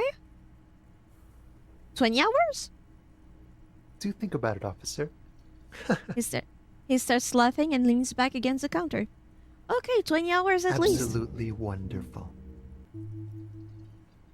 Thoughts gained, homosexual underground. A man like you can figure out his sexuality in a working day. It won't be 20 hours unless you want to enter the heightened realms of the phantasme erotique afterwards. It may be 20 hours or more, but that would be on your own time. Bye-bye, Leave. gendarme. I have decided to be gay. It's a decision for dear Harry. One of the good points of The amnesia. man ponders his cooking utensils and gives you a little nod, acknowledging Do you know what's your behind that presence. door? He looks up at you, shrugging his an international... Okay. Let's all decide to be gay. It is Pride Month. How do I unlock the dialogue with Kim, though? Yes? Oh, I need more logic. Hold still a second. Try to smell Kim. Mind if I just sniff you? The lieutenant's posture becomes rigid and uncomfortable as you lean forward and sniff the area just above his shoulder blade. Out in the open like this? You smell like a homo. The lieutenant is fastidious as a cat in matters of his personal upkeep. And yet, in Oh, the are we folds of his smelling? jacket, you can just perceive the stale and acrid traces of oil rags, transmission fluid, and brake pads. I'm so gay-pilled, I forgot that Harry is convinced that communism has a smell. Is he trying to smell the communism or the gay? Wait. There's something else there. Something that sets your GABA receptors aflutter. Gay, alpha, beta. Are we smelling if he's an omega for us? Are we the alpha? Is this an ABO thing? The lieutenant's aftershave, a common drugstore brand. Strong hints of pine needle. Oh, that smells good, though. I do like that smell on a man. I like pine needles in a smell. So, place your bets. Does he smell like gay or does he smell like communism? Or better, Gay communist! But what sort of ideological picture do these smells paint? Tough to say. Do you need something, detective? I was just wondering what brand of aftershave you used. It's nothing fancy, just plain old Tiger Super Special. Are you thinking of, you know? He gestures towards his cheeks with an invisible razor. Do you think I should? Shave? We're hoping he's a gay communist. Do you think I should shave my... The lieutenant considers your mutton chops for a long Mutton moment. A chops! slight grimace crosses his face. He thinks I should. Maybe he's not fan of bears, you know? Maybe that's not his type of gay. Sorry, I'm really no expert on this sort of thing. No.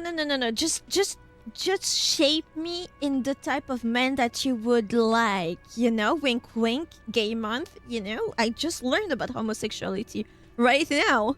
Turns out. Was there something else you wish to discuss? Oh. Do you like me, officer? Is there an end where we're married to him?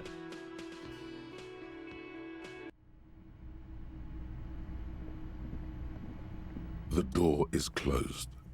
Who is it? A woman's voice answers, muffled by the door. This is the police. Can we come in? Come on up. The door is open. I'm drying my hair. Well, after a 2-day shower. Sounds like it's coming from upstairs somewhere.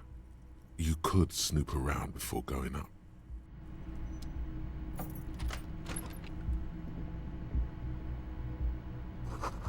Piles of dirty clothes, a woman's. Hotel bill calculation looked like she had an extended stay. This room has SAD all over it. Reminds you of your own.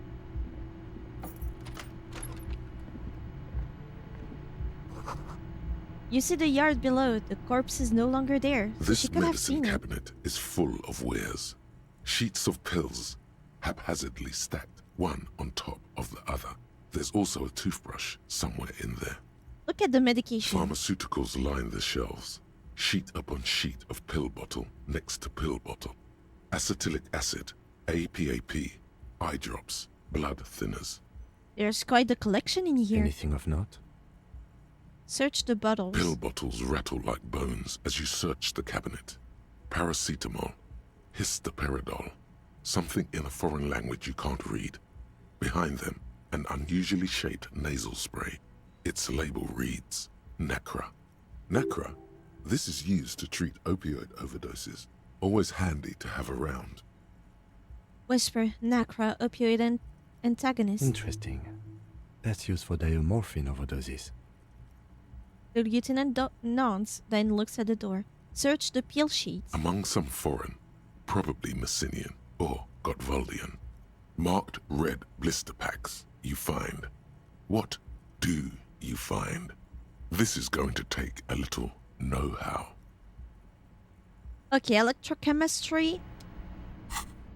Electrochemistry. Entrance. Physical instruments. +1 electrochemistry.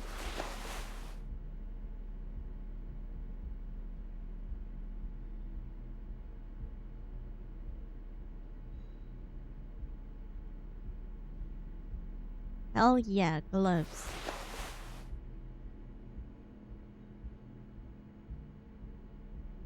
+1 electrochemistry. Okay. Quick save. This medicine cabinet is stocked with drugs. A bright orange bottle with peptide stamped on it. In sunny, happy letters. Jackpot, baby. That's the stuff you're looking for. Your palms begin to sweat just holding that little plastic container. Sweaty hands. Interfacing. What's so exciting about this orange bottle? It's speed, man. Just what you were looking for.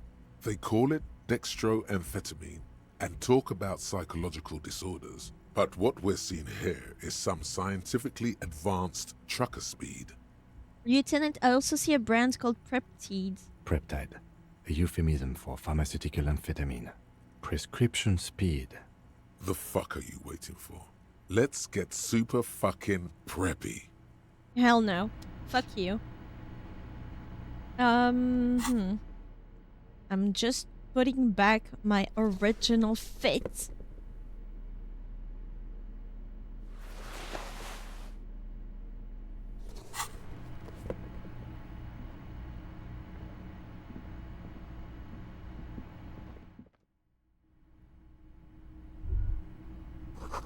You feel someone watching you behind the glass door. A woman. A woman? The bed has been hastily made. I was kinda jealous she gets an upstairs. Yeah, true. We don't deserve one, though. This window is pristine on the inside, unlike the one next to it. Light from the desk lamp reflects off the glass in an untarnished golden halo. Run your finger across the surface of the glass. Smooth as ice. There are spots of mud and rain on the outside, even smudges. But the surface of the window is clear from the inside. No chips, no hairline fractures. Following your lead, the lieutenant leans in closer to inspect the surface. The window was recently replaced. Looks like it, yes.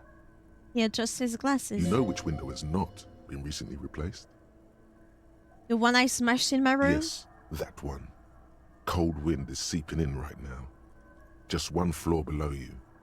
Messing up your concentration here. Leave. What's this? Go outside.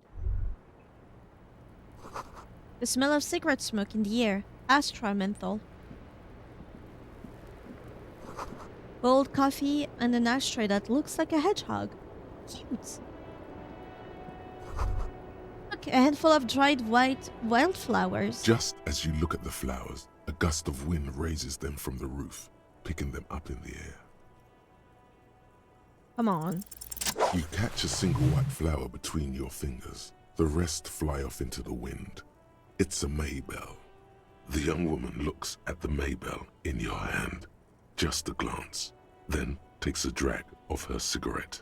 The lieutenant gives you an acknowledging little nod. Wasn't I cool, Lieutenant? Hello, ma'am. Welcome to the roof. The young woman has a cigarette in one hand and a cup of coffee in the other. Her hair is still slick from the shower. Below her silvery jumpsuit, an athletic young body, built long and lean. Don't look at her like this, electrochemistry. You're a mess. I'm sorry for the mess down there. The cleaning lady hasn't come by in days. I'm beginning to wonder if she ever will. Nice view you got here. It's much nicer now. Eyes wander north toward the yard. Where the dead body used to hang, clearly visible from the roof, but no longer. Thank you for that, officers. Truly. There is something in her light brown eyes, a sadness, when she thinks about the death of that man. You mentioned a cleaning lady. I think I need one. Oh, yes. Legends of room number 1 have made their way around the building. They say a portal to hell has opened in there. There are vortices of dark energy present, but not to hell. To another place. A third place much different from our world. Disco Infernum. They also say that's why the cleaning lady quit. Because of the Infernum. That's my fault? I'm Kim Kitsuragi. I'm a detective from Precinct 57. I believe you have already met my colleague from Precinct 41. Have I ever? This is the biggest fan of ostentatious orchestrations I have seen in my life. And I have seen a few. Is that a good thing? Oh yeah. Life gets hard, but we go on. The chorus of the 35 single, megaphoning the entire human race, instills you with the fuck it all swagger that prompts one to plow into grannies on your morning stroll. It's getting pretty hard in the meantime, but I go on. How long do you think until the heart wears down? No, we go on. I can see that. I'm glad all this onward going has brought you to me. Miss, we are investigating the murder of the man down there. The people who put him there have asked us to talk to you. Huh. I see. She takes a pensive drag of her menthol cigarette. What could she be thinking of? It's hard to say. Her shoulders are relaxed, her eyes on the cigarette. It's like she's disappointed this wasn't about more entertaining matters. What's your name, miss, for the record? Clausier Amandou.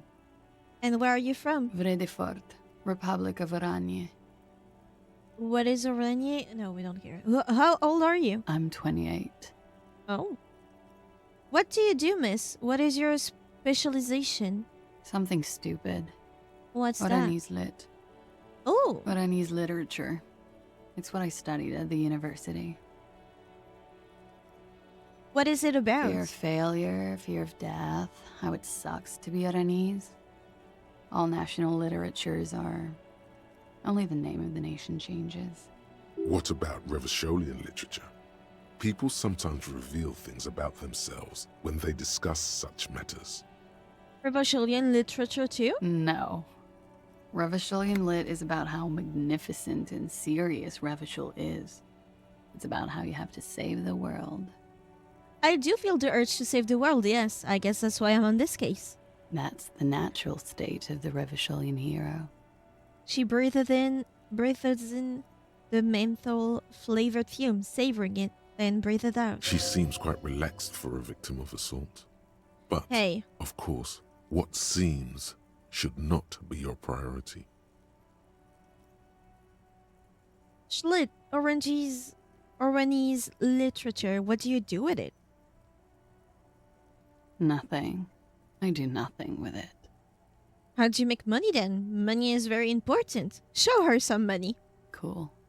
I've made more money by just being than I have with Oranese lit. Being what? Many things. A roller skating instructor, a secretary, Miss Oranje 37. She smiles. It's the world's most tired smile. I can believe that, yeah. Of course she won a beauty pageant. She's very symmetrical. Could we take a look at your passport, please? I'm afraid you can't, officer. Why is that? Because it's buried in a sealed plastic bag at an undisclosed location on the coast, along with cash and airline tickets. Oh? Thank you for your candor. Why? They say so in your tourist brochure. Keep travel documents away from your person when west of the river. I'm pretty sure I have the legal right to demand your passport. How do I know you're told? Okay then. Let's not press her too much. I mean, how do I know you've told us your real name? If I were to lie to you, I would come up with a more mainstream name than Clausier Amandou. It's a weird name. Sure. Okie dokie. She poured herself more coffee. If any of this made her nervous, it certainly doesn't show in her expression or her movements. That's it for the record. The record. So official. Nice room we've got here. Yeah. It's pretty deluxe. What are you doing here in the whirling in rags? I'm wintering. How long have you been staying here? About 4 months. I came in November. Why here? Here in the whirling, here in Martinaise, or here in Revachol? Here in Martinaise. I heard this is where the washed-up disco has-beens go. You're too young to call yourself a disco has-been. I'm really not. I had to say it, but if you got sad all over this place, you know, you have quite the collection of prescription drugs. That window is new. It is. She moves slightly to your left to check her reflection in it. The lieutenant makes a note in his notebook. He finds the answer unsatisfying. I hate to say it, but you've got sad all over the place. Yeah. I've contaminated it pretty bad. Is that why you're out here? The contamination spreads from room to room. First, I escaped upstairs. The sad got that too. Then I found the handle for the summer door. What exactly is the nature of this contamination? For me, it's a mix of me with a lack of cleaning services. How about you? Talk around the establishment is, you have an industrial sad spill in there. She taps the roof of her heel. Somewhere below, military-grade SAD is dripping off the walls. You should say the first thing. It's honest. It will lead to introspection. Something is bad, point to your head. In my head, in the past. That's where it always comes from, isn't it? From the head and from the past. It's a feeling, white and filled with doom. Gaseous, invisible, deadly. It's everywhere. Yeah. Anyway. That, yeah, is the kind that consoles and sweeps under the rug at the same time. Prescription drugs. Thank you. I've put a lot of time and effort into it. She says without any discernible irony. Technically, possession of narcotics is legal in REVACHOL, but you should still reprimand her. Yeah, how did you amass such a hoard? With money, sir. It's not exactly the anti-star size caboodle I intend for it to be one day, but it's getting there. The anti-star is, or was, a vespertine rock and roll star who liked to do drugs. He did so many drugs, he eventually mutated into a corpse. What about Nacra? Comes in handy when you've done too many opioids. Is that something that happens to you often, miss? His tone isn't aggressive, just inquisitive. Better safe than sorry. She takes a drag and smile. You seem to have, among other things, peptide. Oh, yes. One of my favorites. It cures many ailments. Like what? Like not being able to stay up for 36 hours. Not being happy. It cures those ailments. It's just a merit speed molecule, basically. That's all as far as that goes. Very then. funky. She takes a drag, looking you straight in the eye. I have other questions for you. Okay. She takes a pensive drag of her cigarettes. Watching herself reflected in the bedroom window, tall and sparkling and draped in smoke. What is this wild flower? She looks at the dried petals in your palm, then lightly touches one with her fingernail. Chipped white polish covers the nail. It's long and sharp, like a mini dagger. The petal crumbles on contact. Pretty. Looks like a dried maybell. Is that the one you caught? Sambo style? Why was it here? Why was there a flower on the roof? I don't know, officer. Because of the wind? Okay, let's get to the bottom of this. You were sexually assaulted, right? It's a bit early in the morning for rape, isn't it? I agree. She sounds positively buoyant, vivacious, totally unbothered. And what does that mean? Were you... Yeah. I'm gonna go with not raped. I can't say that stuff about him. Huh? Tell them it's not my style. They'll have to, you know, if they want to jazz up the charges, they'll have to get someone more, rapeable. What does that mean? By they, she means the Hardy Boys. Are you saying that you were asked to tell us you were assaulted? They asked... They Not asked her? explicitly, but I understood what they meant. It wouldn't hurt to spice things up a bit. Some assault and battery. Sexual assault, maybe. It was clear the latter would be spicier. So you weren't? I'm 89% sure. Got it. 89 is good enough. Moving on. Are you? So you're not entirely sure? You know how it is. Do you? Do I? Maybe you don't. There are numerous cigarette burns on those silvery scales. Easy to see now that you're closer. In conclusion, officer, I'm gonna go with a mild to medium not raped here. Sexual assault is a serious matter. I need a serious statement from you. Serious. You hear cracking in her shoulders. Let me make this 100% clear then, officer. I was not sexually assaulted. Would I be this flippant if I had been? Okay, that clears it up. Titus asks you to spice things up. For us? Pretty much. She cradles her coffee cup in both hands. Warming them. What did happen between you and the victim? We partied. What kind of partying? The kind I do? With all due respect, sir, I think we partied a little harder than that. Harder than this? Keep pointing at your face. I didn't know it was physically possible. Oh, it is. You're still alive. What did you do when you partied? We drank, sir. A lot. For weeks, basically. We had that effect on each other. We made each other drink harder. That's why I liked him. For weeks? What else? Stimulants. Speed also has that effect, making you drink harder. And then drinking harder makes you do more speed. It's quite the combination. We also had sex. Were feelings involved? A little. The drugs were good enough, and we did enough of them. How did you two meet?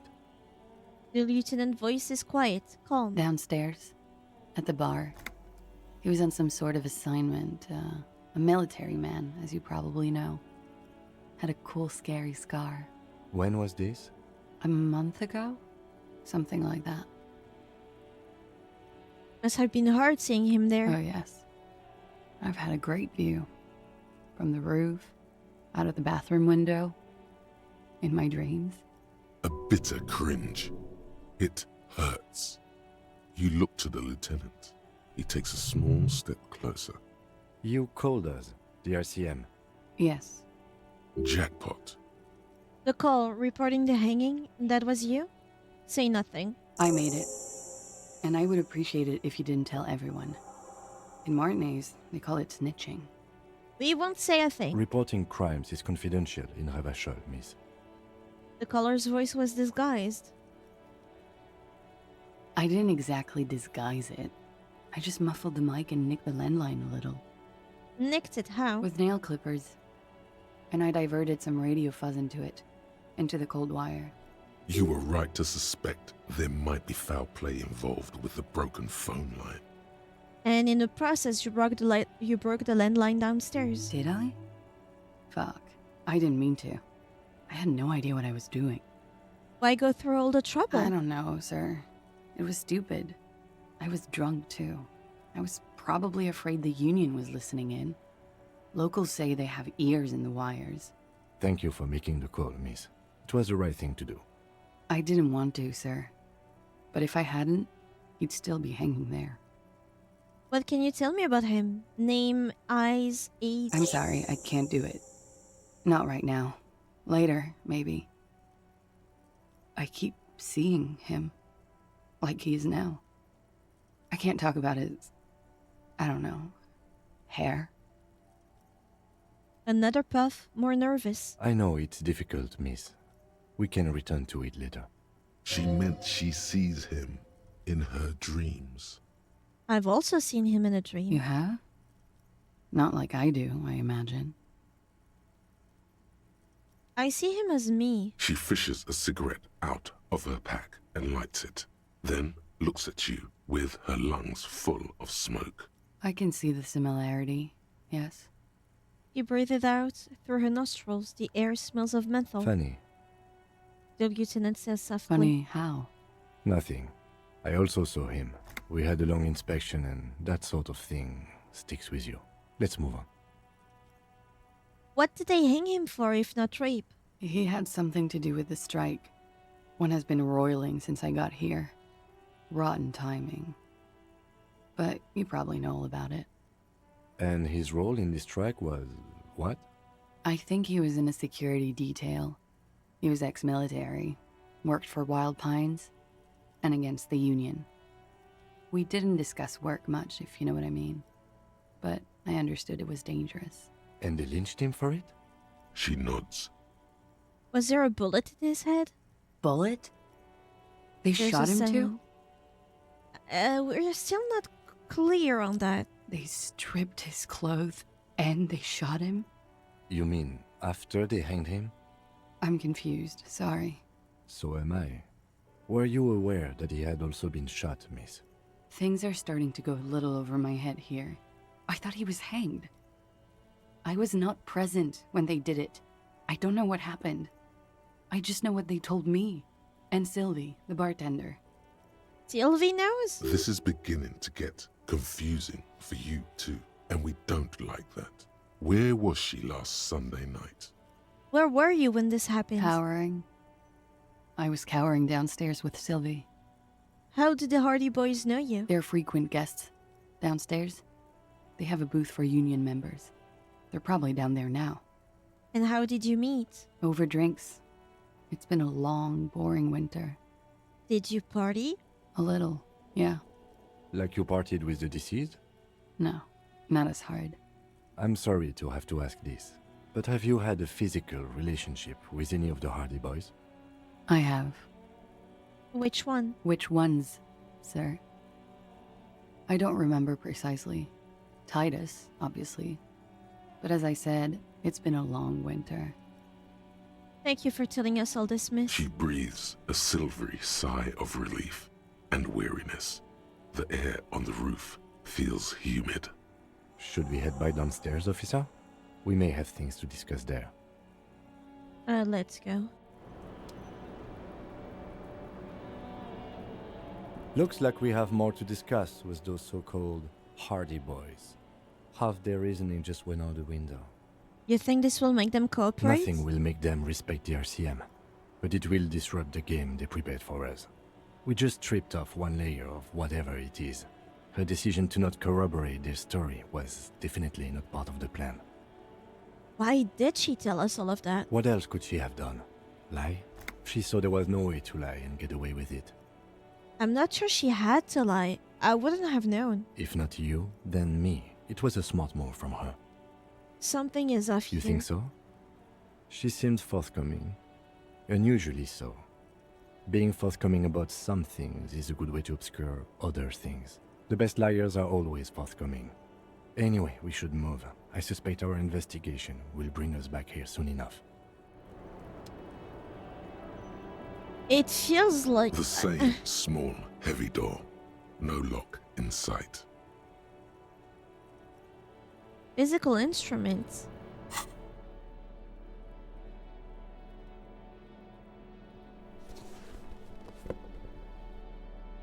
Hmm.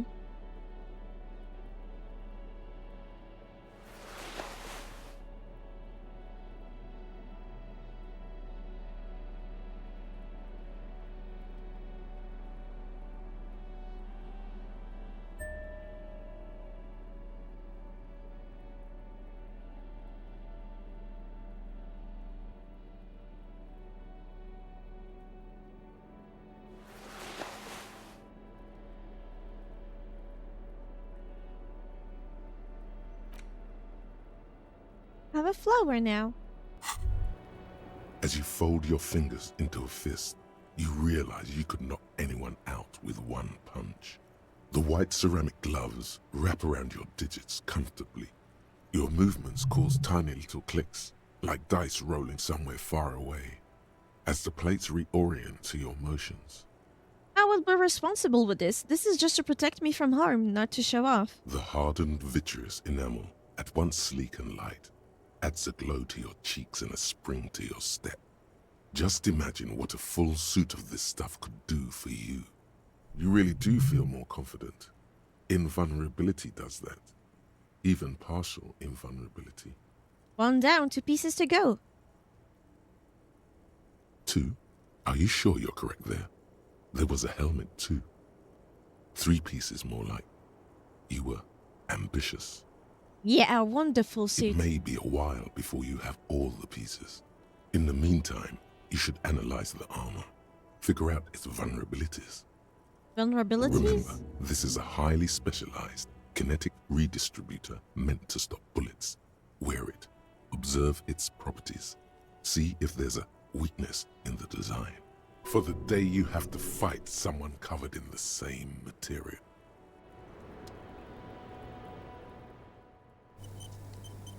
If they had made her, lie, then clearly they didn't like threaten her with anything. And if they didn't, why did they thought she would continue to lie if they did not give her any reason to continue lying? It seems like they lied and hoped the cops would not interrogate her? Or is she the one lying, but it seemed like she liked the guy, the victim, unless she's an exceptional liar. The same small, heavy door.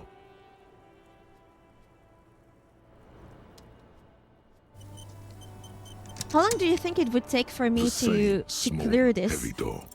No lock in sight.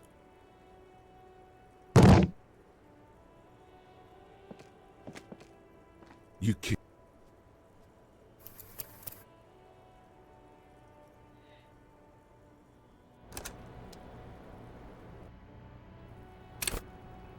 The same small, heavy door. No lock in sight.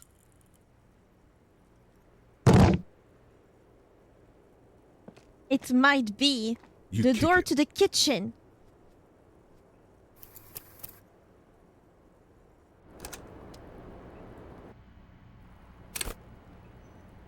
The same small, heavy door. No lock in sight. And no luck in sight either. 17% still means I might make it. You.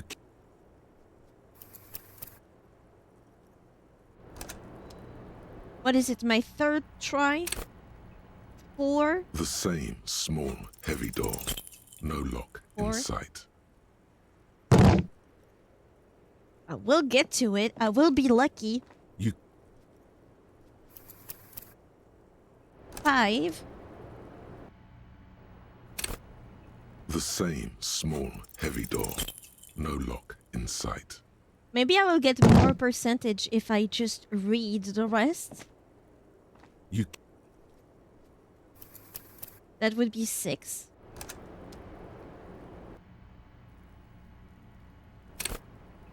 The same is barred from the inside. You hear the bar rattle in the brackets. Sounds like it's heavy too. Very sturdy. Where does this lead I to? don't know. He makes a note in his notebook. It is not the first closed door we found in this building. There is also your mysterious blue kitchen door. Do you think it's important? I don't know. The further we get, the more this building seems to be tied to the case. The vigilantes, the cadaver, and a number of people connected to the case are in or around this building. This door is part of it. It's not unimportant. Okay, let's try again. 5th. Is it 5th? 6. I did it! 6 tries. Not too bad. Something cracks inside. It is an unbelievably satisfying sound. Nice. The young woman nods. Sounds like the property damage wasn't in vain, at least. Would it hurt to look in? Let's see.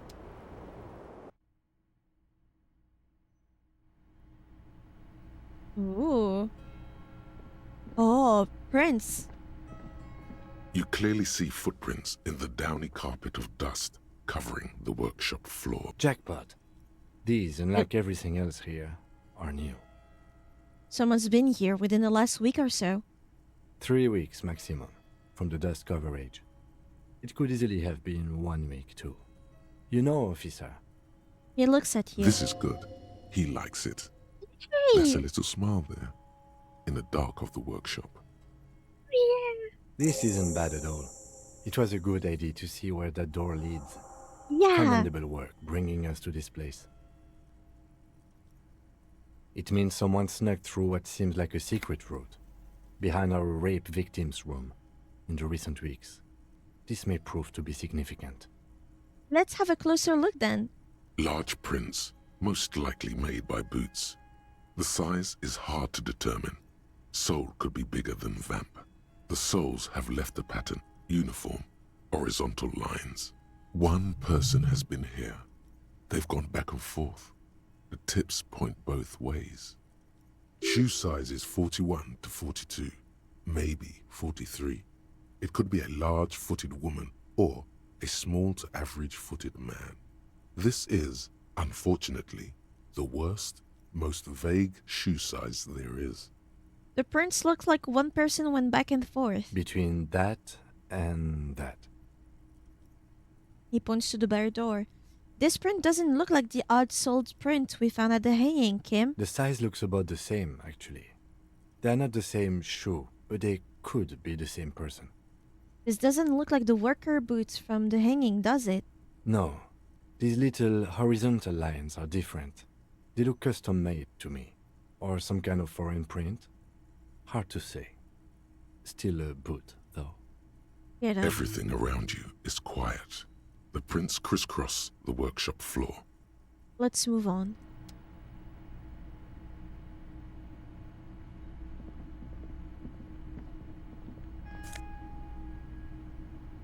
Oh, pinball maker's codes? Schematic for a pinball machine. Futurism themed. The pinball machine has been taken apart and gutted. There's a tiny hole in the wall. You see a bedroom on the other side. You can almost see the shape of a man and a woman writhing inside, bathed in drug sweat and dirty linens. Bottles lie around everywhere. I think I can see into Classier's bedroom from here. You can barely see through. Better not to jump to sensationalist conclusions here. The footprints on the floor, however, definitely suspicious. Yeah, finish the thoughts. Actually, I'm gonna add more clues for perception. Empathy, hand-eye coordination. Self-electrochemistry, no. Kingdom of science, no. Rhetoric, logic. Conceptualization would be nice. Esprit du corps, endurance, conceptualization, yes. We're doing an investigation. Composure, empathy, interfacing, health light, electrochemistry, empathy, logic, encyclopedia, but less perception. What about these ones? Visual calculus is nice. Reaction speed, logic, but -1 perception. This one just gives me authority though.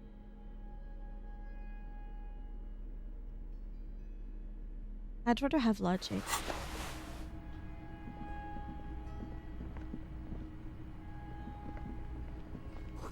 Boxes of tools and replacement parts line the shelves. Small windows taped shut with black plastic. You can't see outside. Where does this lead to? Aha! So that's where that blue door leads to. This pinball is white Deora. The backlash shows a female figure in mourning. A note, NB, the spare key is tied to the bush outside the corner room window. The corner room window. Take all. Corner room window? Over there, in the corner. The pinball machine? Not just any pinball machine. This is the pinnacle of pinball. Cornelius Gordy and the Mountain Goats. It's lit. You can't wait to get your hands on it. Lit, a phrase almost synonymous with the Insulindian pinball scene. Any pinball scene, really. Kim, are you seeing what I'm saying? The pinball machine. Gordy's Goats, a classic. You played it? A little. Feels like a lot. Too much to play it again. Let's take a closer look. Ah, great. The lieutenant size. Cornelius Gordy and the Mountain Goats reads the golden lettering on top of the back box. There's a small column of text underneath. The machine is coin-operated. Get the game on, Fingerboy. Those flippers are ready. Lean closer to read the text. Above the painting of a mustached man climbing a hill, a column reads, inspired by the legend of Cornelius Gordy, taken on the world's tallest peak, Corpus Muindi. The Mesk legend holds that when the nation is in danger, heroic Gordy shall return and save his people. Actually, pinball isn't for me. Maybe later.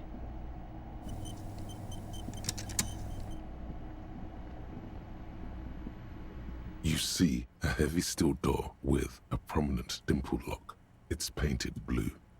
The door is connected to the one upstairs, but how do we get through? There must be a key somewhere. Probably somewhere in the whirling. It's not too important. We can get in and out using the roof door. Wait.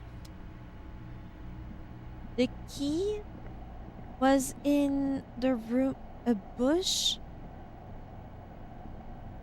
near the This small corner. elevator is dimly lit by a bulb that's been glowing for ages. The latticed cage is open, inviting you to step inside. Looking. Smells of nougat and sweat. Your head brushes up against the ceiling. There is a control panel to your right, and just enough room for 2 people to fit in. The maintenance card under the control panel reads, Last maintenance, 10th July, 88. It's not maintained at This all. elevator must have been used to transport pinball machines to and from the upstairs workshop. It says the last maintenance was in 88. That it does. I say, let's brave it. 88. This elevator was maintained a long time At the ago. end of the last century. Look on the bright side. If it fails, we will only sustain minor injuries. I'm talking 3, maybe 4 months in the hospital. Maximum 5. It appears his whole enthusiasm is sarcastic. Close the door and go.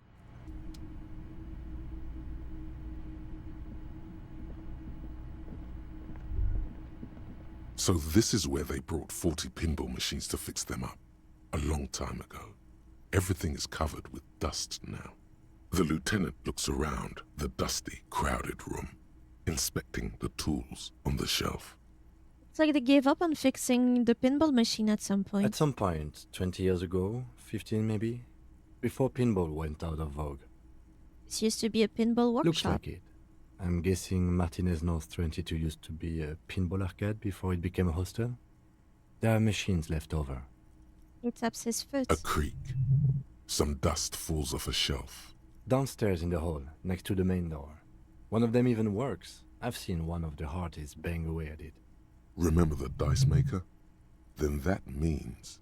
Whirling in Rags was once the East Delta Pinball Arcade. This is all left over from that. Ah, yes, as the novelty dice makers said. This has absolutely nothing to do with the case, I'm sure. But I do like a nice little connection. But then it went bankrupt. Your skin crawls from making the connection. Could this mean the Whirling in Rags really is part of the doomed commercial area? If that's true, then our cafeteria manager is not going to like it. We should Yeah. tell him what we found up here, omitting that suspicion. He does not appear to be the kind of man who likes his establishment to be part of a neighborhood ghost story about bankruptcy. Stupid superstition. But still, it would be interesting to see what the cafeteria manager thinks of this. It's not a ghost story. It's a curse, and Gart ought to be made knowledgeable so he can perform counterspells. True, he needs to get in touch with Plaisance. Ask her to get some knickknacks to ward off the curse.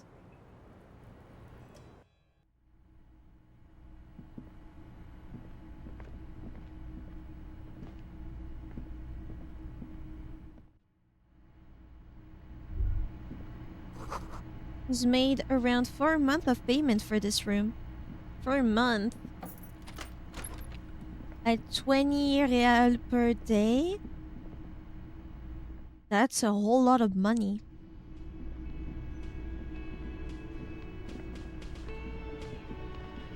Hey, was there something you needed? I saw another thing at the Whirling. Another thing. Great. I love those. What if I told you I got into the back room behind the blue steel door? Oh, okay. Well, I did hear you make noise back there, so good for you. You desperately wants to He's know? really holding himself back here. I know. It takes a lot of willpower not to ask. Obviously, he's been wanting to know what's behind the door. I'm gonna add some ice to my drink.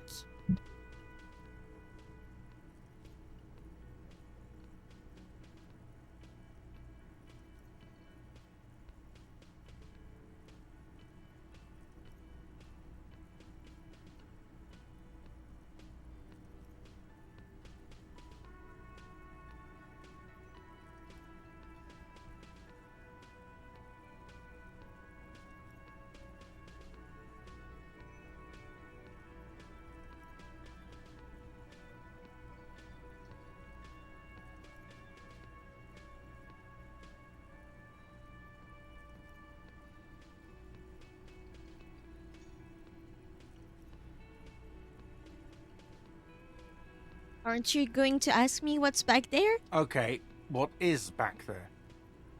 Pinball machine. A pinball workshop. Ha! I knew it.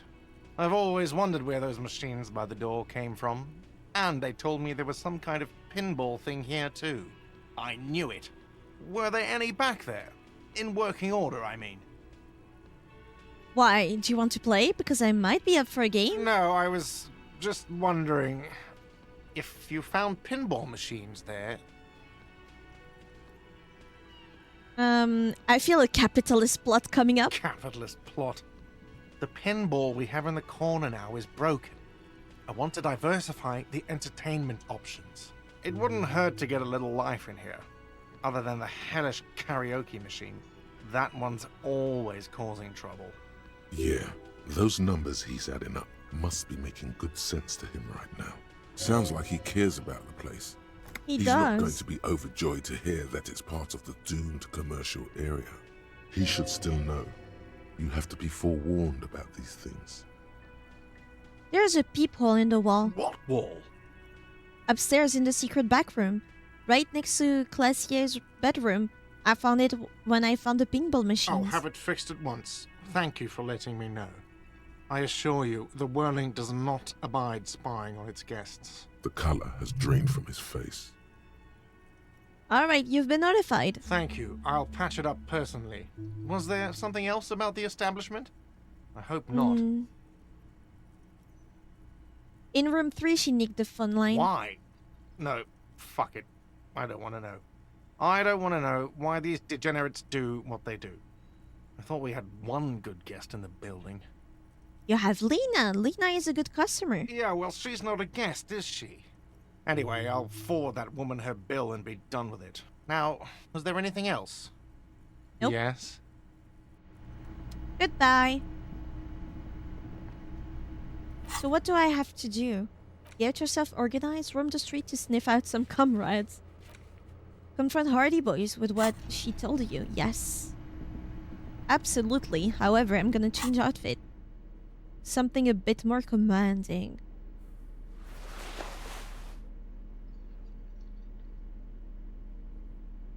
Empathy, composure would be nice.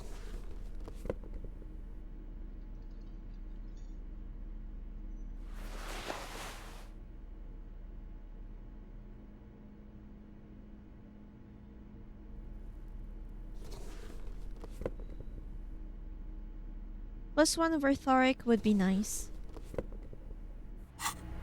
I think that's good. The clowns are still hanging around. What is it now? Why did you make her like to us?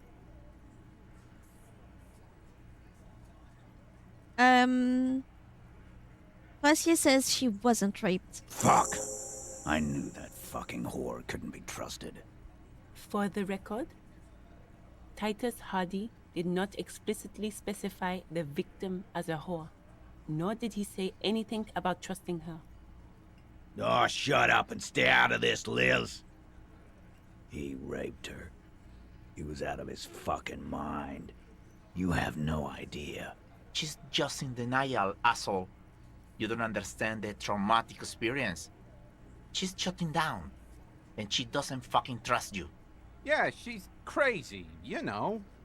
A crazy bitch. You know the type. She's fucked up. Well, they clearly haven't researched the feminist agenda. This is a diversion. Stay on track. Crazy, what are you talking about? She was very lucid. She wasn't raped. The witnesses' statements were very clear. Lawman, I'm at the end of my goddamn rope with you. I fucking told you not to push her. His and hands I didn't. become fists. And you went and pushed her. I am gonna fucking... Titus Hardy! Her voice rings through the room like a warning shot. Success. Titus backs off.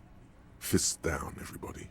Goddamn, no one tells you to put your fists down. Everett personally sent me to take care of this. If this goes south, we'll all be in the shit. But you, Titus Hardy, are going to be buried. Am I understood? When she's angry, she emphasizes the S. It gives her voice a strangely hypnotic quality. Her lips barely move as she speaks. Frankly, it's a bit terrifying. Someone has to rush in to break the tension. The second in command. Look, Copper. We know that that fuck was a rapist and a killer. We got him confessing to it on tape. Show it to him, T. What's the harm, right? Here, jerkwad. Listen to this shit. And then come back and tell me the soldier of the apocalypse was an innocent man. This is their last play, this tape. Their story is in tatters, a mess.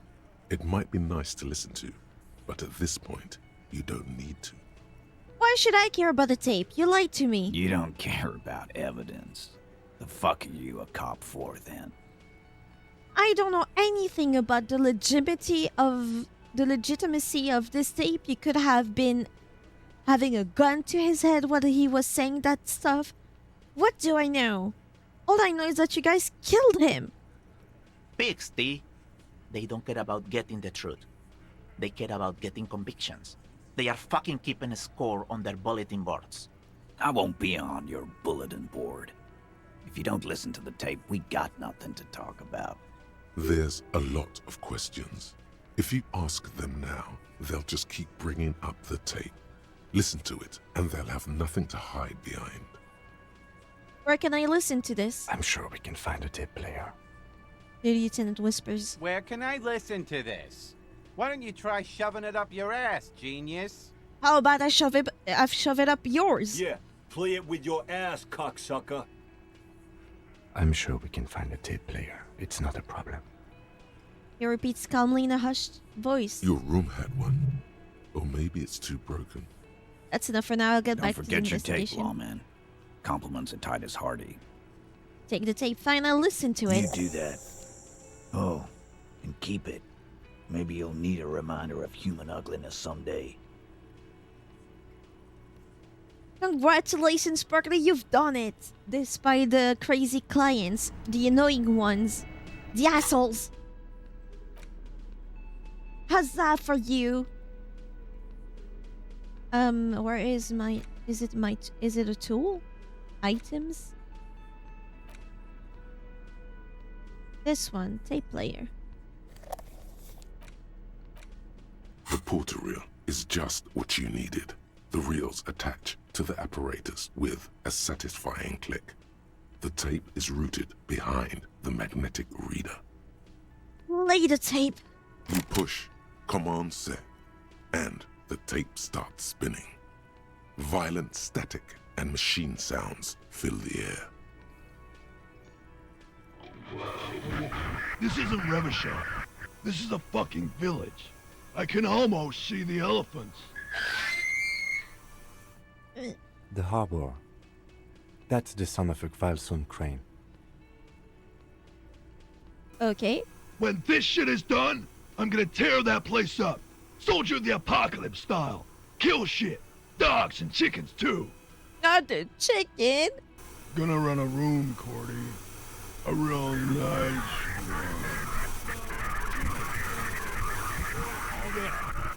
I don't give a shit. I'm fucking done. I'm done mentally.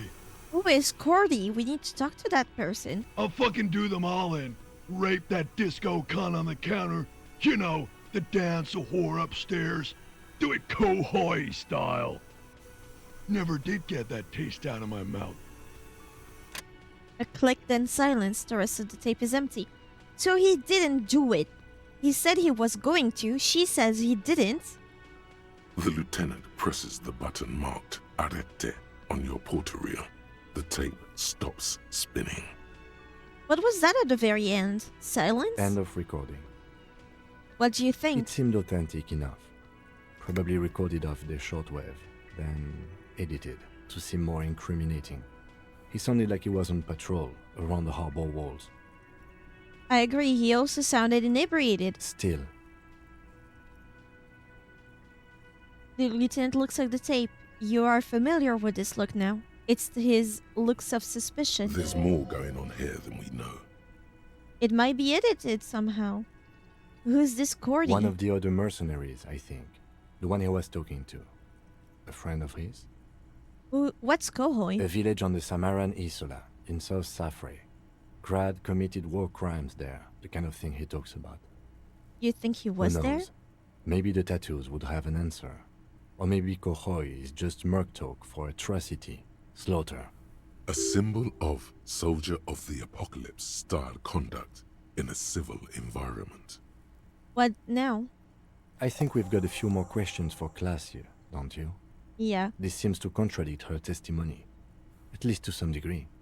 As you take out the tape, the boombox tunes itself back to the cheery radio again, spewing out beats like it's a Friday night.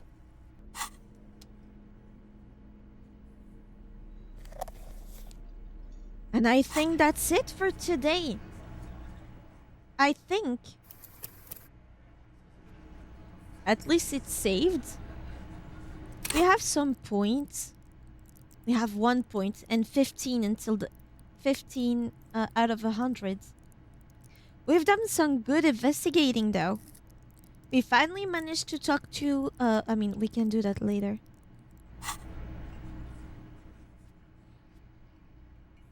Yes. Need some more answers. Hell yeah. We still need a whole bunch of answers actually.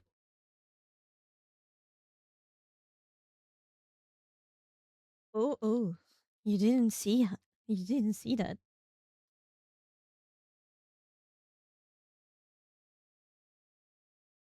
So we need a whole bunch more of answers.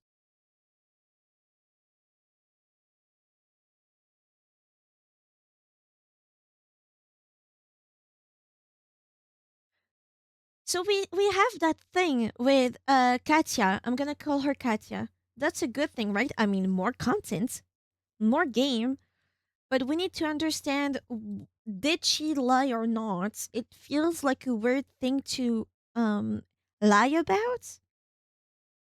But she seemed to care about him, but not to the point to excuse sexual assault, right? That's a weird thing. But she seemed to be lying about something at the very least. There's also that weird testimony of the guy that the twin probably fucks, where he says they were arguing, the group, the Hardy Boys and the victim, they were arguing, but he didn't hear a gunshot, but he had a bullet. So is it an old wound? It might have been an old wound, but you'd think having a bullet almost to your brain or in your brain, I don't remember, it would cause trouble. Maybe that's why he was ranged. We don't know when the shooting happened, right? If it's an old wound, that could explain mental issues. If it's a recent one, it doesn't explain the crime at all. Somebody shot him. At first, I thought it might have been Katya, but clearly not. But maybe they had a woman they cared about that killed the guy and they decided to gang up and pretend they were the one to kill him. To protect her. But with all the info we have today, they lied about something and they are angry at her for telling potentially the truth. I don't get it. There's something between the Hardy Boys, what they're saying, and Katya, what she's saying. There's a dissonance here. Who's telling the truth? I don't know. There is a case where they're lying to justify the murder. And maybe she could be lying to protect the victim. I don't know. I don't see why she would do. Why would she do this? It's getting real. He said, she said. Exactly. There's also the ferryman, the one that is cool, the one that's still next to his lorry. He thinks she's a good girl, right? He likes her and he thinks she's gonna off herself. Or are they two different people? Because there's the lorry driver Is that Katya? I don't know. Find out next time. Yeah. The driver, I'm still not sure it's Katya. There might be another woman who's at the end of her rope, apparently, according to this driver.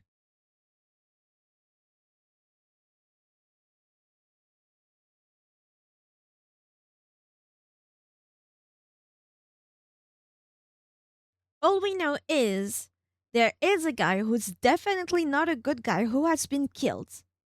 It seems he was killed by gunshot wound that has been camouflaged as a hanging. Clearly he represented an opposing force in the strike. So he is linked to the strike, but it doesn't feel like that strike is the reason he was killed. It seems to be a personal affairs between two other groups. I don't know. But there's so many stuff going on. Like the thing at the cathedral or the church, the rave goers, the rave creators or whatever. That big brain is cranking, yeah. What is the truth? I think what I really want to investigate right now is that drug deal. But I don't know where that woman is, and nobody is talking to me anymore. Everett doesn't have anything about this woman. There's no way the pigs, like, what was her name? Le Plante. I highly doubt with her mental illness she's the driver. But who is the driver of that lorry that's right next to the riots? Right next to the strike? I still don't know who she is. Is it the old lady? Because I have nothing on her. Is it Katya? Because she doesn't feel like it. It feels like she's here on a weird type of depression vacation.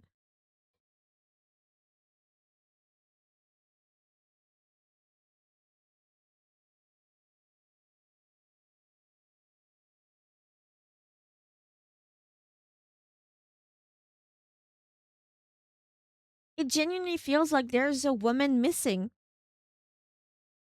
Because I doubt that Katya would be the one to potentially join the Hardy Boys. Because there's one of them that slipped up at some point, right? Depression vacation. I mean, she's into literature. Sometimes when you feel depressed, you want to go to a depressing place to just let it all out, to really ruminate for a few times and then you're good. I don't know. I don't understand Katya.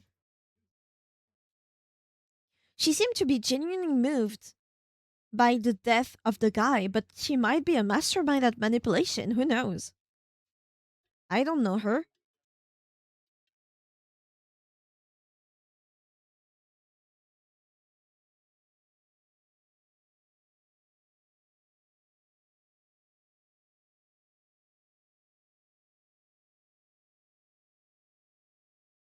I kind of hoped that there would be, and it's not out of the table. I have no idea about this game, but I kind of hoped that depending on your choices, you might be you might get an ending that is like supernatural. I don't understand why they say supernatural. Isn't it supernatural?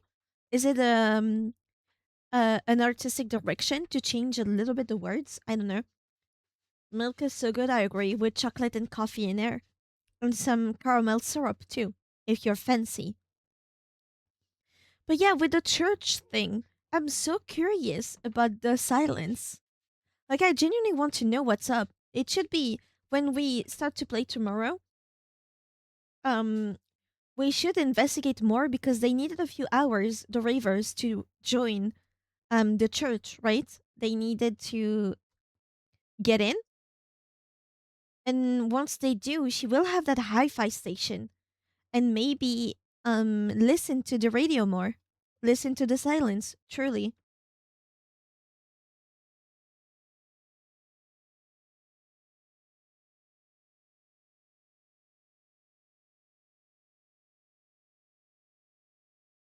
Supernatural versus supernatural are the same thing, just different prefixes.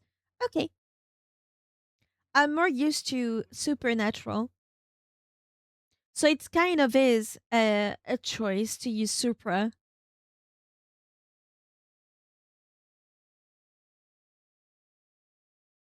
When do I get the dialogue that Kim is gay? Because I know he is. I've seen it. I thought I would get it. I'm sad.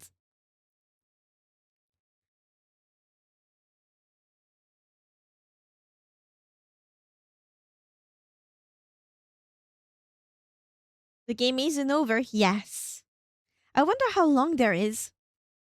We're at day 4. Isn't it 1 week? Joy said that she could lock the door for a week. We still have 3 days, right? You gotta pin him to the wall and run your hands up his shirt. I wish.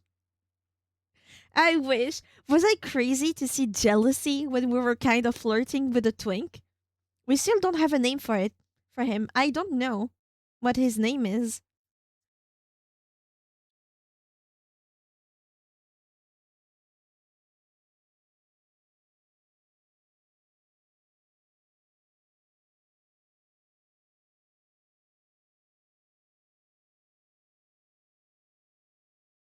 I see it as jealousy. I don't care.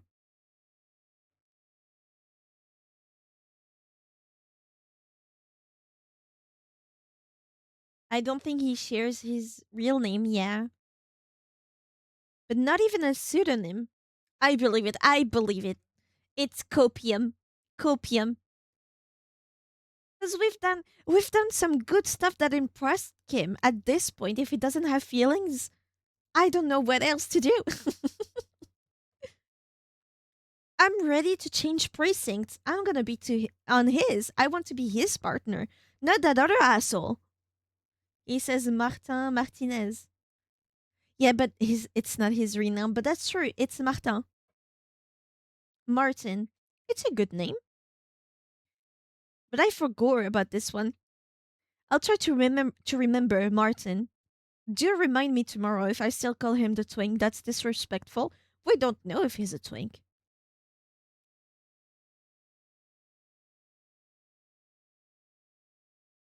But genuinely, like, um, I'd like to think that the discussion we've had with him, at Whirlings, he's a twink. We don't know. He's just scrawny. He's just thin. Maybe he is the Phasmid. And he appears right after Lena and her husband leave. Maybe he's the Phasmid. He's a white twig of a man. I mean, he says he's part of the homosexual underground. I love that whole discussion. And the fact that Harry was like, does it have anything to do with disco? Yes. How do I join? Who knows? Maybe I wasn't too into that homo stuff. I don't remember. But if it has to do with disco, I want him to be like smart dumbass. Like very smart for the investigation, but when it comes to people and sexuality, there's only a disco ball in there, and it's creaking in the cranium.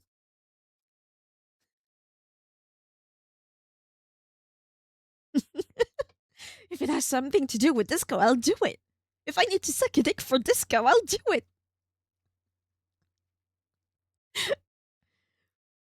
And how amused. Imagine you're proudly gay. You're not even really hiding it. And then you see that bear of a man coming in and be like, "Are you part of this of the homosexual underground?" Martin was like, "That dumbass." Do you have to tell? Can't you tell? I wish I was Martin that just to fuck with Harry. The fact that disco actually was heavily connected to the Pride community is such a wild thing to learn as an adult. A smart dumbass, smart somewhere and dumb the other. I'm betting my money that even after this conversation, Harry doesn't know what homosexual means. He just knows the word. He does not know it's man to man attraction or female to female. He doesn't know. He knows the word, but he's like, maybe I am. I don't know what that means, but if it's related to disco, maybe I was. Hey, you know what? I would like to think that for Harry right now, with his mind rebooted, he think any kind of attraction is possible and completely valid. And what if a man and a man are in love? Sure, why not? Who cares? That's Harry to me. He doesn't care about labels. To him, everything feels normal. He just learns the word homosexual and is like, sure, disco? Hell yeah. And ironically, I learned that disco was gay compliment for Ken, the Barbie doll. From Ken. Disco was gay from Ken Barbie. Okay. I didn't know. But I mean, those what is it called? The disco type of pants. Larger at the boot.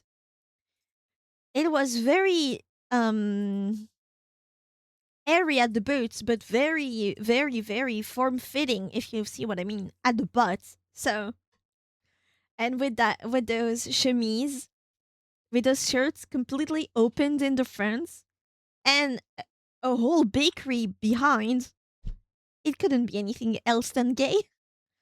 Humans are like magnets, opposite attracts, and some poles repel. But if you smash them together hard enough, mm, nah, I think it's a bad.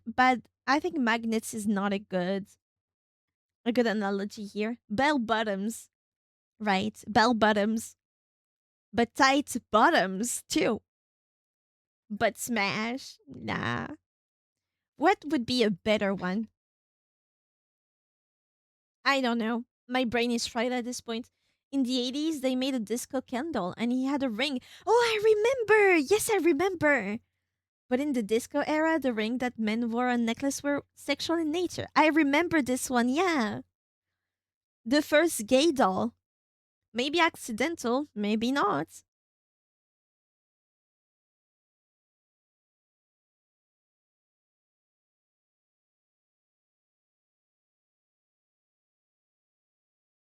But yeah, I remember that doll. I've seen the explanation of his accessories.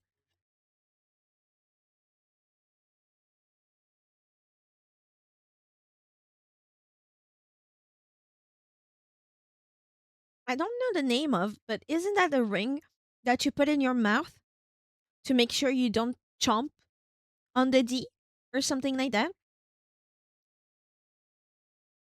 I don't know how it's used, but it's almost the opposite of a gag ball. No? So it's on the dick to constrain it. Doesn't it hurt? I don't know. There's a ring for that. There was a discussion at some point with chokers. The chokers with the ring in there. My little vanilla ass did not know what it was for, but all I knew was that it was controversial because it started to be popular with teenagers because it was punk culture adjacent. And my brain was trying to make connection to see what was so controversial about it. So I thought it was the opposite of a gag ball. Instead of, just keeping your mouth open but nothing can get in, I thought it was the opposite. It keeps it open and you can get in there. I thought that's what it was. Apparently, I'm wrong. Yes, restrict blood flow to enlarge. I see. Crazy that it got on the neck then. As an accessory, not as a functioning and functioning object, accessory, device. Didn't know. Now I know.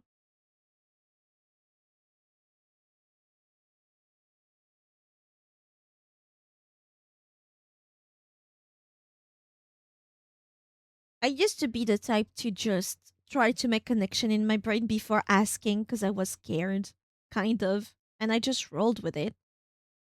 I'm pretty sure they would take the necklace part off to use it. And but the rest of the letter, I thought it would go around the waist then. Does it just dangle off?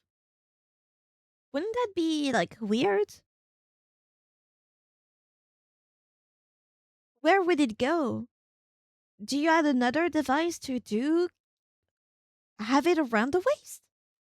Or do you take the ring off, but then it's dangerous, you can't put it out? You have the wrong mental image. That, I'm sure.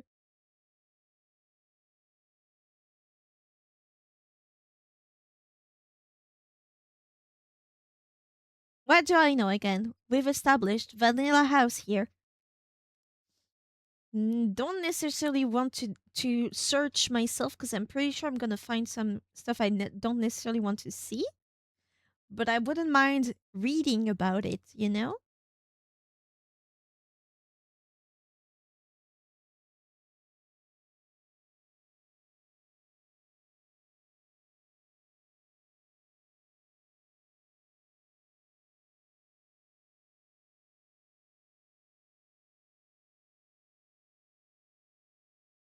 Oh, by the way, when it came back, I'm coming back to the Persona 6 leaks. Sega has been DMCAing everything, and people are seeing this as a proof that it's real leaks. Cock rings are elastic and just stretch to fit around the base so that the shaft is swollen. So the necklace is just a representation of it. It's not useful at all. They just made it metal because it's cool.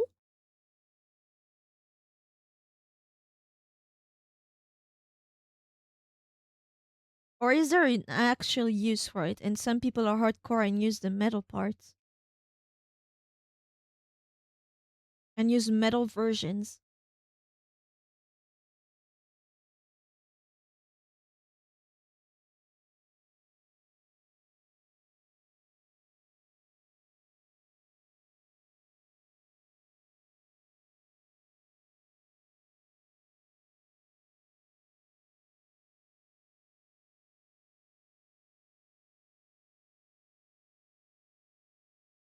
Isn't it uncomfortable to keep it? I'm guessing you can't keep it for too long.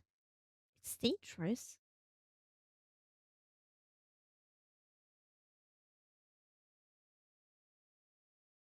No, as far as I know, the necklace that were in the 80s were just strings to hold the ring around the neck to show it off. Okay.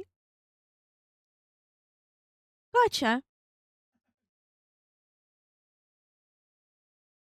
It's funny how it became an accessory that most people don't even know the origin of.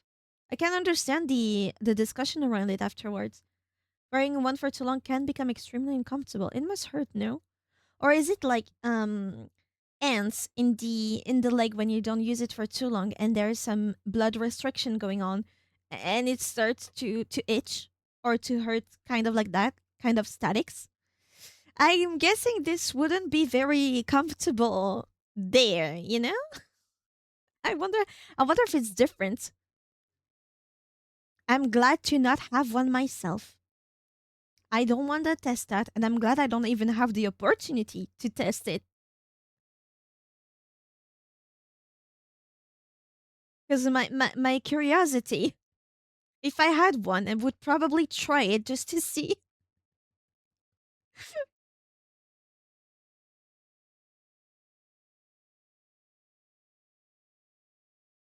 What a weird tangent we're on. What started it? How did we came to this? I mean, take a string and wrap it around your finger till the color slightly changes. Then let it sit for a while. So not as bad as I thought, but then very sensitive place. The candle necklace and oh, because of disco, right? The pipeline from disco to sex toys. Of course. Learning that disco was gay because of Ken.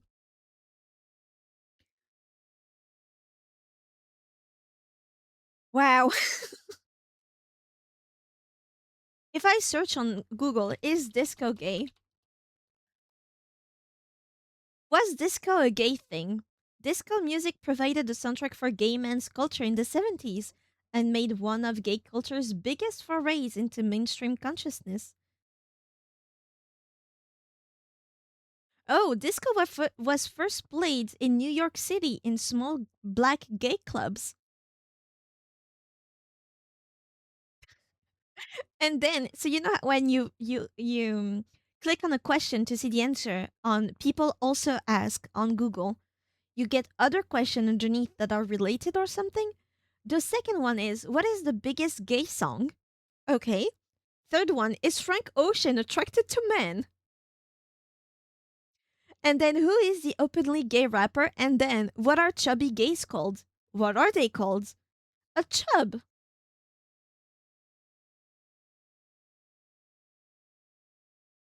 Also, there is some overlap between chubs and bears. Chubs have their own distinct subculture and community. Interesting. Who is Frank Ocean? A singer. I do recommend his song. They're quite nice. I do like to listen to it when I feel depressed.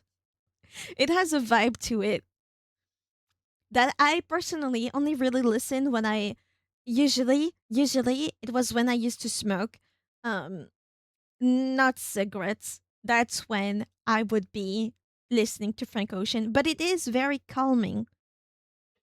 And he is attracted to men. Yeah. He's a very pretty man, by the way. Frank Ocean. Oh.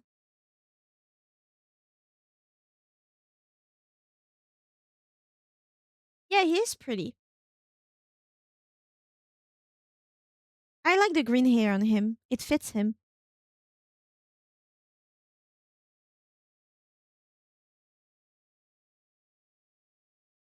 What is TF in gender?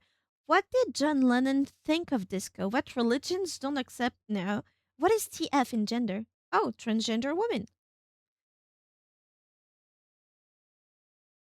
See, green hair is my fav, yeah. Trans female. Oh, yeah. Yeah, I was wondering why women if it's an F, but female, yeah. Oh, wow. What does LGBTIQCAPGNGFNBA stand for? Wow.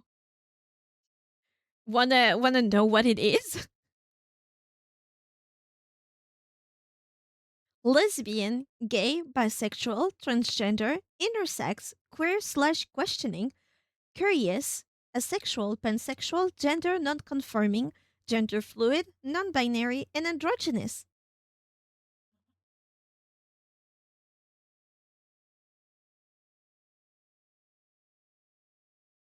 What is a brother boy? Transgender people. Oh. Sister girl and brother boy are terms used in Aboriginal and Torres Strait Islander, straight as in not the GH, not straight as in a straight line. Islander communities to describe transgender people. That's cute, sister girl and brother boy. That's cute. Curious is sexuality. Mm, I mean, if you're curious, you're not exactly straight, so why aren't you included? I think it's the logic. Never heard of bi curious? I have, but I didn't know it was official. I didn't know either. It might not be exactly official. I've never heard that long of an acronym, but sure.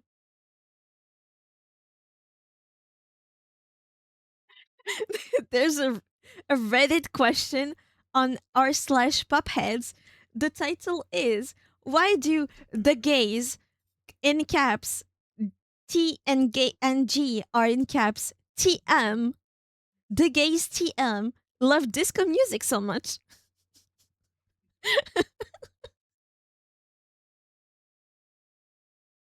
The gays TM.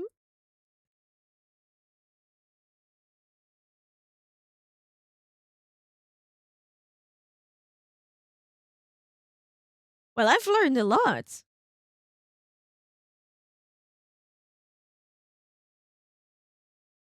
Because it's groovy, baby. Hell yeah. The best answer.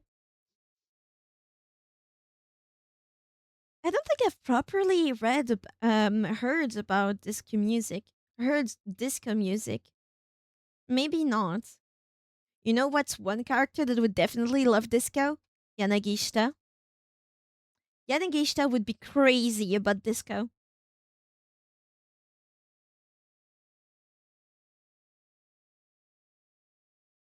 He already looks the part.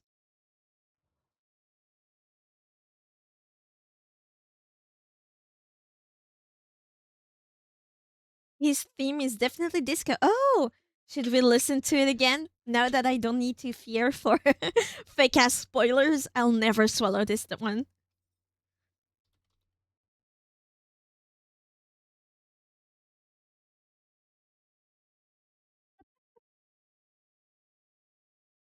Yeah, because he's absolutely gay, honorifically, if nothing else. He's an ally, if nothing else. Pretty sure he would not be homophobic.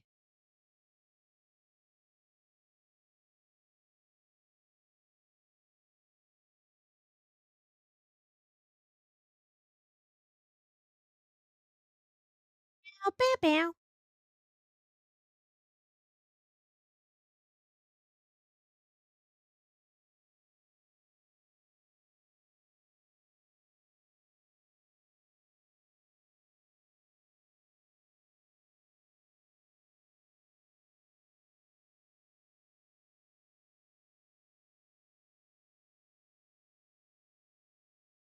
Yeah, this is disco. I like the little instrument in the back. Not right now, but there is a very electronic instruments somewhere behind, especially in the beginning.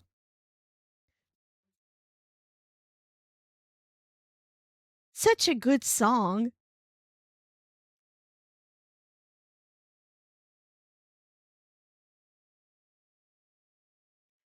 It just makes you happy, doesn't it? Pew, pew, pew, pew. Pew, pew, pew, pew.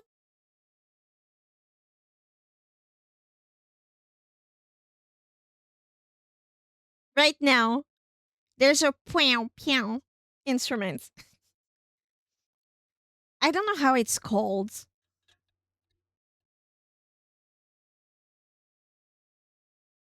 Because that game was made in '08. I don't think the origins of disco had spread to Japan. That's a good thing to try to see.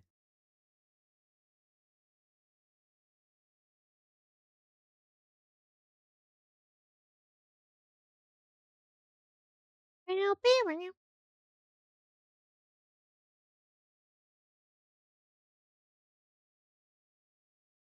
Hey, baby.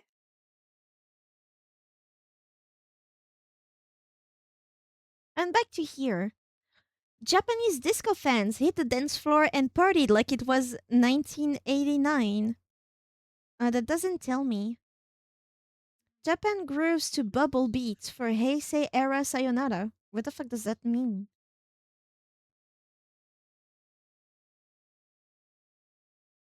Heisei began in early 1989. The exuberance fueled Japan's nightlife with discos like Maharaja and Juliana's becoming a symbol of the fun and excess of the late 80s and early 90s go-go years.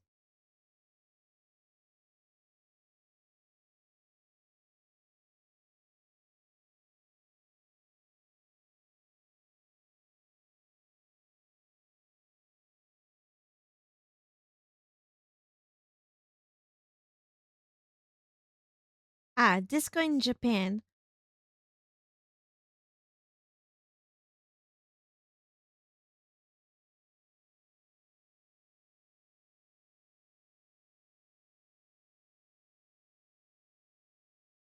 It's the exact same article but in another website. It's horrible. Yeah, I think just the fashion had transferred over. It seems it's the nightclub first, right in the economic boom, it seems, from the few lines that I could read, but it didn't give me a precise answer, which is honestly annoying.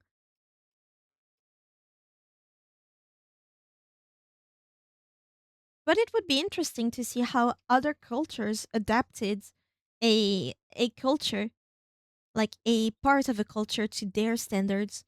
Like what makes Japanese disco different from American disco, for example? Did it change a lot? Did it not at all? Even the fashion would be interesting to see.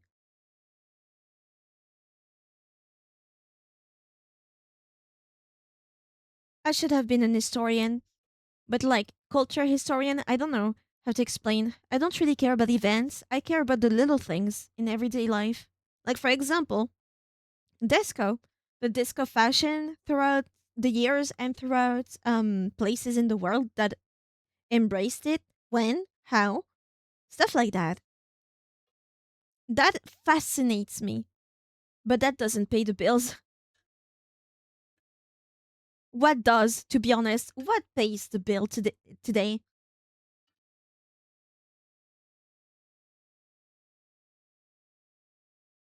Also, good news. Toes, I need to try that. My stove is getting fixed on Wednesday. A full month with no stove, but Wednesday. Toastman, hand over the money for the bill. You need to pay my rent now. That's what Sparkly said. Sparkly is no liar. You wish you were an anthropologist. Is that a word? Toastman fed Tiggy 1 bit. Damn. I wish my rent was 1 bit worth. But thank you. Thank you for the snacky. You're the moneymaker. I swear, Sparkly, I read your voice in one of the many voices in the game. But like the very raspy voice. Pretty like deadpan too.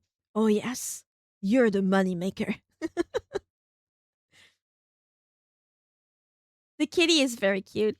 Have you seen that new meme of a plethora of kitties completely pixelated with that with drool, like very blue drool?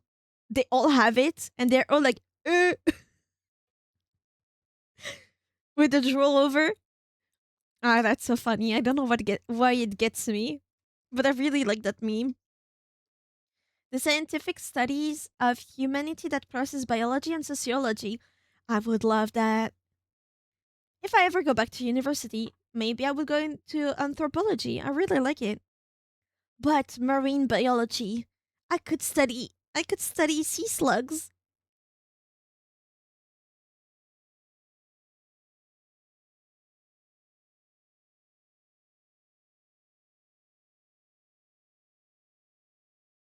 But streaming.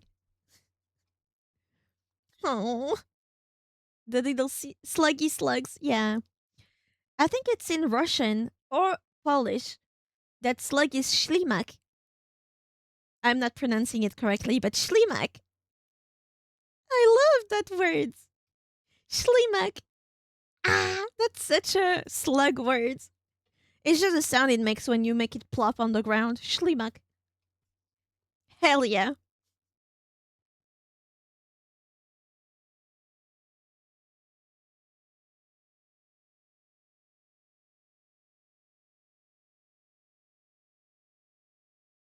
Ślimak, yeah. I think it's written like you said, Shadow. I'm not sure.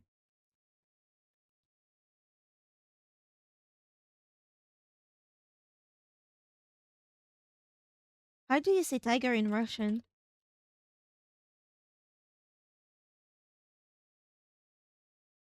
Tiger. And in Polish?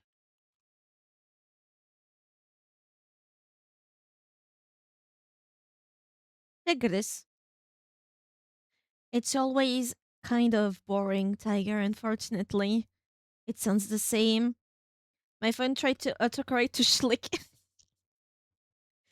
Can't spell anyway. It's in Russian, so it's not even written this way.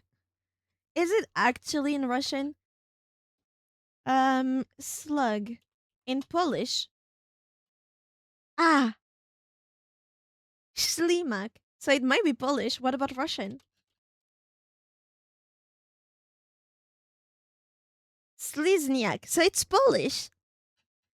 Who's schlicking the slugs? The slugs are schlicking each other. The gay slugs, even. So it is in Polish. What about sea slug? In Russian, hold on. In Russian, sea slug.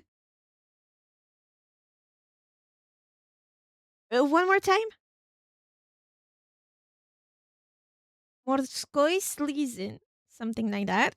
What about Polish?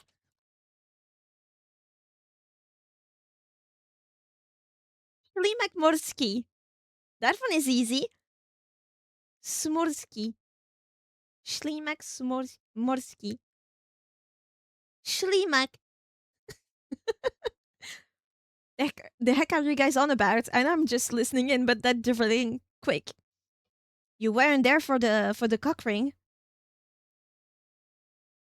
From disco to cock ring. And to Ślimak. Ślimak morski.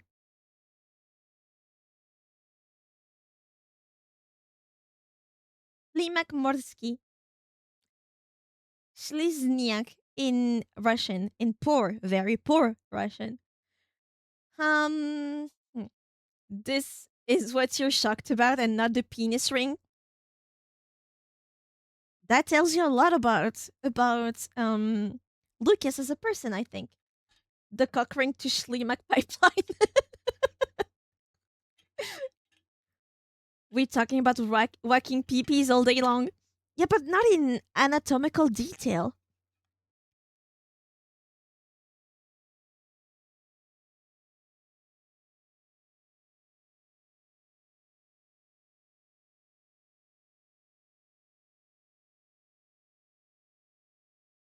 Also, by the way, all the translation I've given you, Google Trad, so or Google Translate.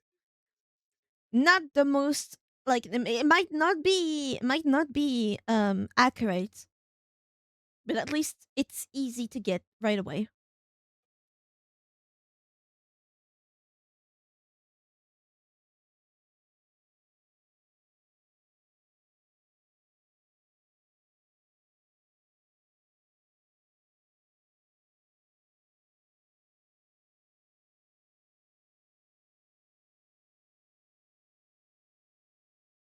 Did I spell it right with the Cyrillic? Sleaze.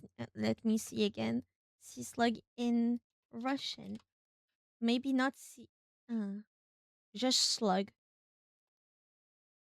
No. I mean, you said the Latinization correct, but that is in Cyrillic. Just slug, yeah.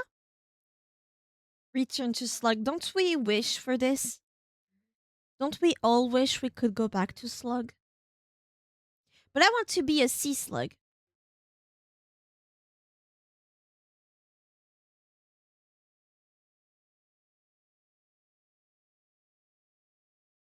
I wish desperately to find a sea slug in the wild. Not a sea hare, but a sea slug. Who the fuck is this slug?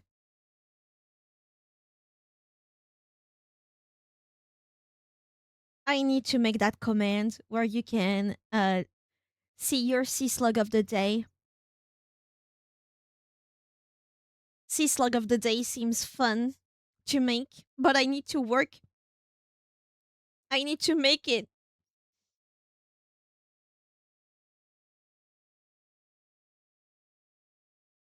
I need to draw all the sea slugs. Sea slug of the day. Yeah, something like that, Osman. That would be the command, yeah. Or it would be a redeem for like 1 point. I used the wrong letter for the end. Ślimak. Ślimak morski.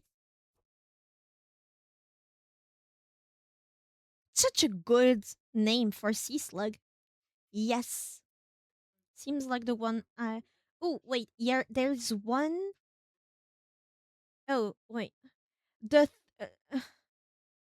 The third to last letter is wrong. It's a sort of N, with a wiggle on top of it. That's what Google says anyway.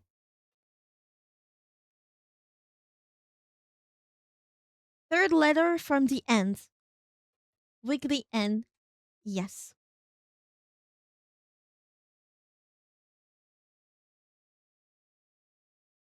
I had that one right.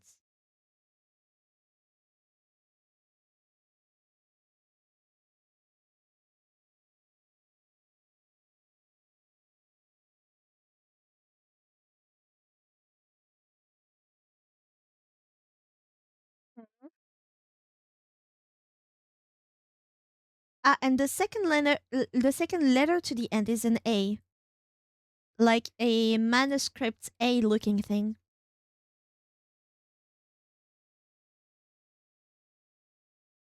Oh well, no.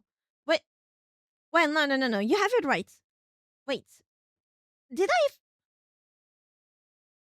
I think because we have similar colors, I think I fucked you over.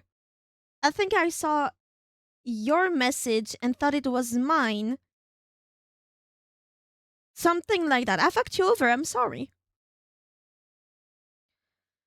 It's the end of the stream, guys. I can't be held responsible. So you had it right. I'm the one that fucked up. I'm sorry. I'm not a good teacher. I don't even know Cyrillic. Why am I the teacher? The one I gave you is the one that I had copy pasted. So it's this one. Give, give your streamer some slack. Oh, you know what could be good as a redeem? The ooe-ee-ah-ee cat on top of my head. Ooe-ee-ah-ee cat, green screen. Let him rotate on top of my head.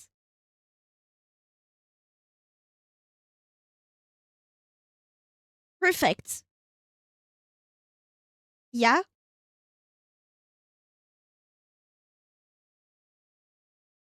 Perfect. I love you.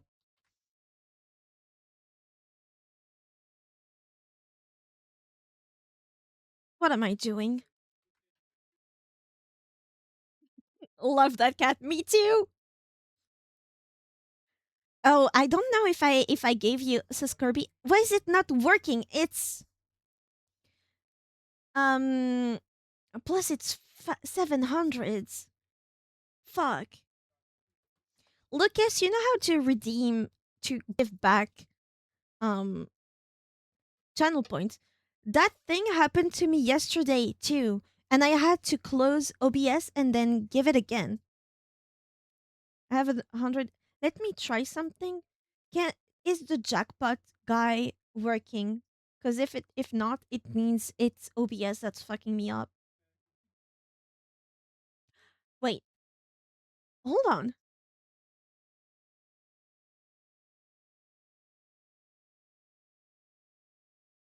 What about now? But it wouldn't work here actually. I would need to make a new instance of Mix It Up.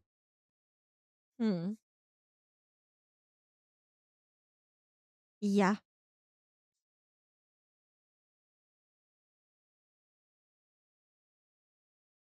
I'll add the UEER redeem later. I don't know when you would use it, but it makes me happy to have it. Don't have that source loaded. It is loaded. It just hold on, let me go back to this one. This one, for example. If I use Sus Kirby here. Yeah, no. It's OBS that is fucking it up. Yesterday, the same thing happened when I wanted to show Salmon the new redeem. It didn't work at all. It worked on Mix It Up. Or it didn't work on Mix It Up. It didn't work, but the other ones worked. And I just needed to close OBS and open it up again, and then it worked. Anything that is related to VTube Studio, so the headpads and the bonk and stuff like that, it will work. But not this one. Not the ones with video. It's annoying. The croissant will work.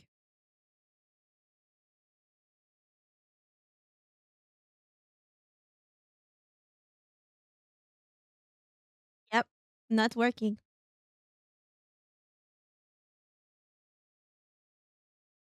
Ah, I know what's wrong.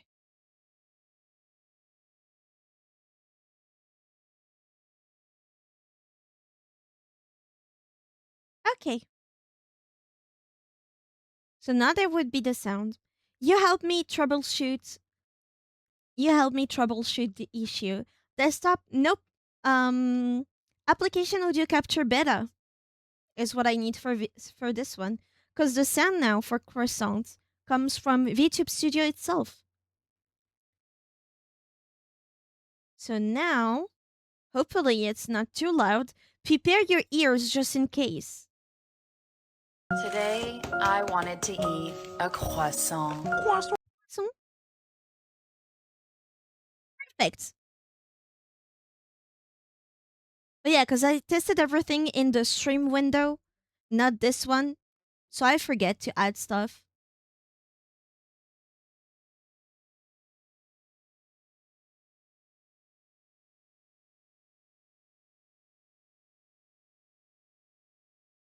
Normal loudness. Hopefully.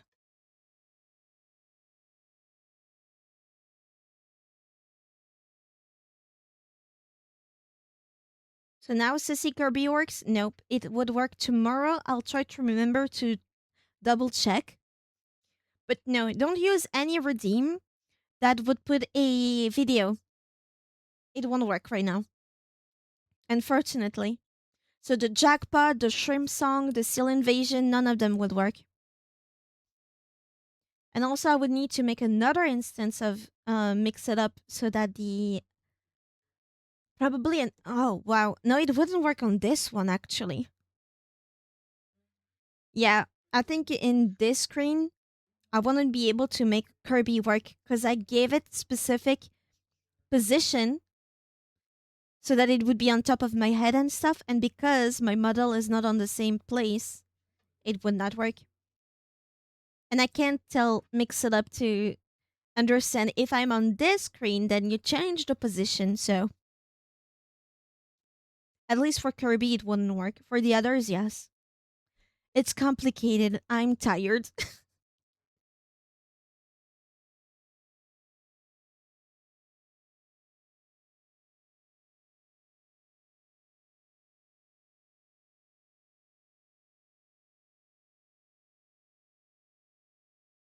Go eat, girl. I'm gonna go work. I end the stream and I go work.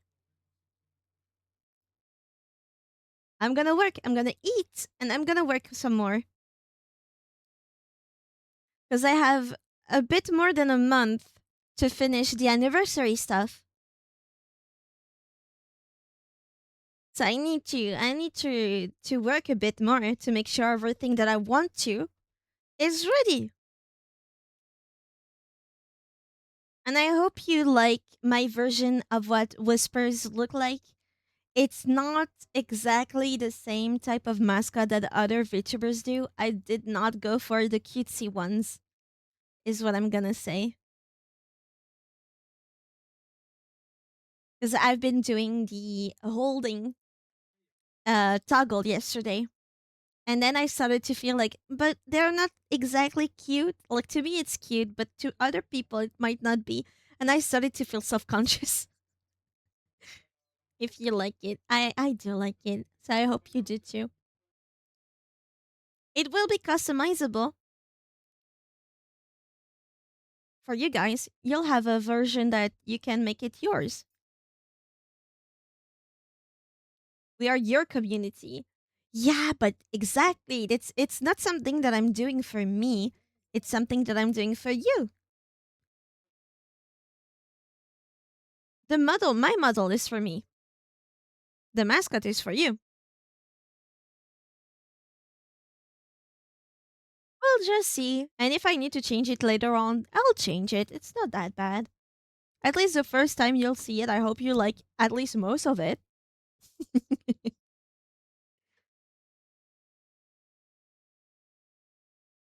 But yeah, I still need to work a little more on it. On everything. Right now, I'm full into toggle modes. So, like, expressions and arm stuff. That's what I'm working on right now. I finished the hair. One of them. And I think I'm gonna wait until I work for more hairdos. No butt stuff.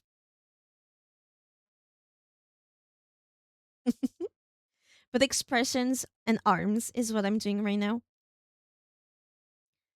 Once that's done, it's rigging time. And if I manage to finish the rigging, it is way faster than rendering or anything. Then it's emote alerts, and if I have some time, maybe the detective outfit. Oh, I need to make the sheets. Rigging and blend shapes. Blend shapes. I've done that for my mouth. I have not tried anything else. Shadow getting more flashbacks, yes. I'm already happy that I understand gluing. Gluing is already good enough for me. I'm happy about this. But I don't think I will need to do more of that because I'm keeping my body right now. I'm just changing the rest. I'm just gonna add to it. I do not know gluing or if it has a 3D equivalent. It has a 3D equivalent from imagine that you've made a model in 3D, that you have made every limb separately. You know how once you superpose them to, for example, the arms to the torso, but you still want them to be separated for some reason. But you tell Blender, hey, so this shoulder is connected to the torso. There are separate meshes, but they're connected. That means if I move the arm, it needs to deform the torso. That's that in idea. But there's no real equivalent to what you need to do in Live 2D to consider them as one mesh or to act as glued together. Constraints, or that's what they are called in 3D. Kind of, yeah. Kind of. That's the closest. It's different, but it's closest. Mayana 3D. We get it. But that's kind of like constraints. Yeah, kind of. You're just asking the software to consider two different meshes to act as if they were one. That is useful for shoulders mainly. Shoulders, the hip, and the connection between hips and thighs. It really lowers the workload for angles if they're glued together.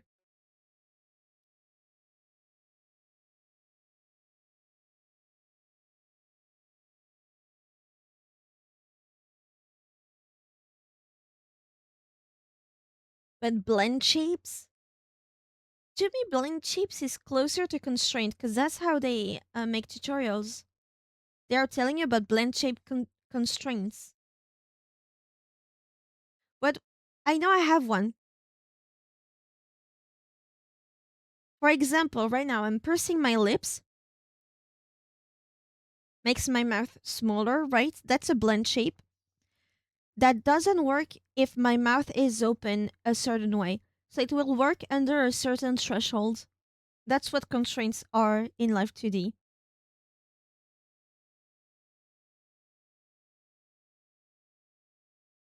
There's another one.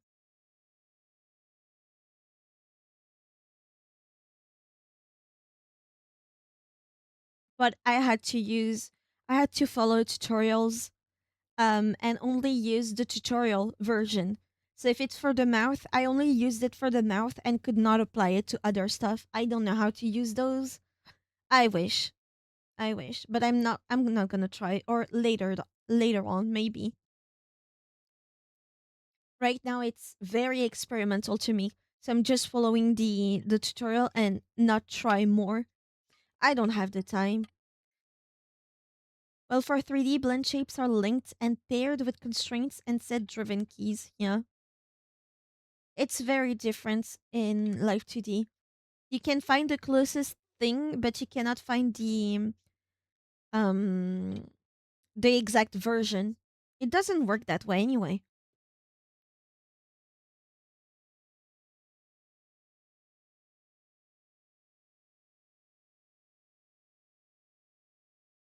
Because even in 3D, you would merge the arms to the torso. You don't need them to be separated. You can just work them, you know? But in 2D, you want them to be separated. Otherwise, you won't be able to do some stuff.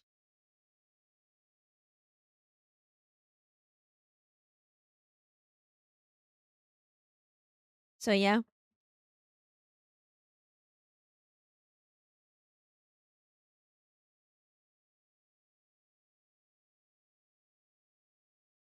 And then you go into the physics, linking physics to everything.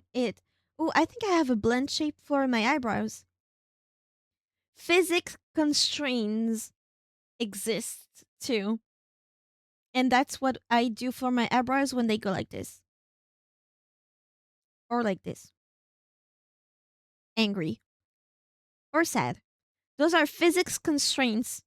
So hard to explain. I don't even understand it, so. But they're useful. Anyway, I hope you enjoyed today's stream. I need to go. I'm hungry as fuck. And I still have to work. For animation, sending a proxy mesh is very common apparently. For getting animation to do more quickly be done. To more quickly be done while binding gets properly done. Yeah. Even in editing, working with proxies is used and I don't understand it. Which makes me poorly hireable for editing work. But it should not work exactly on 4K right away because that would make it so hard. So you use proxies first, and then someone else replaces proxies with the HD version. Not my job. But I hope you enjoyed regardless. We learned a bunch of things.